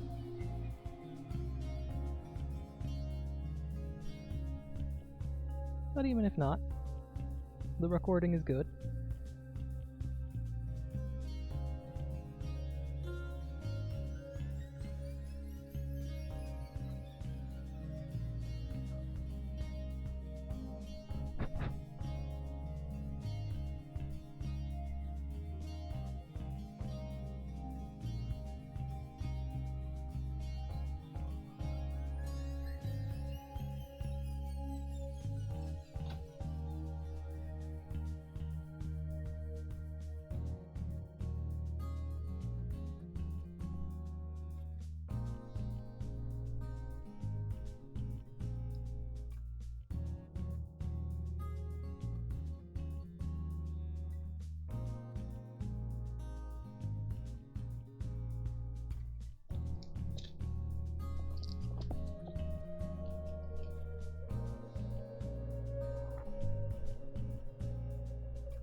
To the side.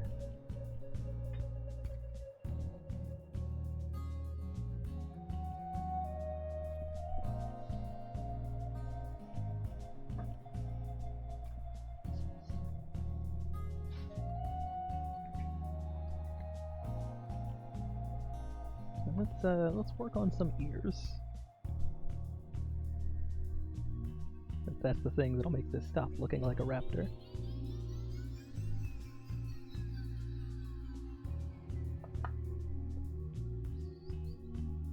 We got some of the thin, like craft foam, great for making ears.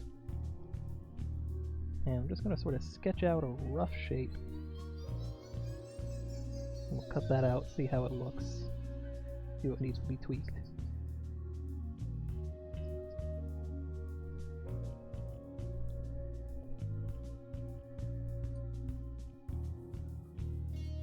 We will of course cover it with fur.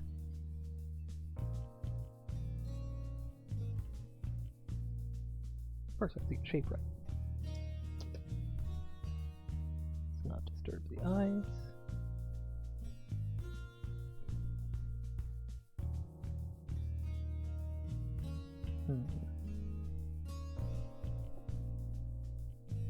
I don't know.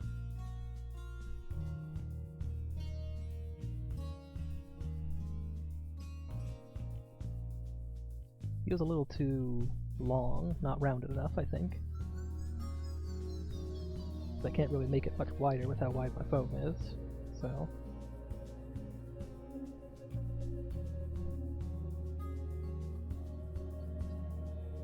if it turns out I like it the other way, I always have more foam.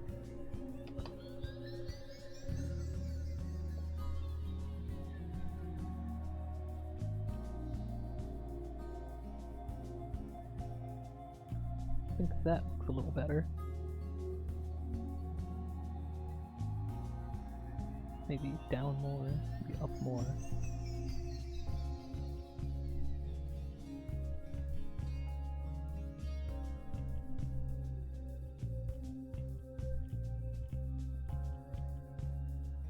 Yeah, I think that looks about right.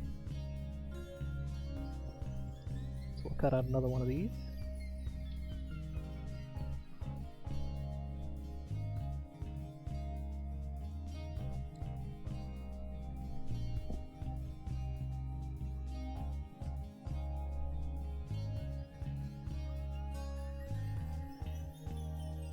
yeah, we can figure out the placement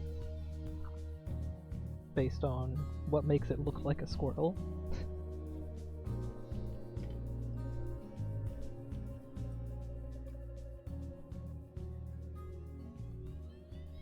But I think the shape is right.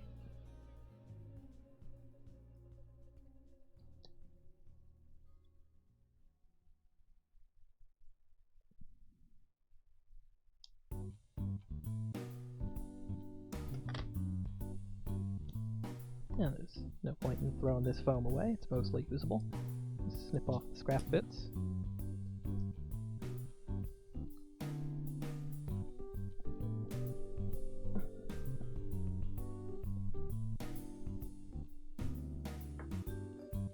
See what the eyes are doing. They're still drying a little.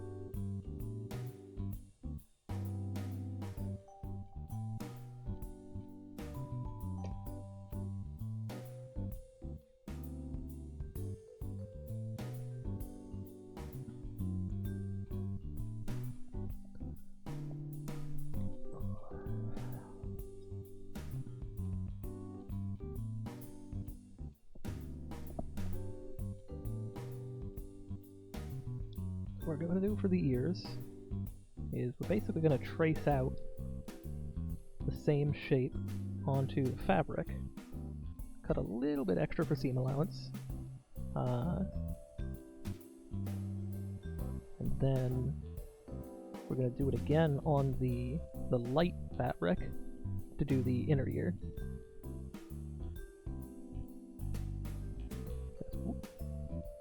No, that's not ideal.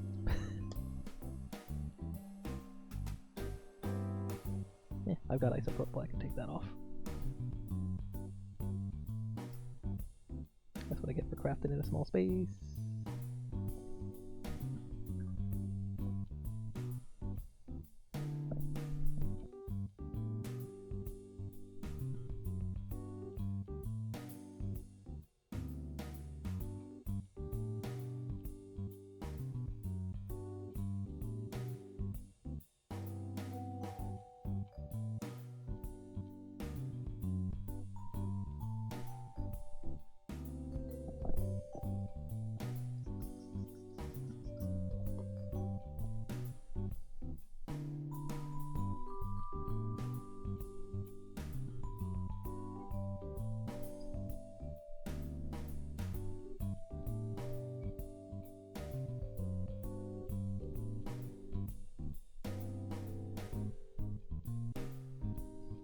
Yeah, there we go. There's another actual pro tip. If you accidentally get Sharpie on something, a little bit of isopropyl alcohol and a quick application of a paper towel will do wonders.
think this is the first time that this bolt of cloth is actually making an appearance on the stream, because everything else that was cut from it was done pre-stream.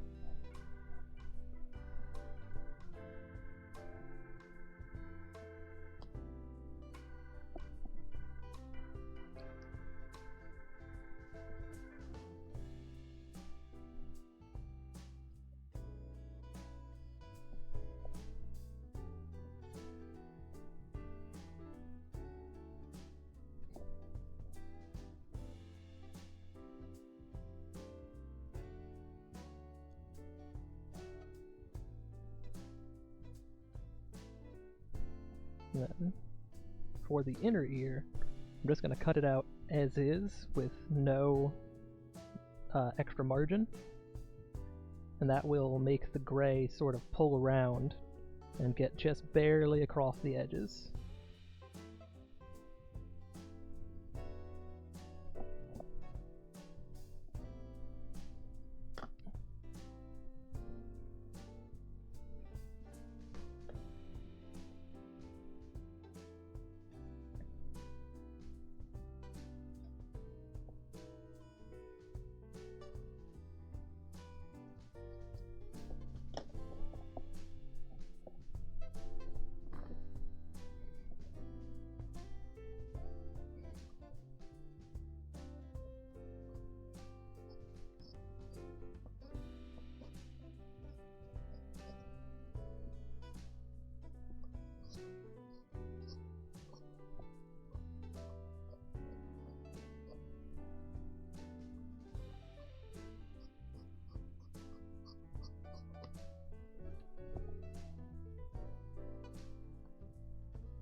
I think my goal for the end of the stream is going to be to get at least one hand on each puppet and get the eyes and ears on Ratatoskr, because the rest is just the same thing, but do it on the other side.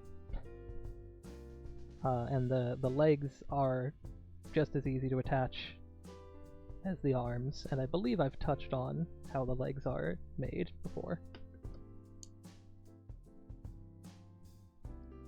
Because while I will gladly stay up till 2 a.m. doing this, that is a bit of a marathon stream.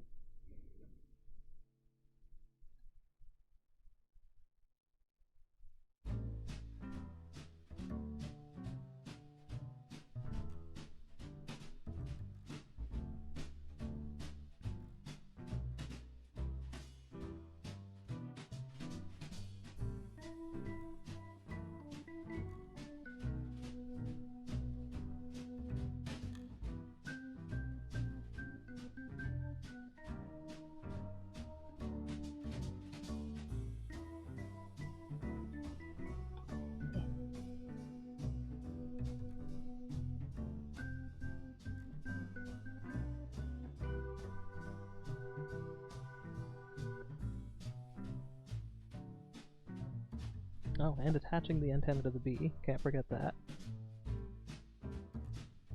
I wish I had the materials that I was going to use for the wings. But as I'm sure I've said like 6 hours ago, the concept to make a bee came fairly late in development. So I did not quite have time to get all of the materials that I wanted.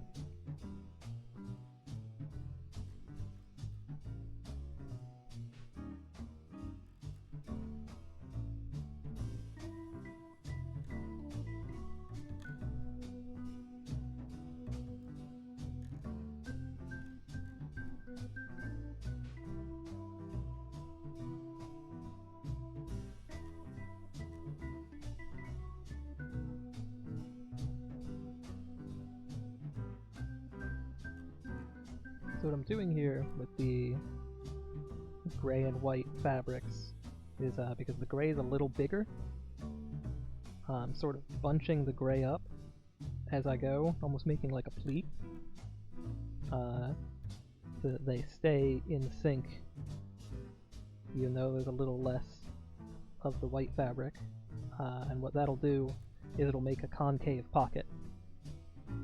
Yeah, there's the term.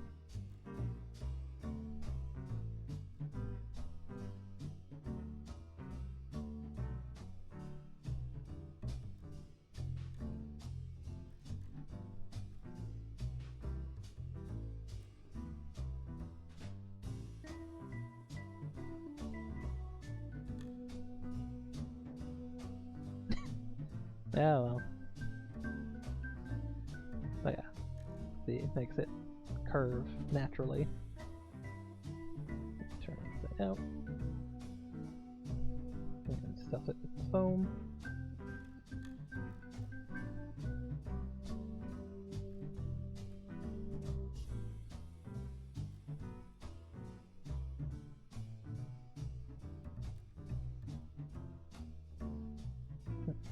And you take a little bit off the foam.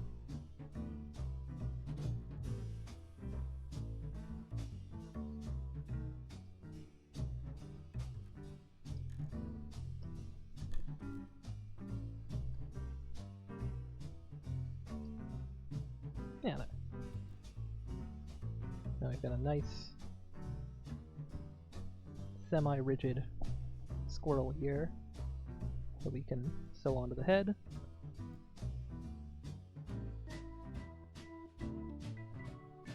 And we get this last little bit in the way I want it. I'm gonna actually sew up the last side. For Bud, I just kind of sewed them on as the last side. But this one I think I'm gonna sew up the last side with the foam in it as a separate piece, and then continue. Because it's fighting me a bit, and I don't want to have to do that while I'm dealing with the head positioning as well.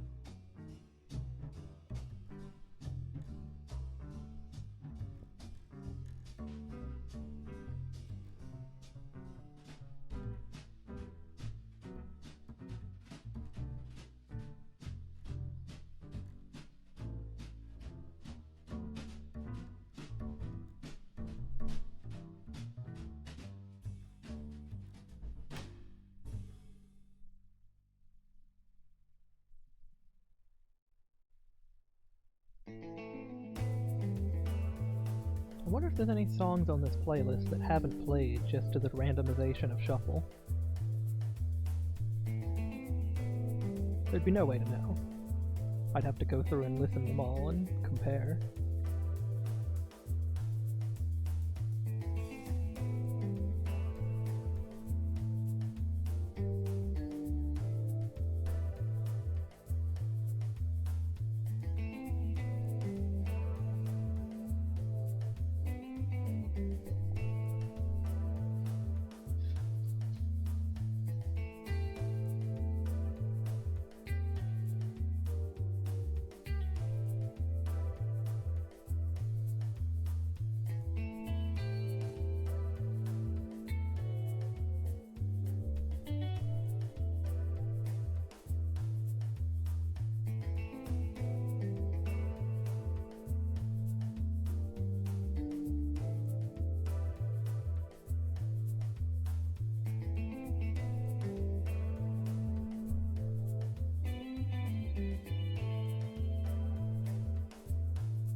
as we come up on hour 8. How are y'all doing? I'm doing fine. I still got wind in my sails.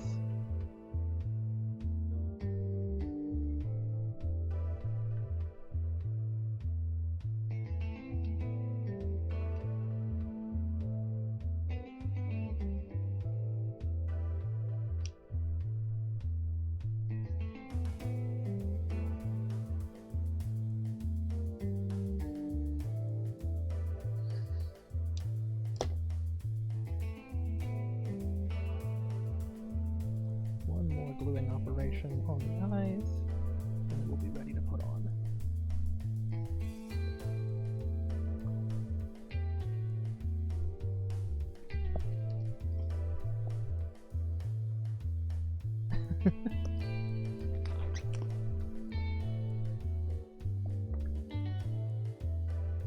Yeah, it's tempting to do the whole thing without actually looking at a squirrel. Well, you just had a sandwich, and a big sandwich at that, so I'm sure you're feeling fine.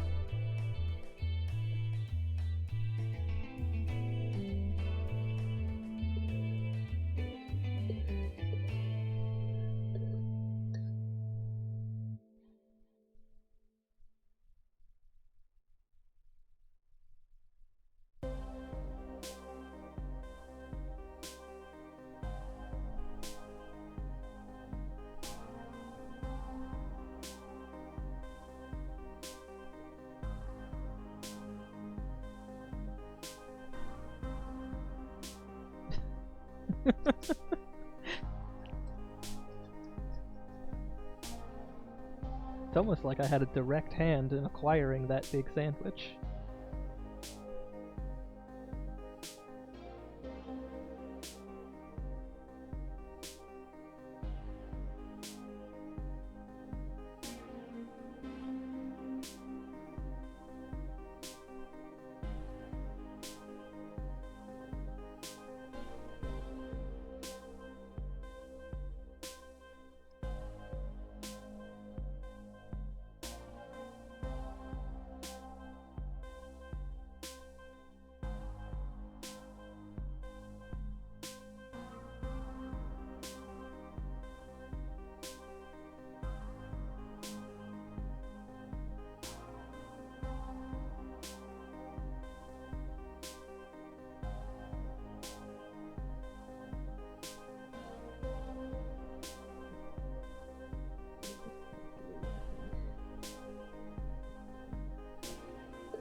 That's good. I mean, I assume most people are not, watching with rapt attention for the entire stream. You probably got something else going on.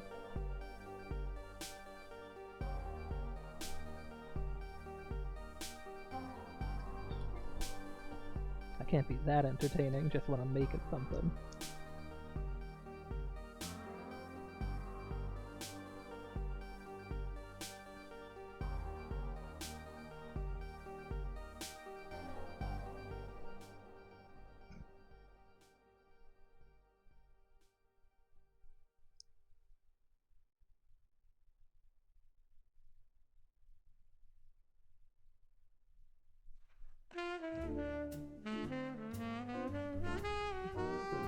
Sit.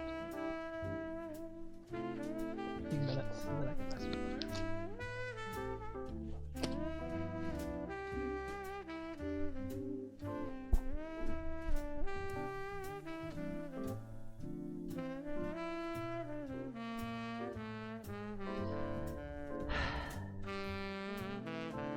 Forgot is a strong word. Oh yeah, because you've not seen Bud live during an event.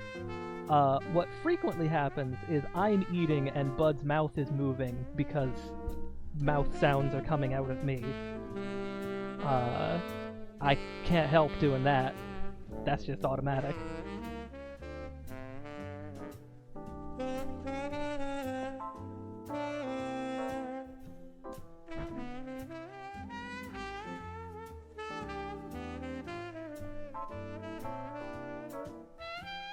Now I'm looking at pictures of squirrels. Okay, so the ears are back and kind of like out. That's doable. So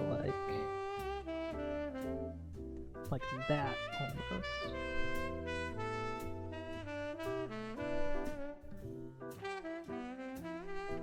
Yeah, that looks squirrely.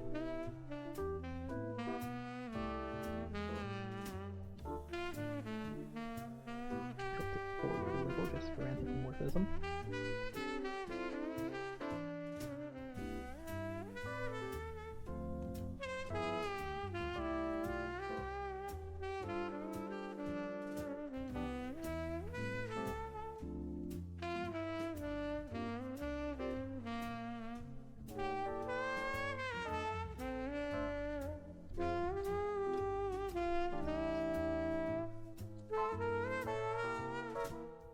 Right? And if I'm not mistaken, he's going to be one of our primary healers.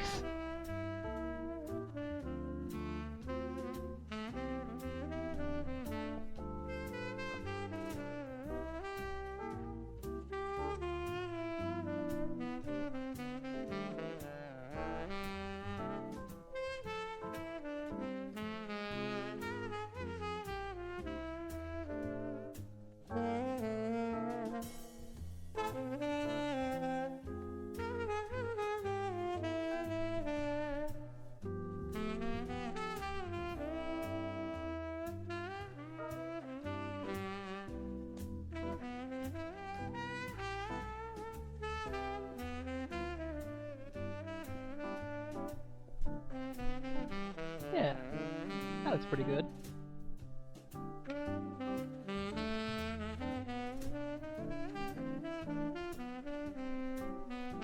It's a little like mouse-like or rat-like, but you know, they're all rodents.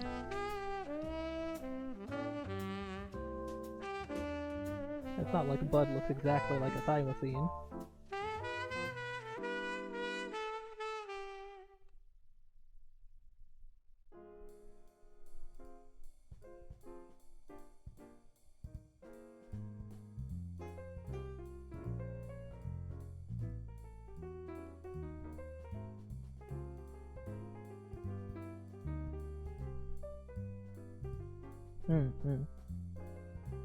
I've got a plan for the tail. I've got big fluffy fur in the same dark gray as the bee that I think will do very well for a tail. I'm gonna stuff that like a stuffed animal.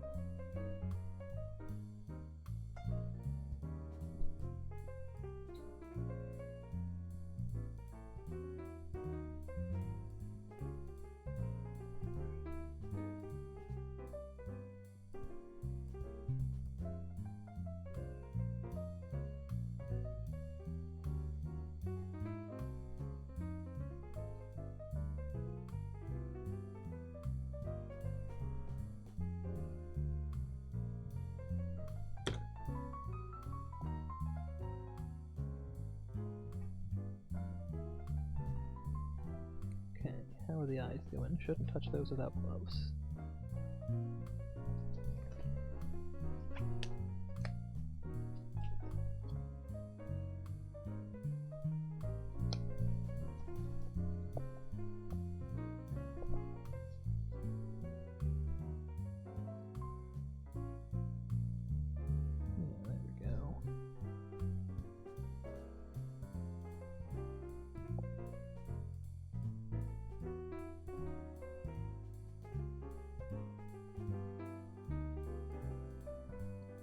Eyes are coming along good.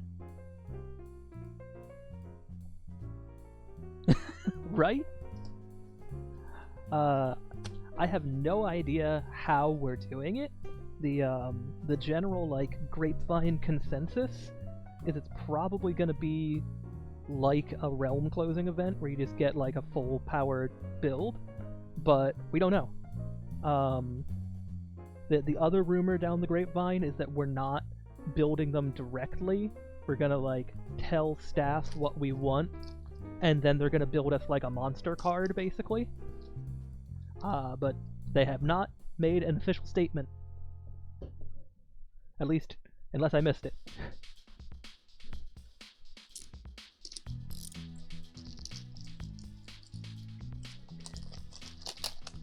Yeah?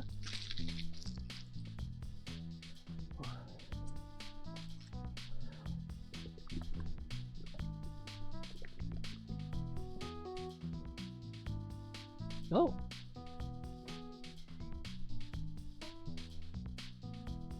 Yeah, I'm not surprised people have trickled in over time. Oh, that makes more sense.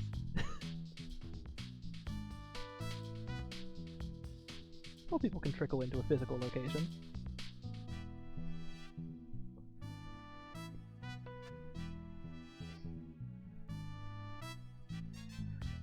That's the other ear. Set that aside for now.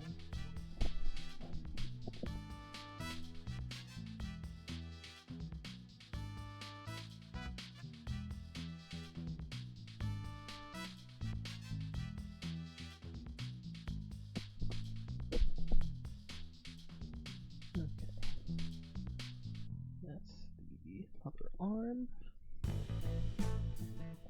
So, okay.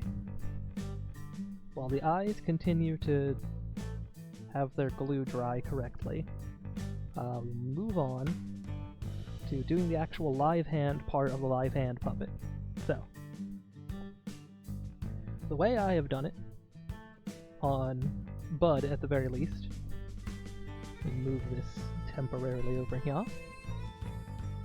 Is I traced my hand to make a glove. You know, you gotta exaggerate it pretty far, or else it's not gonna really line up nice.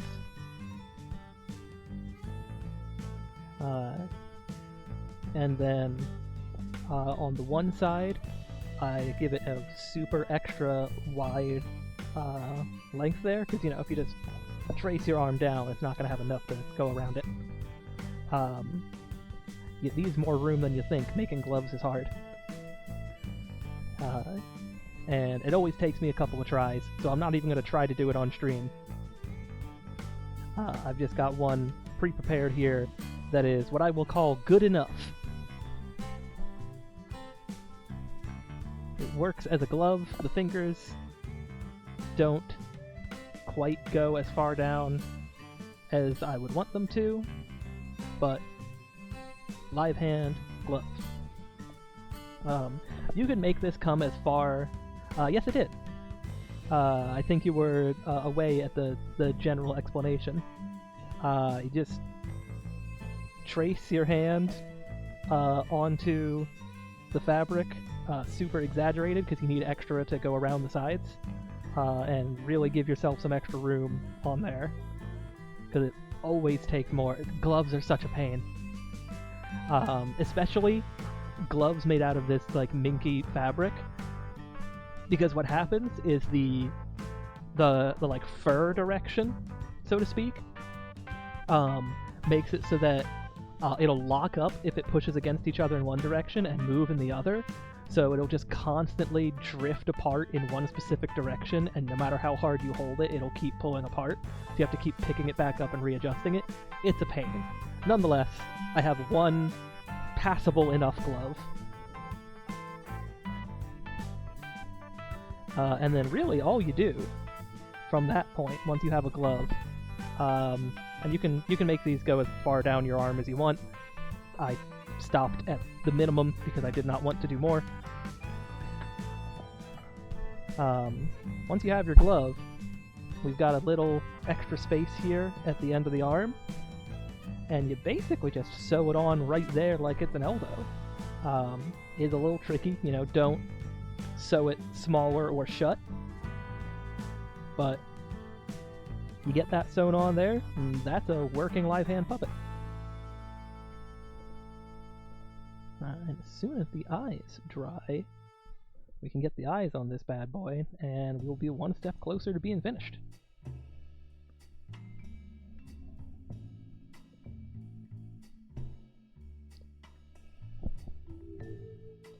I've found that you kind of want to go with the like top seam is where you attach the arm.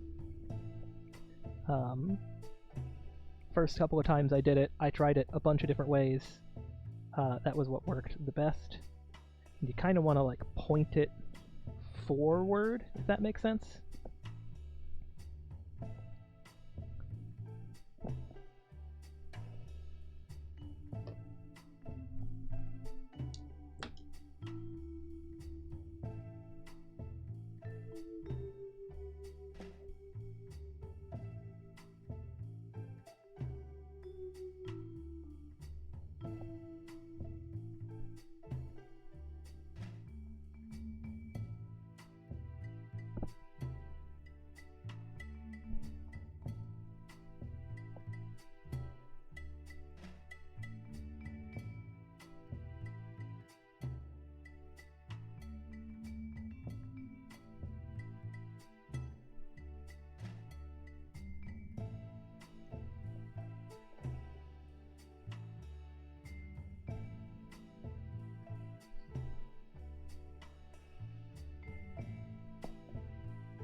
I'm going to put a piece of scrap clip in there, make it a little easier.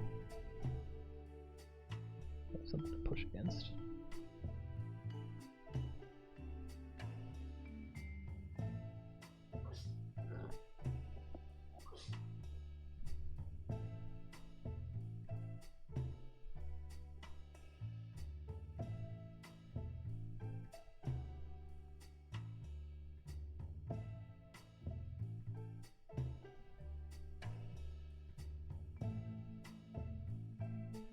Yeah, gloves are hard. Like, I ordered way more of this gray fabric than I need because I knew I would mess up the gloves like 9 times before I got them right. And arguably this one isn't that great. If I feel like working on it some more between now and the event, I might take this glove off and make a new, better one. But if I don't feel like working on it more, it is perfectly passable. Just take the little sliver off of this while I'm still remembering that it needs to be done.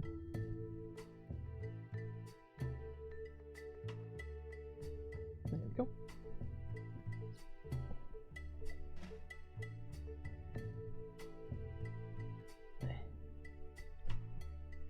Part of this is, as you get closer and closer to having a full puppet, it gets harder and harder to like manipulate it and throw it around in a way that it will sit the way you want it to so you can work on it.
If gloves are not the hardest shape of cloth, I don't know what is. Probably some sort of like fancy like mid garment, like one of those things that you wear like on top of your undergarments but below like a waistcoat or something. I don't know, but in terms of like normal stuff that everybody has encountered, gloves are so hard.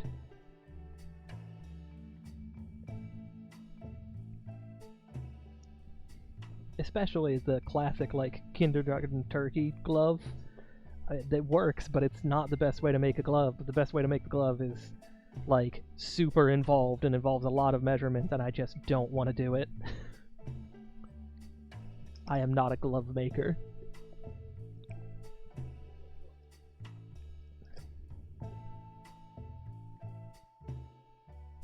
Okay, these feel like they're almost ready.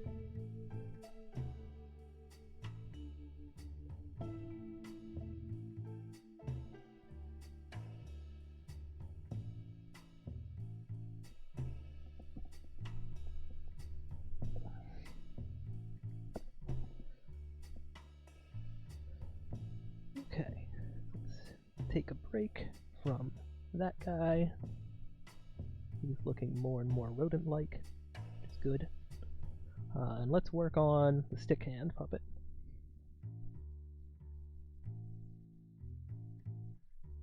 We're going to want to spread out the wire stick hand super wide.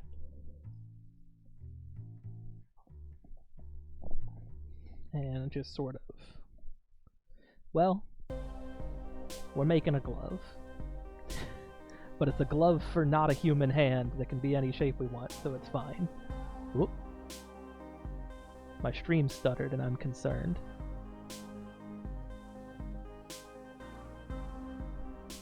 Okay, I'm back. Okay, cool. Stream stuttered and I was afraid. Am I still here?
even tiny gloves for non-human hands are very difficult to make.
Oops.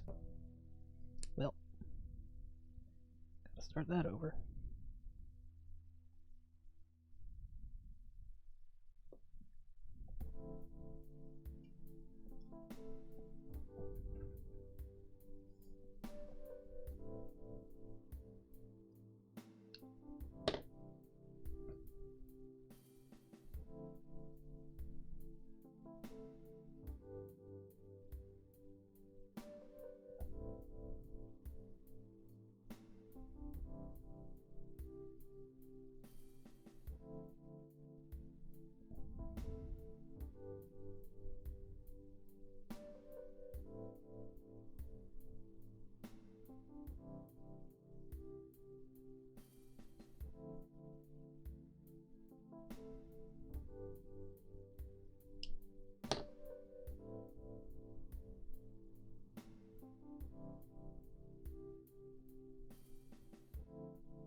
You know, I'm sure somewhere here in this setup it tells me how many people are watching the stream, but I don't know where to read it.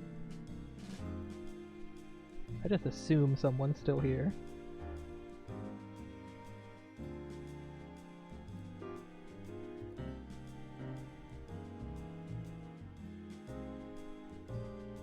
Ah, neat. That's more than I expected at this hour, honestly.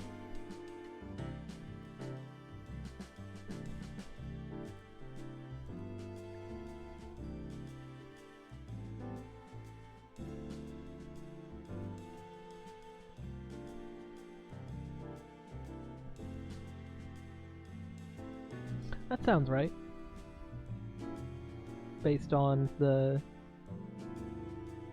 people that I thought were gonna make it.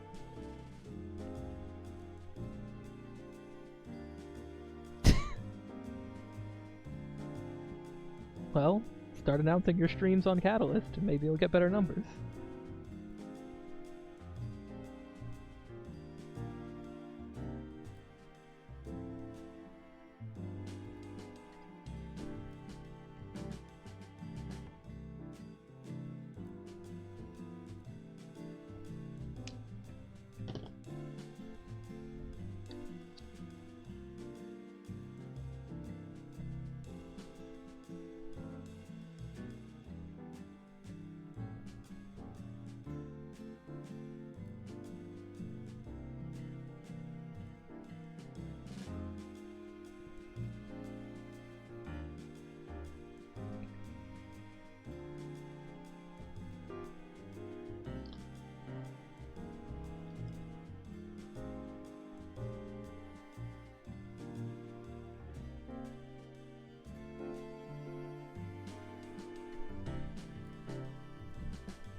There we go. A little hand for RB.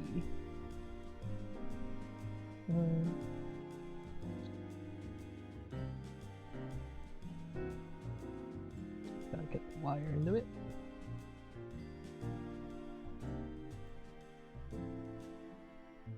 Sew it up.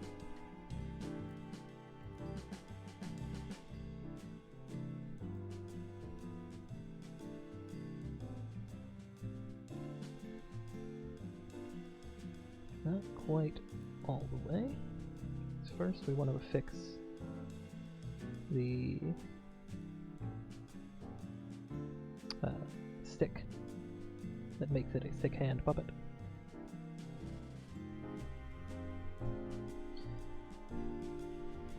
And honestly, I'm going to use duct tapes. It's flexible, it's durable. All my boffer weapons have lasted basically forever. I trust it.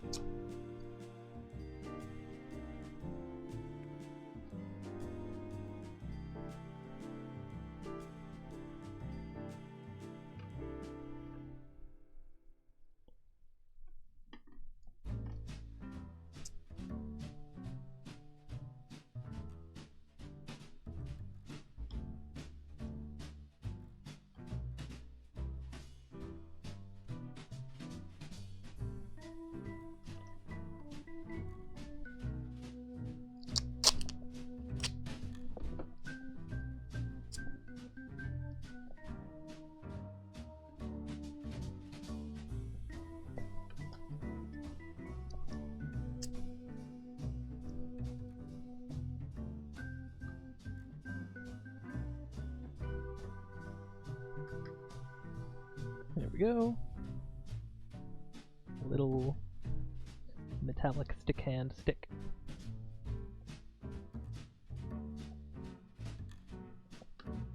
Let me just get those into the hand.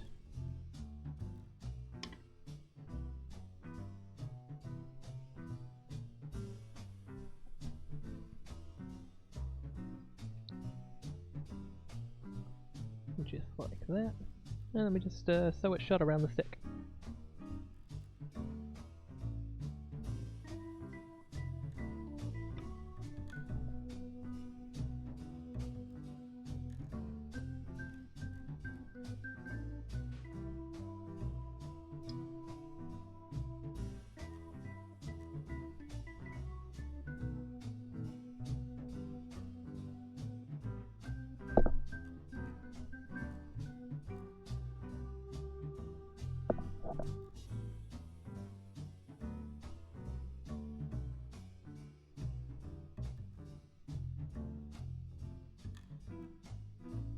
Alright. And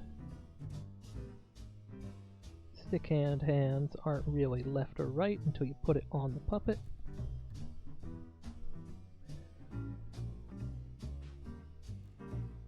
We will pick a side and attach. This is going to be a left hand.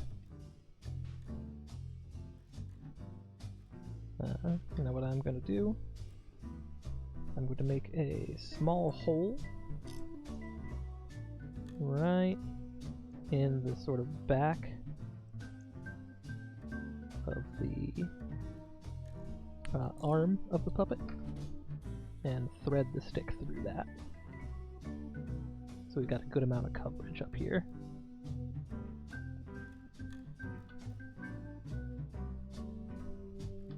There's a little bit of duct tape sticking out, but I'm choosing to not mind that.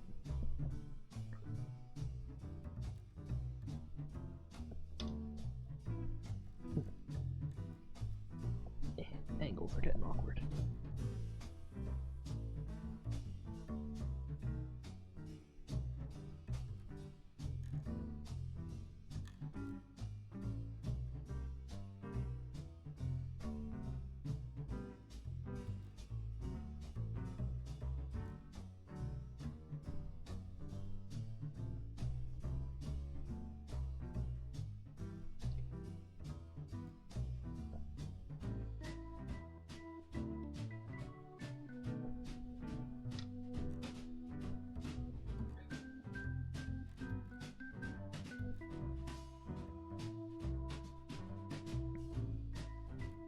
One thing, no matter how tempting it is, try to avoid sewing directly through duct tape. It's not that you can't do it. In fact, it works pretty well. But it will gunk up your needle something fierce. And you'll have to wipe it down with isopropyl alcohol or some other solvent to get all the glue off. And I just don't want to have to do that right now. So I'm going to avoid sewing through the tape.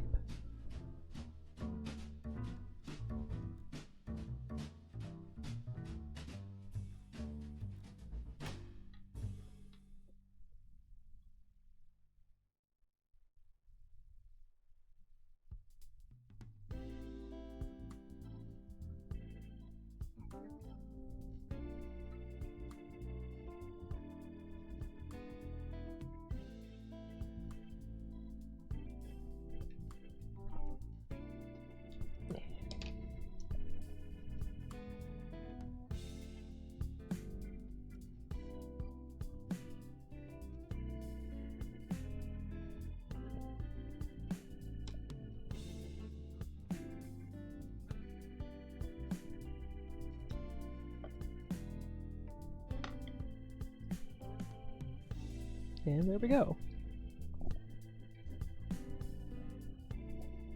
Our bee puppet still needs antenna. Has a little stick hand.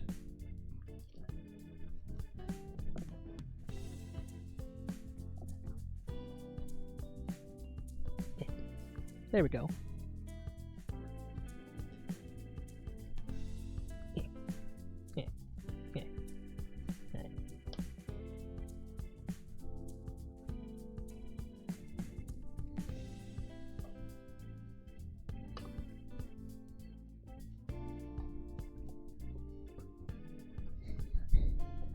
Next up, that he can. I think it's time to put the antennas on this guy. Because other than, you know, putting some legs on him and the other arm, well, the other hand, I guess, in terms of techniques, I've now shown you everything you need to finish a puppet like this, but let's put the antenna on him.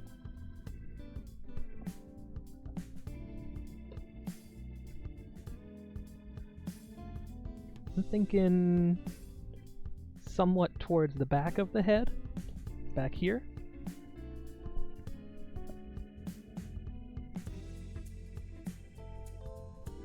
Yeah, just like that.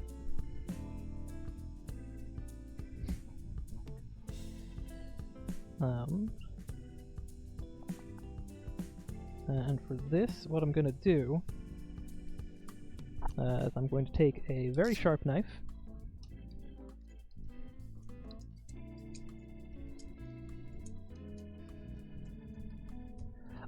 not really. I mean, I guess they can get excessive, but more often than not, a head accessory on a puppet just makes it puppet better, more than it really gets in the way. Like, you know, maybe if your puppet is 75% hat by weight, you've gone a little too far. But I think the antenna isn't going to be noticeable from the puppeteering standpoint, but it's going to do a lot for its character. And I'm just going to make a little slit in the fabric and in the foam underneath.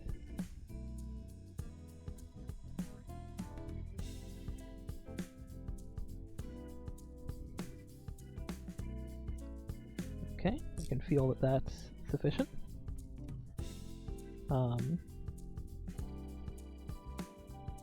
And I'm debating whether I want to get rid of all the excess fabric that is on the antenna, or if I kind of like the way it looks bunched up. I think I kind of like the way it looks bunched up, rather than getting it all smooth, because it gives the antenna like a different texture than the rest of him. It's also less work. So we've got this little hole cut in the top of his head, and that's where the antenna is going to go. But to do that, we need to glue it in. Make that hole just a little deeper.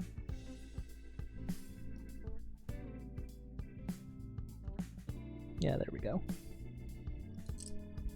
And we're going to use the same technique we used on the eyes. Paper towel handy just in case.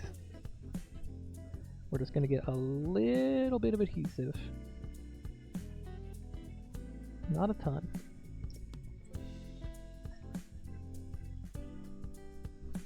And we're going to carefully... I don't know if I can do this to camera and do it correctly at the same time. But we're going to carefully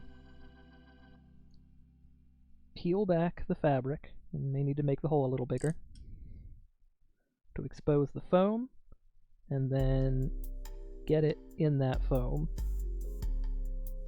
to give it some glue.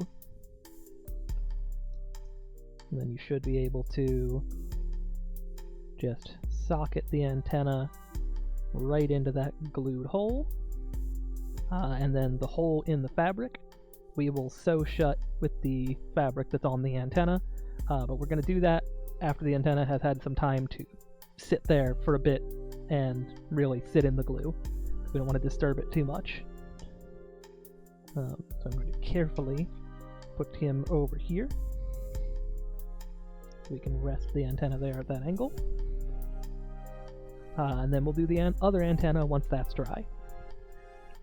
Gotta do these things in stages.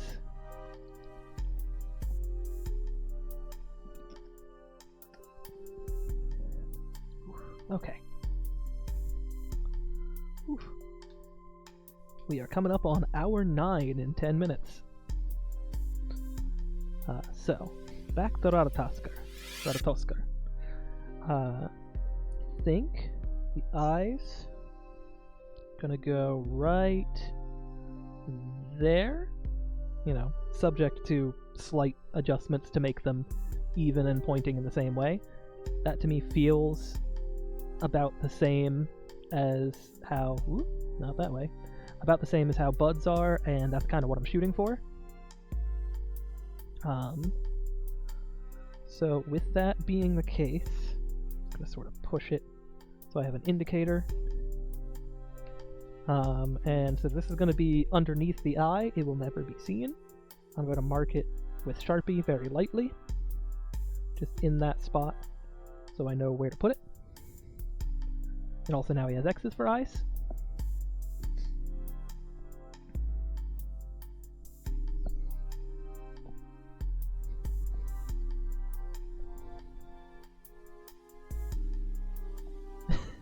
Yeah, I mean, the goal is basically monochrome bud, but a little different. And that's partially so I can reuse this puppet for another purpose later. And partially just because, you know, I want to use everything I learned building Bud the first time. Now I am going to face it towards me because I have to get these eyes right. Don't want them to be crooked. Okay.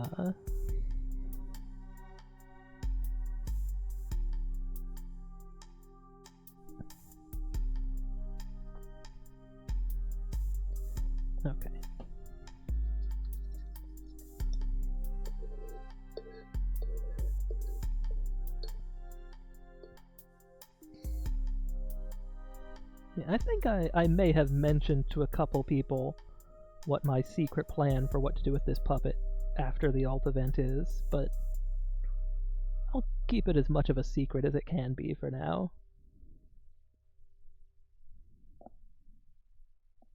So, and I know this part is gonna feel weird. We're just gonna put the rubber cement on the outside of the puppet and on the inside of the eyes, and then let them sit for 10 minutes, like we do with all the other rubber cement actions.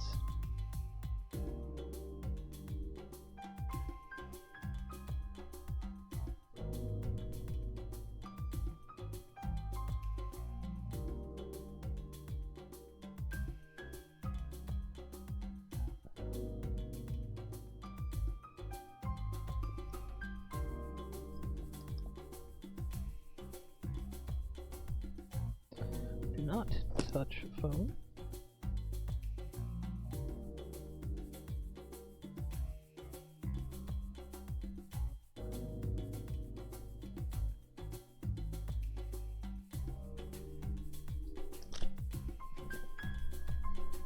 Okay. While this glue sits here and dries so that it can be attached, I'm going to push this to the back very carefully. I don't want to get glue on anything or cause it to drip in a bad direction. Let's make the tail, which requires me going to get the tail materials. Can I do that while still being plugged in? Let's find out. Just barely.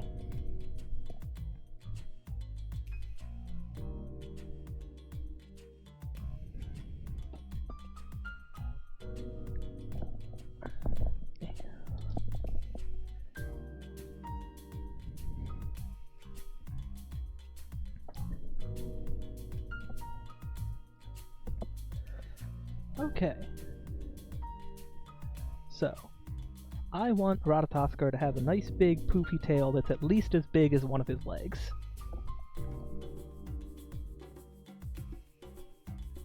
So we've got this super long fur. And we've even got a section of it that's already partially cut we can work with.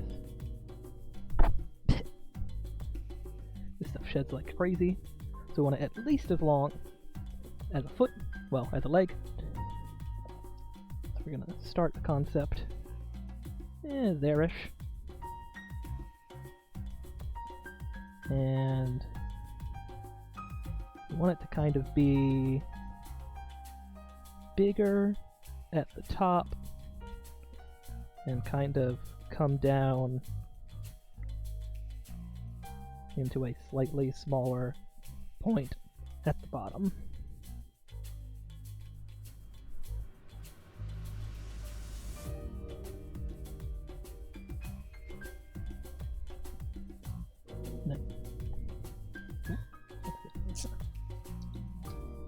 Now, fur like this is easier to cut with a craft knife than it is to cut with cloth shears. Well, okay. It's easier to cut with the shears. You shed less fur if you cut it with a craft knife.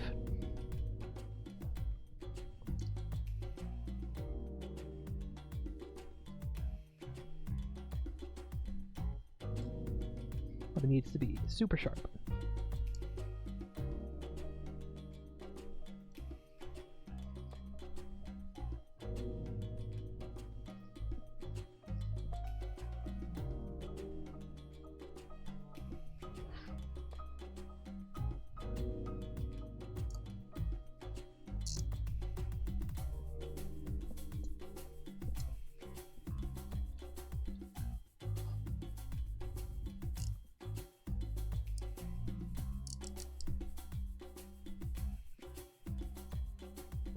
Well, I mean, if you want it in this color, I don't think I have a plan for the rest of this once I'm done with Ratatoskr. So, I can find a way to get you this bit. I don't know how much is going to be left, per se, but whatever scraps are left. Yeah, see, cutting it with the knife, barely any fur coming off. And I think, so the plan is to cut out 2 of these, sew them together, and then stuff it full of polyfill, and then give it some inclination to sort of curve a little, and that is going to work real well, I think.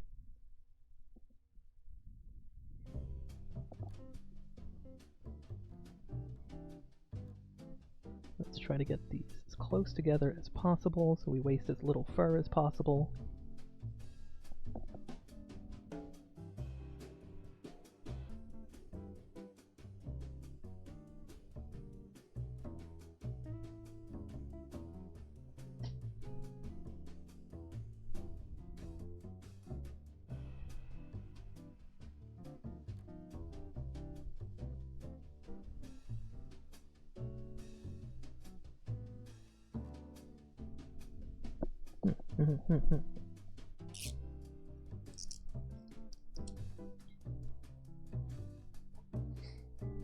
Yeah, it looks like I'm gonna have like a solid foot or so left.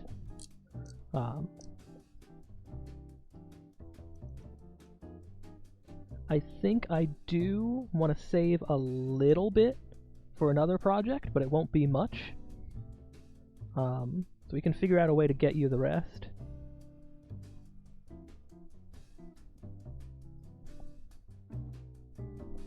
Oh, right. I traced it, so I don't need to do that.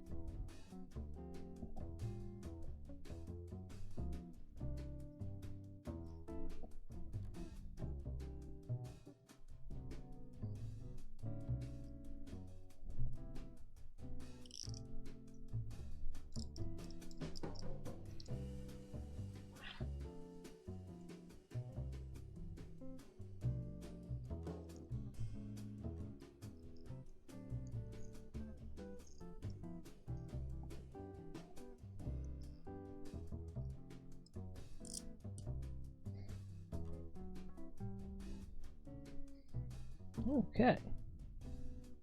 Not bad. We still have a good amount left.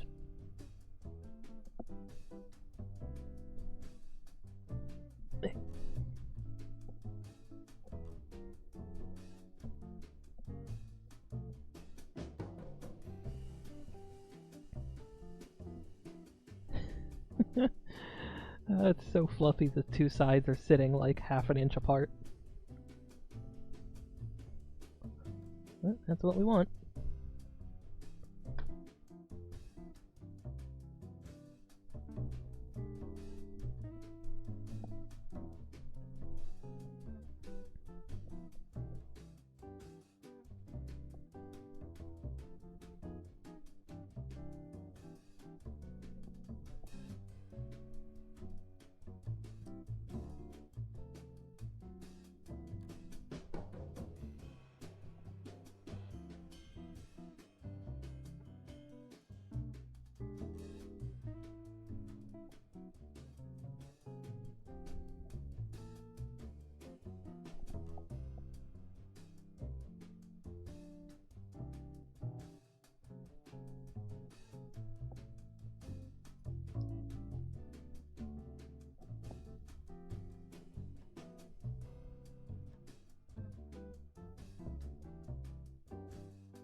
Good timing.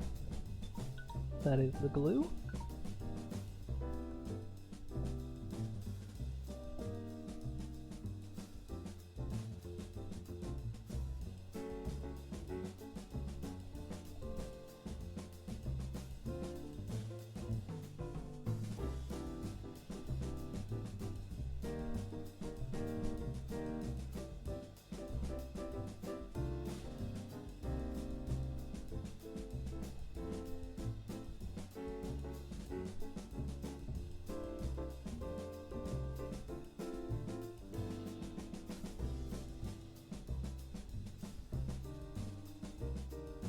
Okay, so, in theory, if there is enough glue, we should be able to just press these eyes into place and set them.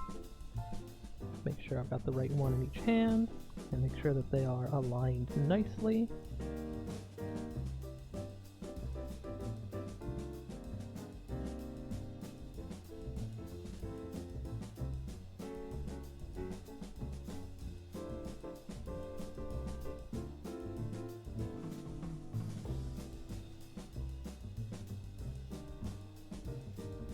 Nope. Back.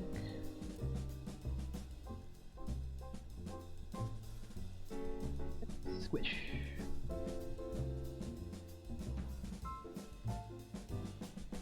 Okay. looking like a big mouse, which is kind of in the right ballpark.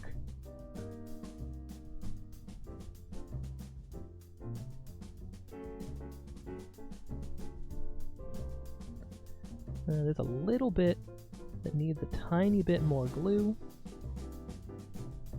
And I can do that off stream. Let's see. Still needs the inside of his mouth done, but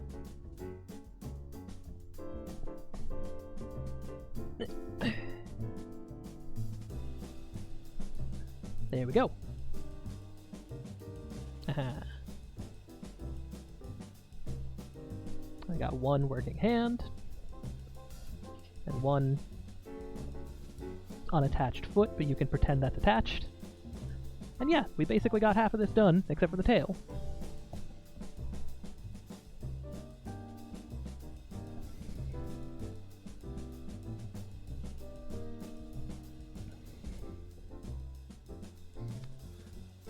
He's looking eerily like Bud did when half finished. Now, on that topic, I think Ratatoskr deserves a pop of color. So I think he's gonna get a bright purple mohawk.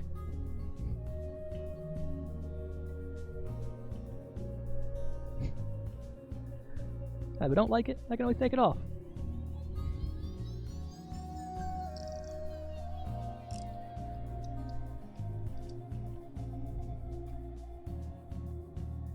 Let's see, one is about yay wide.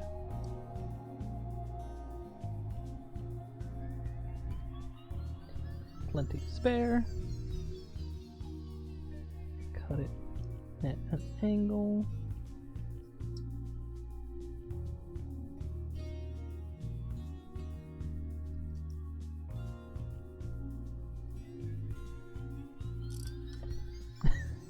I mean, that is kind of the idea, yeah.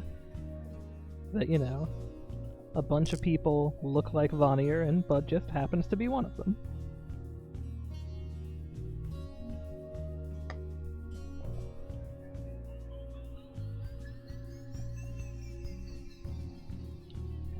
So let's see.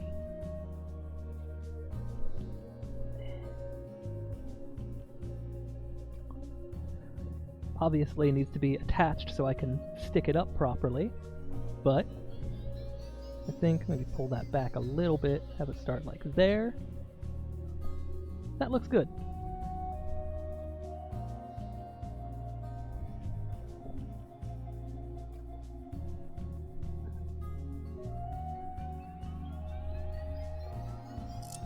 Okay. Basically, we just need to finish the tail, and then, at the very least in terms of demonstration, every part of Ratatoskr is done. It's just repeating on the other side and actually attaching the leg instead of just holding it there.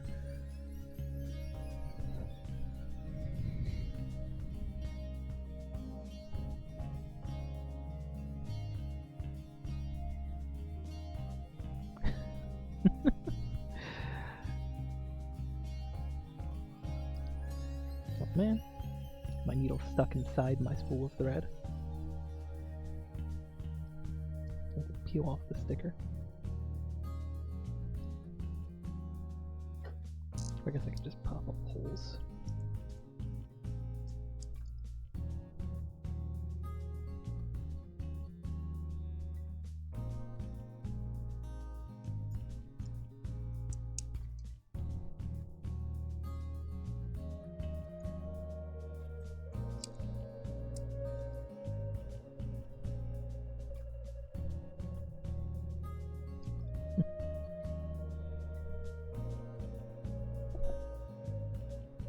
Yeah, I'm really liking how he's coming along.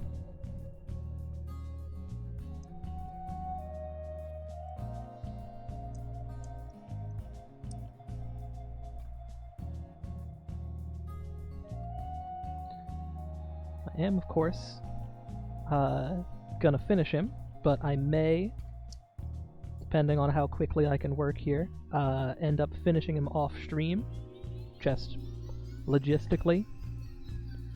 Already this is looking like it's going to be a 10-hour stream. I think a 12-hour stream is probably ludicrous.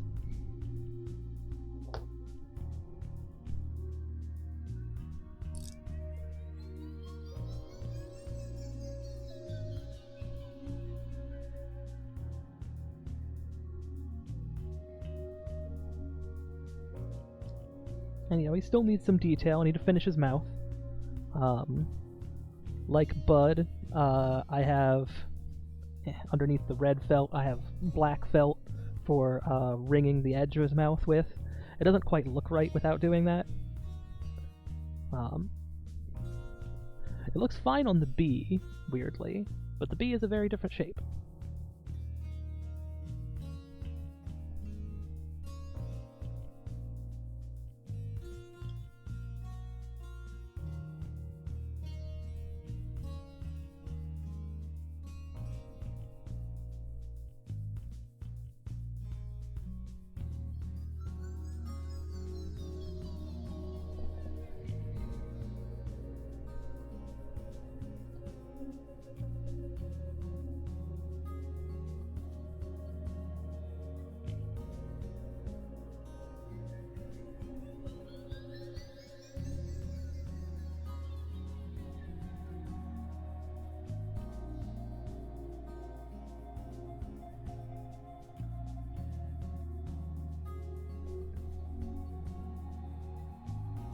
While I finish up on the tail here, and what may be the tail end of this stream, does anybody have any questions that have not yet been answered?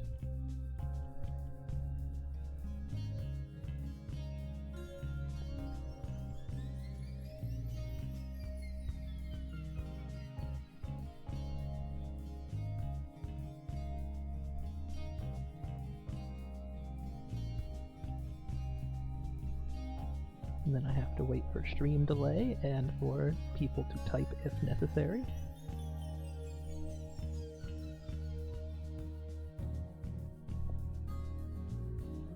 Oh yeah, the color scheme was picked out a long time ago, as was the general Bud P2-ness of it. Who it was going to be, I didn't know until we got to the point of Ratatoskr.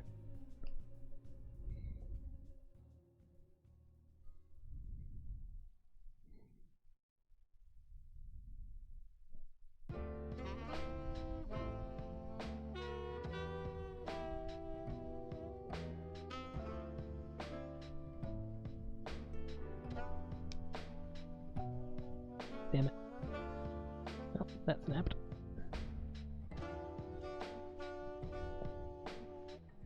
Unfortunate.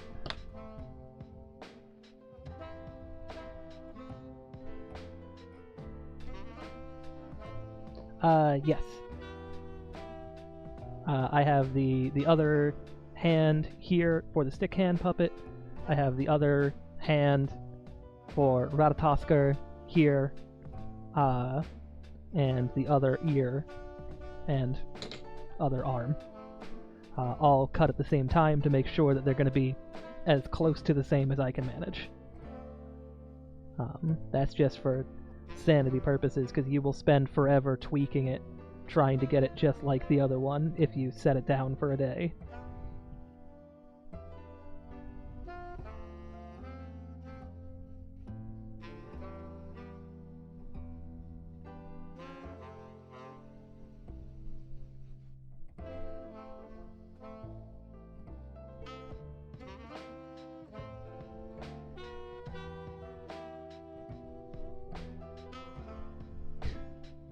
Well, yeah, a little bit.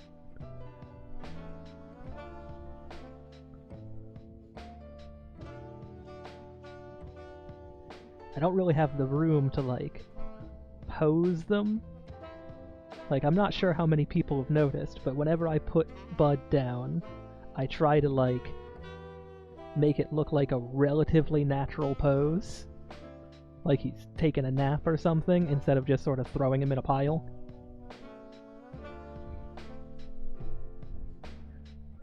On the subject of the bee, though, yeah, that's dried. So we could work on the other antenna soon, but I want to finish the tail.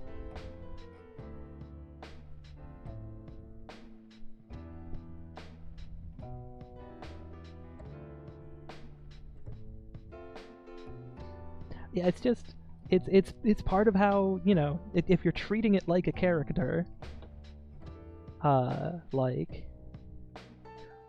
it seems almost disrespectful to just throw him in a pile. I don't have a stand for Bud. I really should. I'm concerned he's gonna get dusty, and I don't want to have to deal with that. I kind of just keep him in his backpack between events, which so far has worked out fine.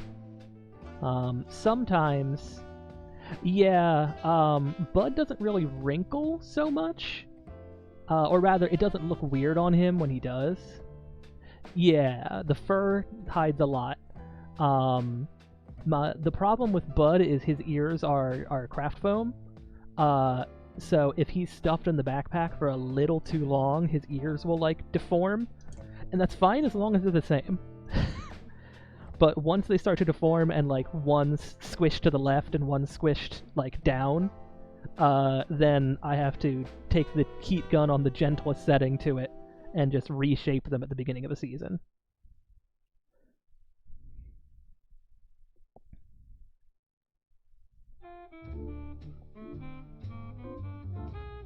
But that's really the only problem with storing him that way. That and the... okay. Yeah, I'm not too worried about him being asymmetrical, but, you know, I try to keep him looking good.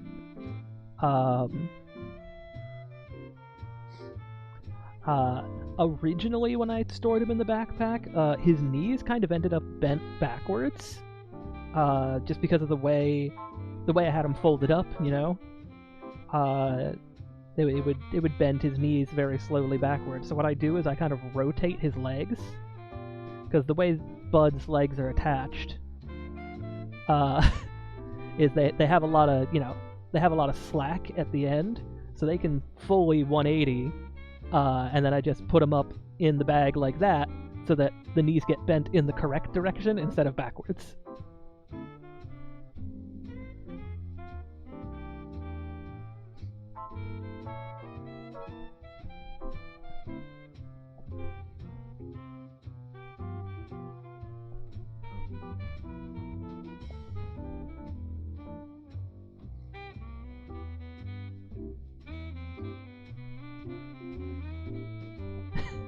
I strongly considered bringing Bud to Solstice. It kind of came down to, I was not 100% confident in my ability to deal with Bud at Solstice last time, so I just defaulted to Xeno.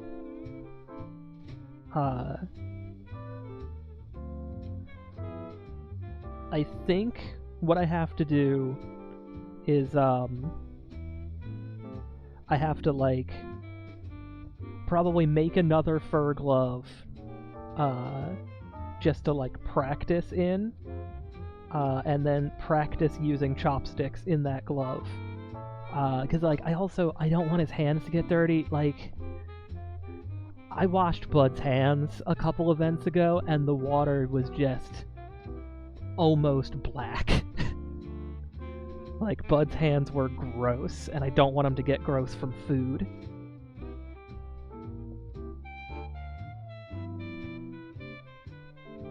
Yeah, that said, like, puppet-size suit for Bud, very good luck. I do want to do it. What I might do is...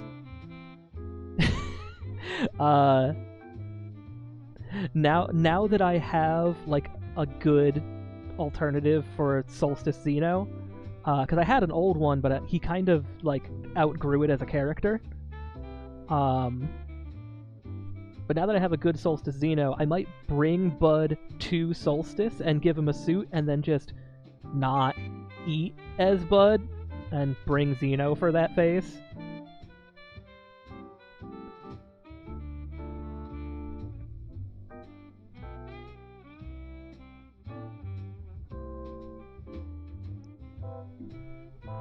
Yeah, I figure there's probably some sort of like toddler sizing chart where I can find appropriately sized clothes. But I'm gonna have to take some measurements.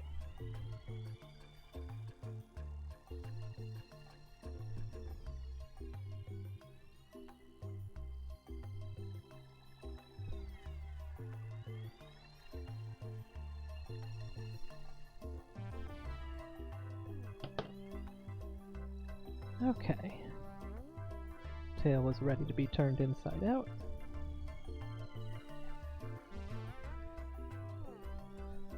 Oh, the texture on that is not fun. Oh, but look at that. That is gonna be great.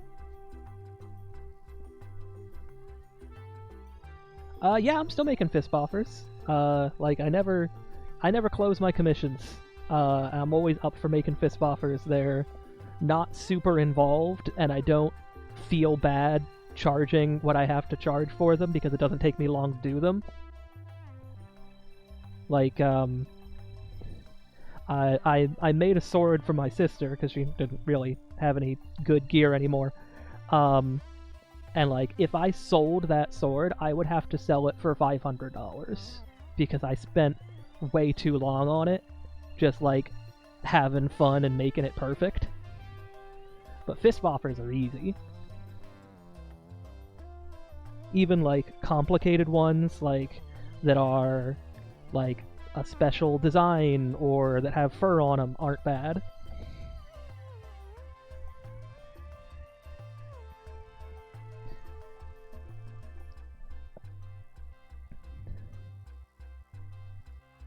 Yeah, max length fists are kind of gnarly.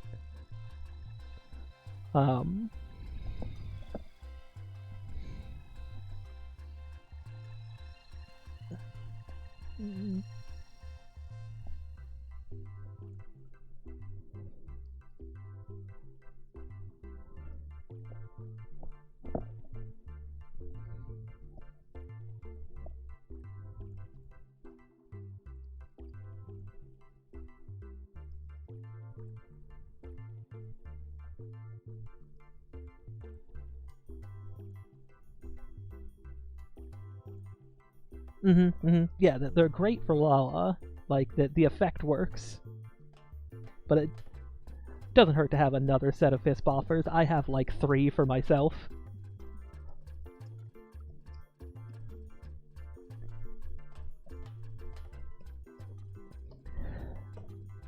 I still have the like original pair of fist offers that I made in that style sitting around somewhere. I break them out just for like size comparison because they're like, in my opinion, the perfect size for fist offers. Because like you can go smaller, but I feel like you lose a lot in the reach and the personal defense department, and you can go bigger, but you lose a lot of speed.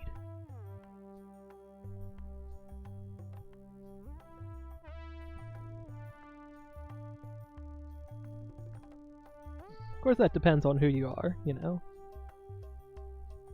I can barely handle ultralights, but, like, if I'm giving them to Eamon, like, he needs max length fist boppers or they look tiny.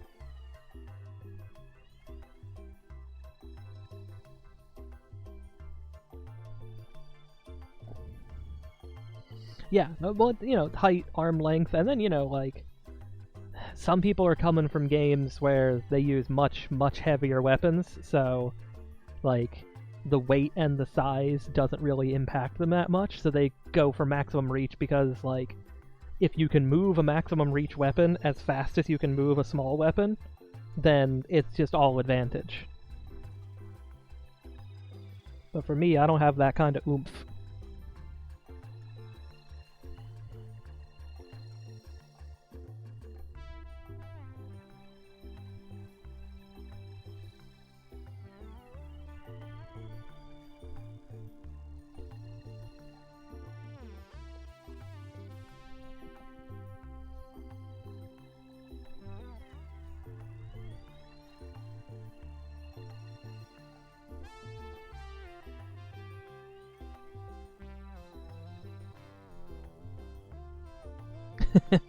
Yeah.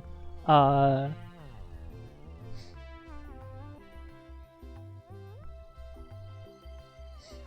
it's doable, but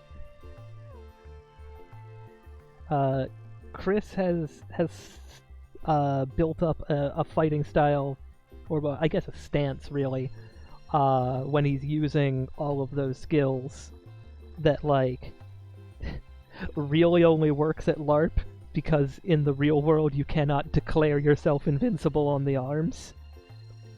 But it's a really good skill.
Okay.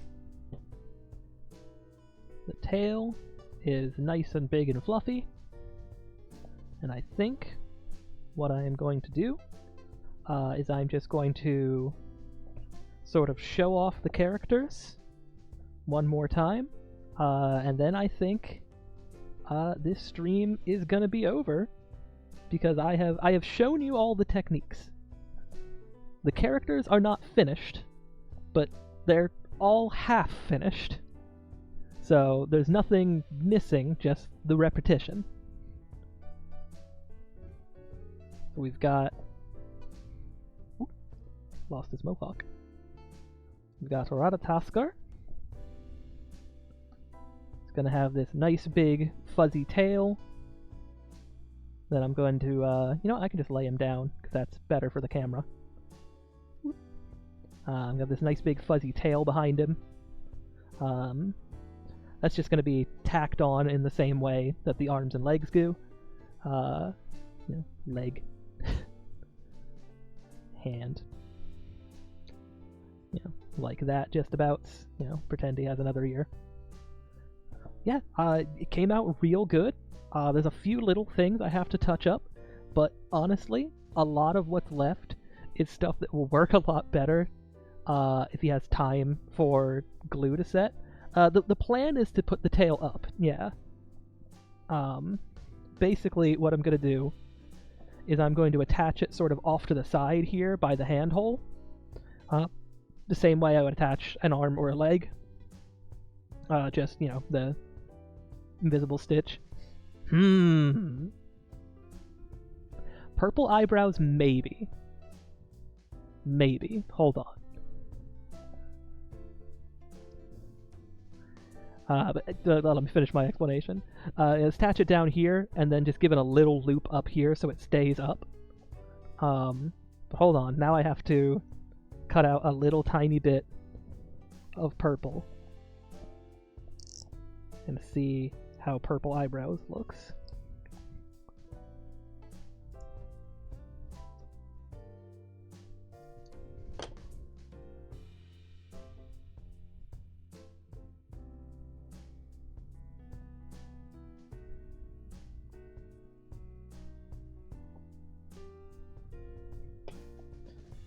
see, with the mohawk,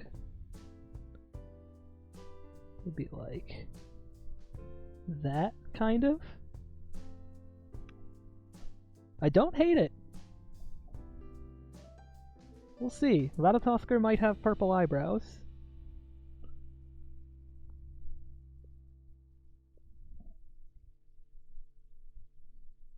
And, you know, it distinguishes him from Bud a little bit. I might recut these, because I kind of sliced through the fur. But yeah, I don't hate the eyebrows. I think they're kind of growing on me. Okay, yeah, the nose is a bit of a problem. I don't really have a solution for the nose. Oh my god, my phone looks like it's cracked to hell because it's covered in fur. I'm gonna have to look at a bunch of squirrels to really get a good idea for the nose. I could just do what Bud's nose is, which is just a little bit of foam that is covered in black. Here, let me, just for illustrative purposes.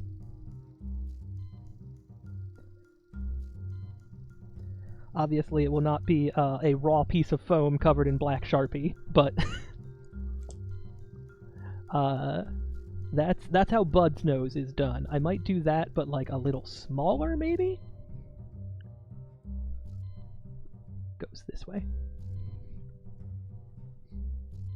But that's basically where we're at for Ratatoskr.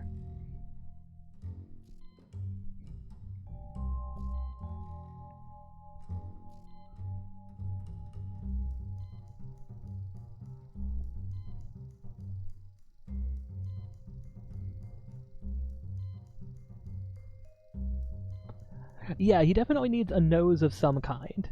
I'll try some bigger ones and some smaller ones. But I think I might just go with the one that's the same size as Bud's nose, because I know how that works out when you do it. Yeah, I mean, I could just put some, like, gray, some darker gray on there without, like, making it larger. Let me just do up this scrap.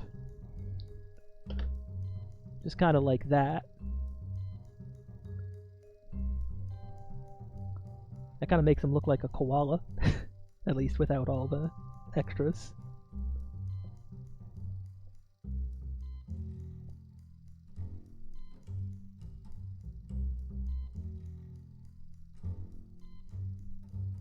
Yeah, that might work. I might just sew on a darker patch of fabric and not do the whole foam nose. Yeah.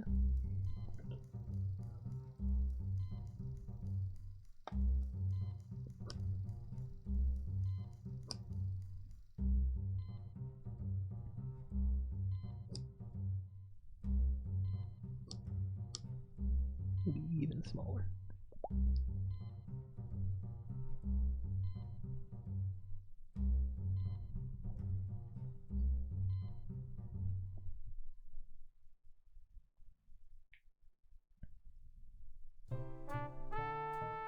So that's, you know, options for Ratatoskr.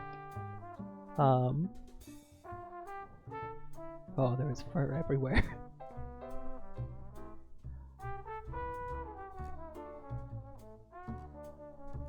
Oh yeah, let me just...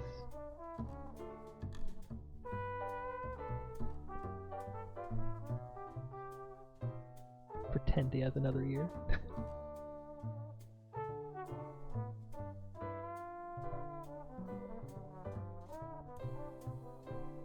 Yeah, the smaller nose works. I have to... I think the size of cloth I'm going to need is this, because it's going to tuck under. Yeah, it makes it look right. I will set all of these aside for now.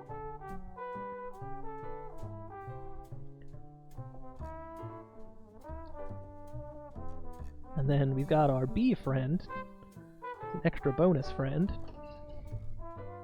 And he's also looking a little half-built. He could use some legs.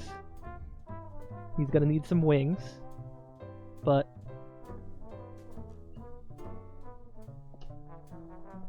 I think his antenna works pretty good. Stays solid. Land this way so we can look up at the camera.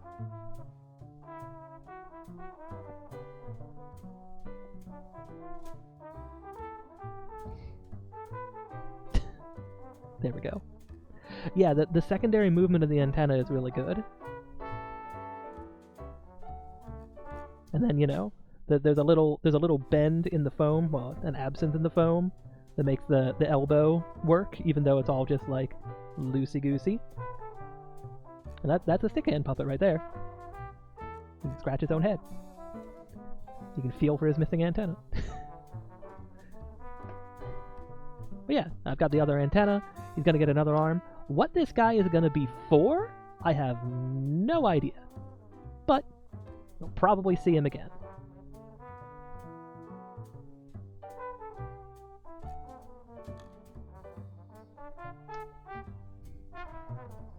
I am gonna finish it. Oh, you know what? Yeah, I'll just bring it to NPC Shift and be like, change of plans. You're doing this. There's a bee.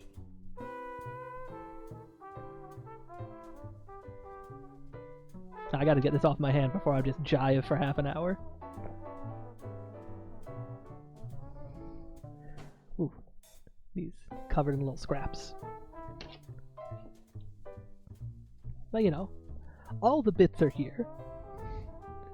I don't think there's anything that I didn't go over technique-wise. It's just, it's probably gonna take another 3 or 4 hours just to do the other half.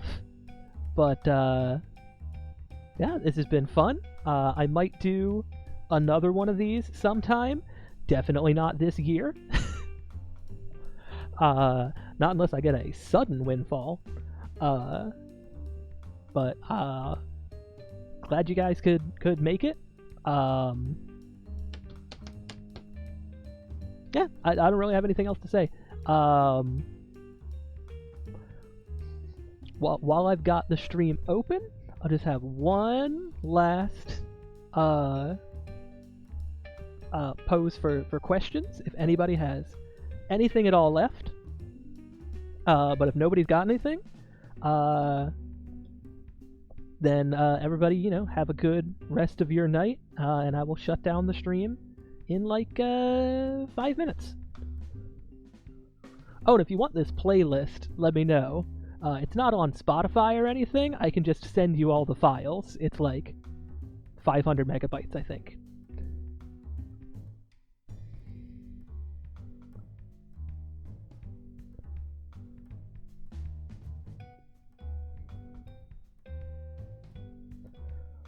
Oh, there's fur everywhere. I'm gonna have to vacuum.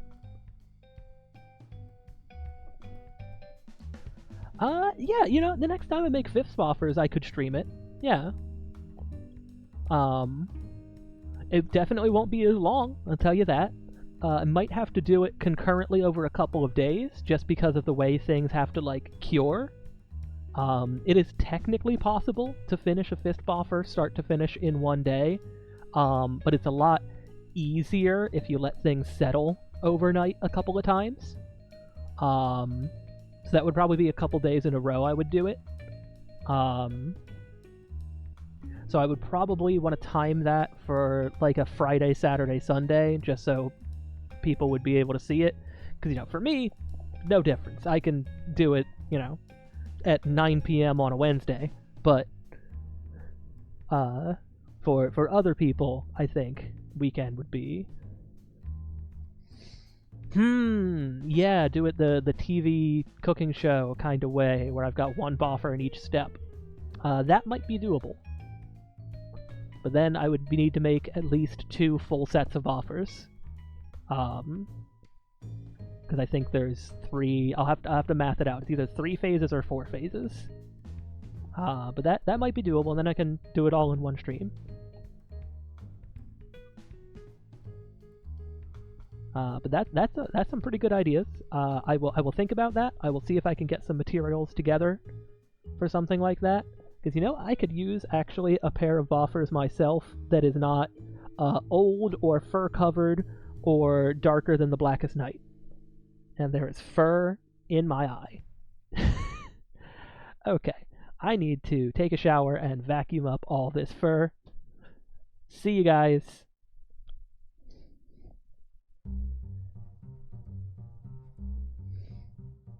Shutting down the stream.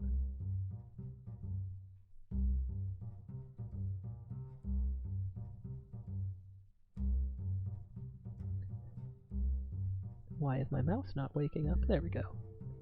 Goodbye.